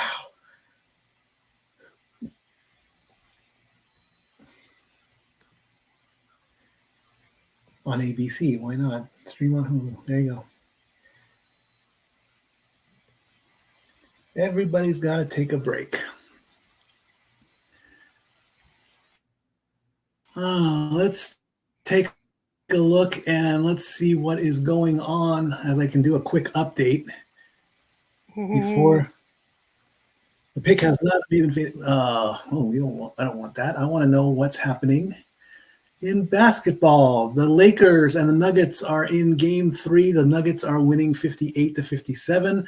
Orlando beat Cleveland 183, and the Philadelphia 76ers beat the New York Knicks 125-114. Yeah, that game. This is a quick update before we get the final 2 picks.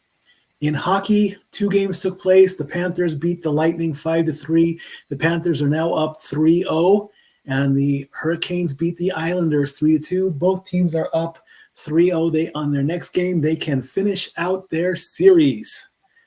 2 games today in hockey, 3 games in basketball. So real quick before Goodell. He hasn't come out yet, so go ahead. So real quick, Josina Anderson just tweeted, league executive sources are still commenting on Falcons getting Michael Penix after signing Kirk Cousins for a multi-year deal, with one league source executive texting in, great start to their relationship. The agent won't forget that. I suspect the player won't either. All right, the pick is in. The crowd is getting hyped. The logo is being changed. The San Francisco faithful, here comes Goodell with the penultimate pick. Hashtag that. With the 31st pick in the 2024 NFL Draft, the San Francisco 49ers select Ricky Pearsall, wide receiver, Florida. Ian Rappaport already on it, but this might signal what the future holds for Brandon Ayuk, if that's how you say his name. Yes, Brandon Ayuk. Their wide receiver in San Francisco. What this might signal for him. Ricky Pearsall, wide receiver.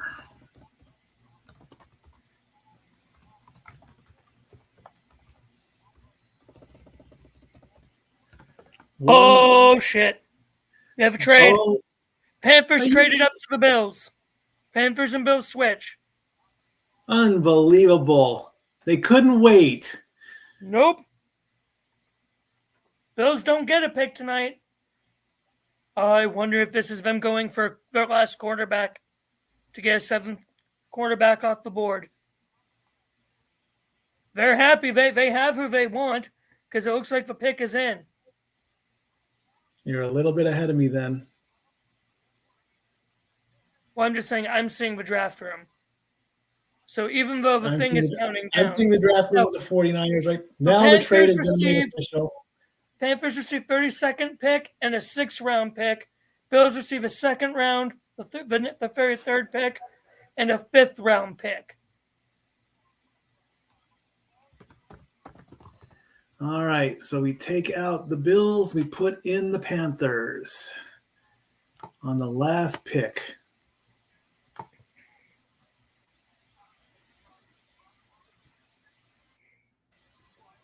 Where is my Panthers logo when I need it? There it I is. didn't think we'd need it tonight.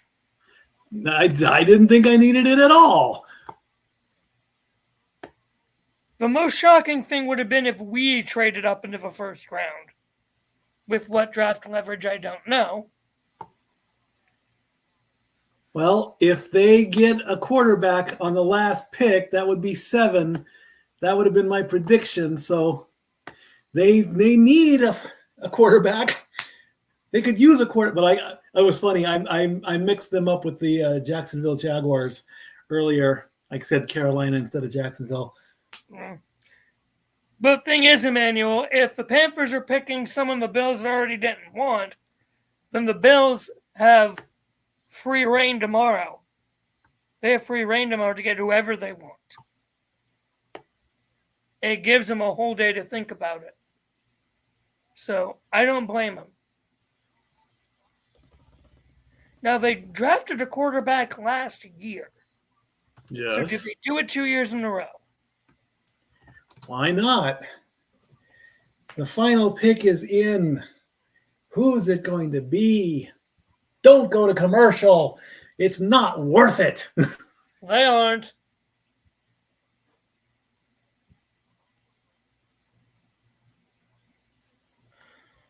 Let's get this a little cleaned up over here.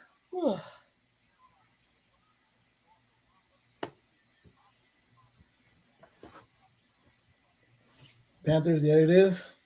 2024, 6th round pick, 32nd overall, 5th round pick for the Bills. There you go.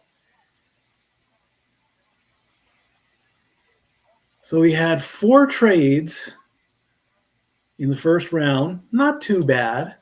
A lot of it was in like the later half of it. Like at least 2 or 3 of them were in the later half. The first trade came in on pick number 10 when the Jets and the Vikings swapped, and then the Vikings traded with Jacksonville. The Cowboys traded with the Lions, and now the Bills trade with the Panthers to give the Panthers the last pick of the first round. I wouldn't be surprised if the Bills were like, hey, who are you getting? And that way they could do that, and then the Bills could think of who they wanted. So I don't blame the Bills, honestly, for this. I think it might be smart. Because it gives them a whole other day to scout. Right. The pick is in. The graphic is up. The drone is flying in. Quick shout out to the drone flyer who's been doing his job for the past 4 hours. Good job. They haven't shown the drone much on my end. As they play the Beatles. Pick me, says one fan. And sure, let's draft the guy in the front row who wants to be picked.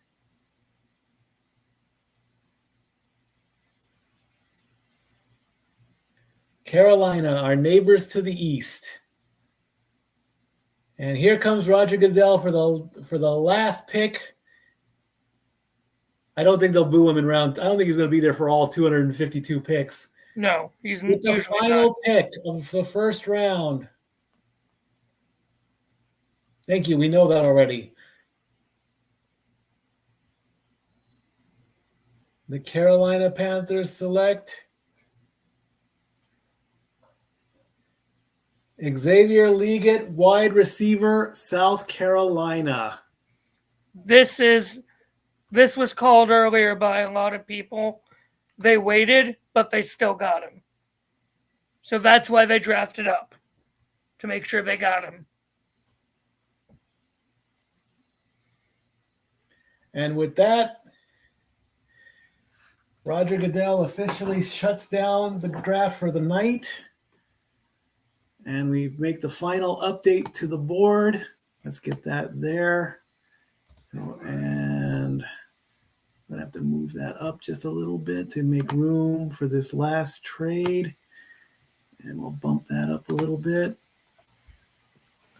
And there are still 2 powerhouse quarterbacks left after round 1. Spencer Rattler and Michael Pratt. Neither of whom went.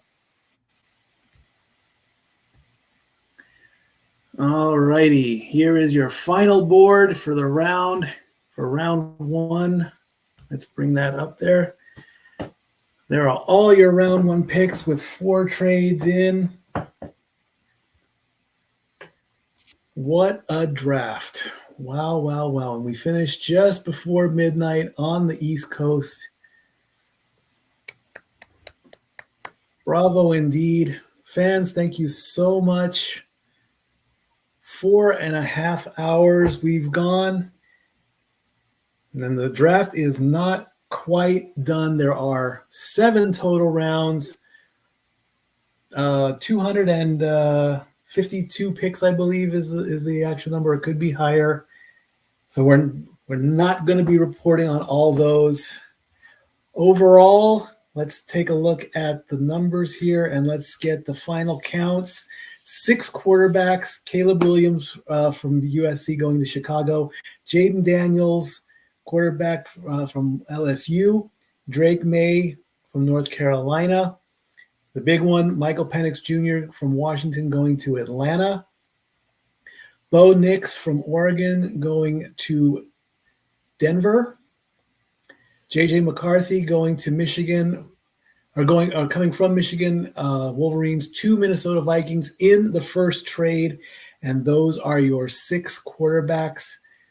As far as wide receivers go, Marvin Harrison Jr. out of the Ohio State in the top 5 to the Arizona Cardinals.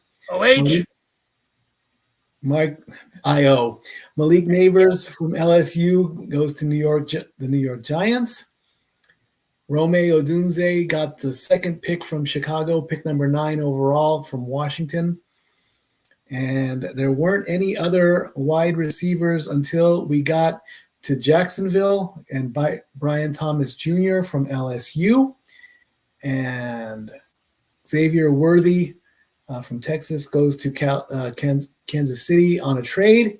And the last 2 picks 31 and 32, go to San Francisco and Carolina, Ricky Pearsall and Xavier Leggett. As far as offensive tackles go, Joe Alt of Notre Dame to Los Angeles Chargers. J.C. Latham, Alabama, comes to Tennessee. Olu Fashanu of Penn State goes to the Jets. Talise Fuaga of Oregon State goes to the Saints. Amaris Mims, Georgia Bulldogs, goes to Cincinnati. And Tyler Guyton of Oklahoma goes to Dallas. And Jordan Morgan of Arizona goes to Green Bay. And only 1 tight end, and that's Brock Bowers of Georgia. Everybody else is on defense. There was 1 center as well. Graham Barton of Duke goes to Tampa Bay.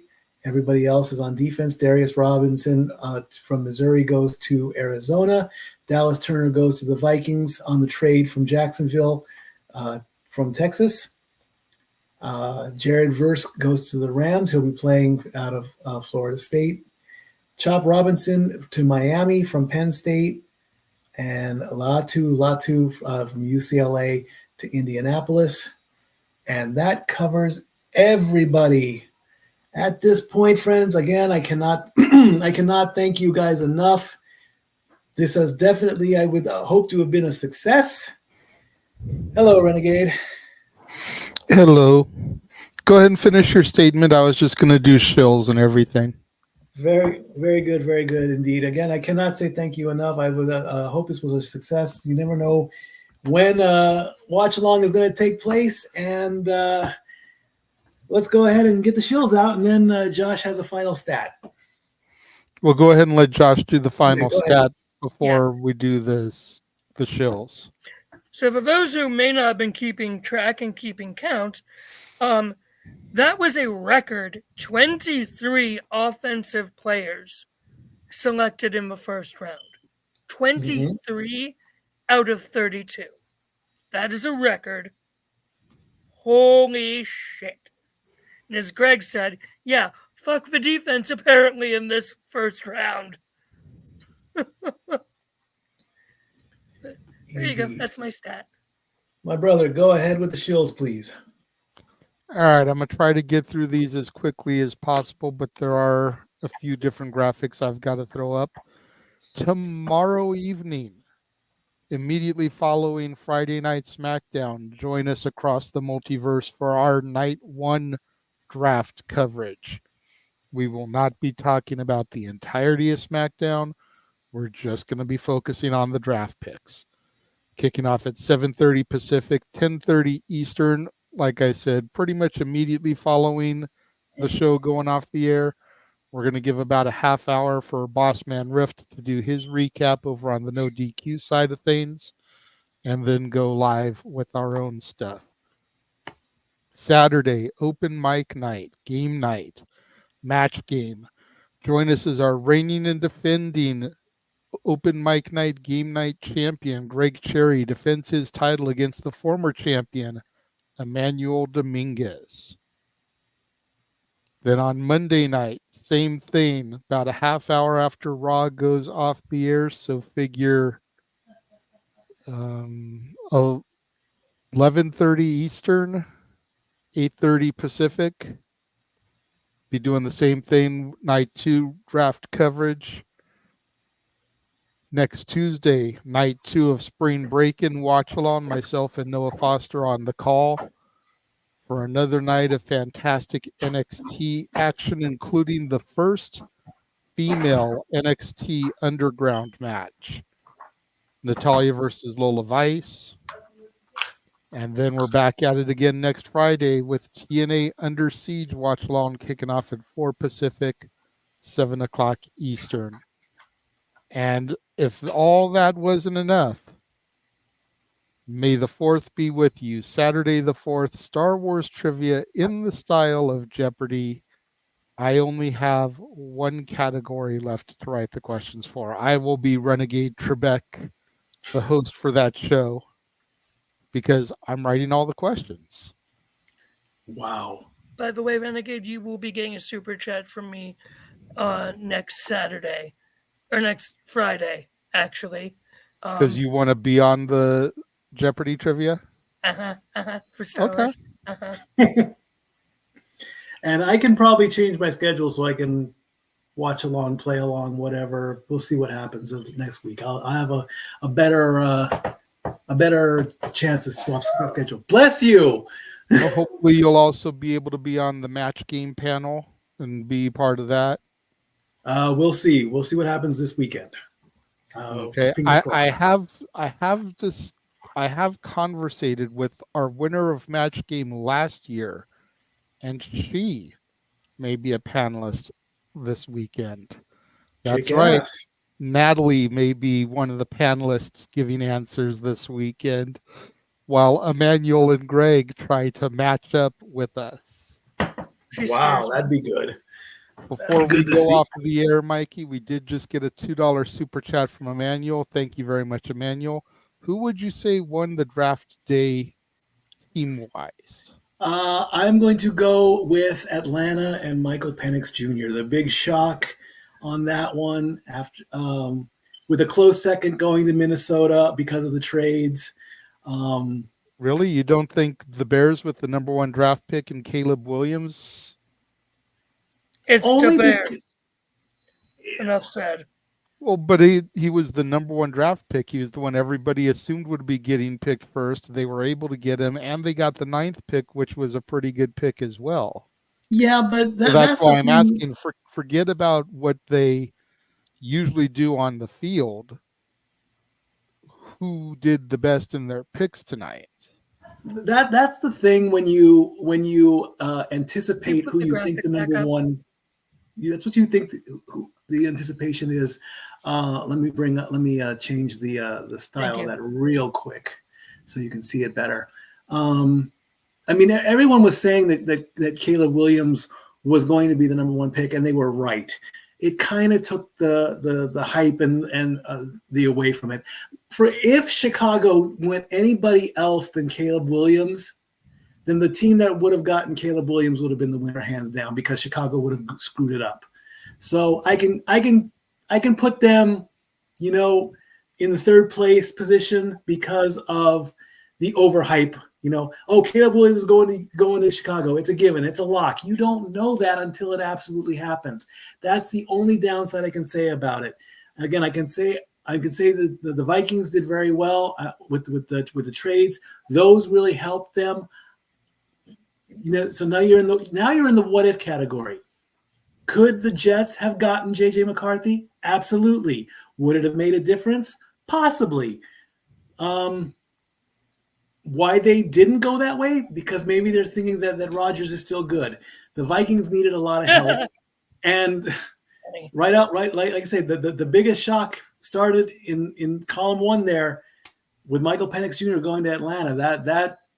That shocked everybody. So I gotta go with Atlanta on this one. I'm thinking, of course I'm going to keep an eye on Caleb and what happens with Chicago this year, as is everybody else in the football world. My number 2 choice to watch, Atlanta, and go with that. I'm gonna actually, besides here's the thing. Atlanta was gonna go. I think they were gonna go with the quarterback, because yes, you have Kirk Cousins, but he's Kirk Cousins, who's played like he's played the past few seasons in Minnesota. Thank goodness. Dory is not listening to me right now. She'll find out. Loose lips sink ships. I can't keep my mouth shut. But here's the thing. Apart from that, and apart from the 2 teams that had 2 picks each, so, you know, eliminating them automatically, the teams that had 2 picks, I gotta go with the Chiefs. Really? So late in the selection? But they got probably one of the best wide receivers in this draft. They got the literally fastest wide receiver in this draft. You pair that up with Mahomes, that's scary. Indeed, and it could possibly lead, who knows, with everybody going back to back in other sports, it's a great possibility. Thank you, everybody, for staying along. I do have a couple others. But wait, there's more. We saw the commercials a few times tonight for Paradise Kitty. Once again, here's all the places they'll be performing over the next month or so. Make sure you screenshot it in case they're coming to your area. And then the next Dad's Not Always on Wrestling will be celebrating 60 years of number ones as we discuss the top 10 Beach Boy songs on Friday, May 10th. Excellent. Can't wait to see all that. That I have nothing of. And I have one more video clip for you, because apparently Tony Khan is getting cooked right now. I was just going to say, I understand you're keeping up with the gimmick. Someone should tell Tony Khan, hey, if you have a neck brace on, don't fucking move around like nothing's wrong. You know, you stick with the gimmick and look straight ahead like your neck's broken, okay? What are we doing here? Thank you. Okay, well, about time. He did that? Thank God. He did that? What a moron! It's Tony Khan. That's all that needs to be said. Keep digging your own grave. Thank you, everybody, for watching. I am very grateful. This was a great success. You guys were amazing, but it is now past midnight. The first round of the draft is over. All the draft reports will come out, and of course, we will talk about them this Tuesday in the sports bar at our regular time, 7 p.m. Eastern, 4 p.m. Pacific. Hopefully, Zach is okay and he can join in and we can look all over everything. Thank you so much again. I love my family. Thank you, everybody else. Have a great night. Have a great weekend. Stay safe. I love you all. Stat Boy out. The Jeff Meacham Network's Multiverse of Media. For over 15 years, the recognized symbol of excellence and the standard bearer in coverage of sports and entertainment.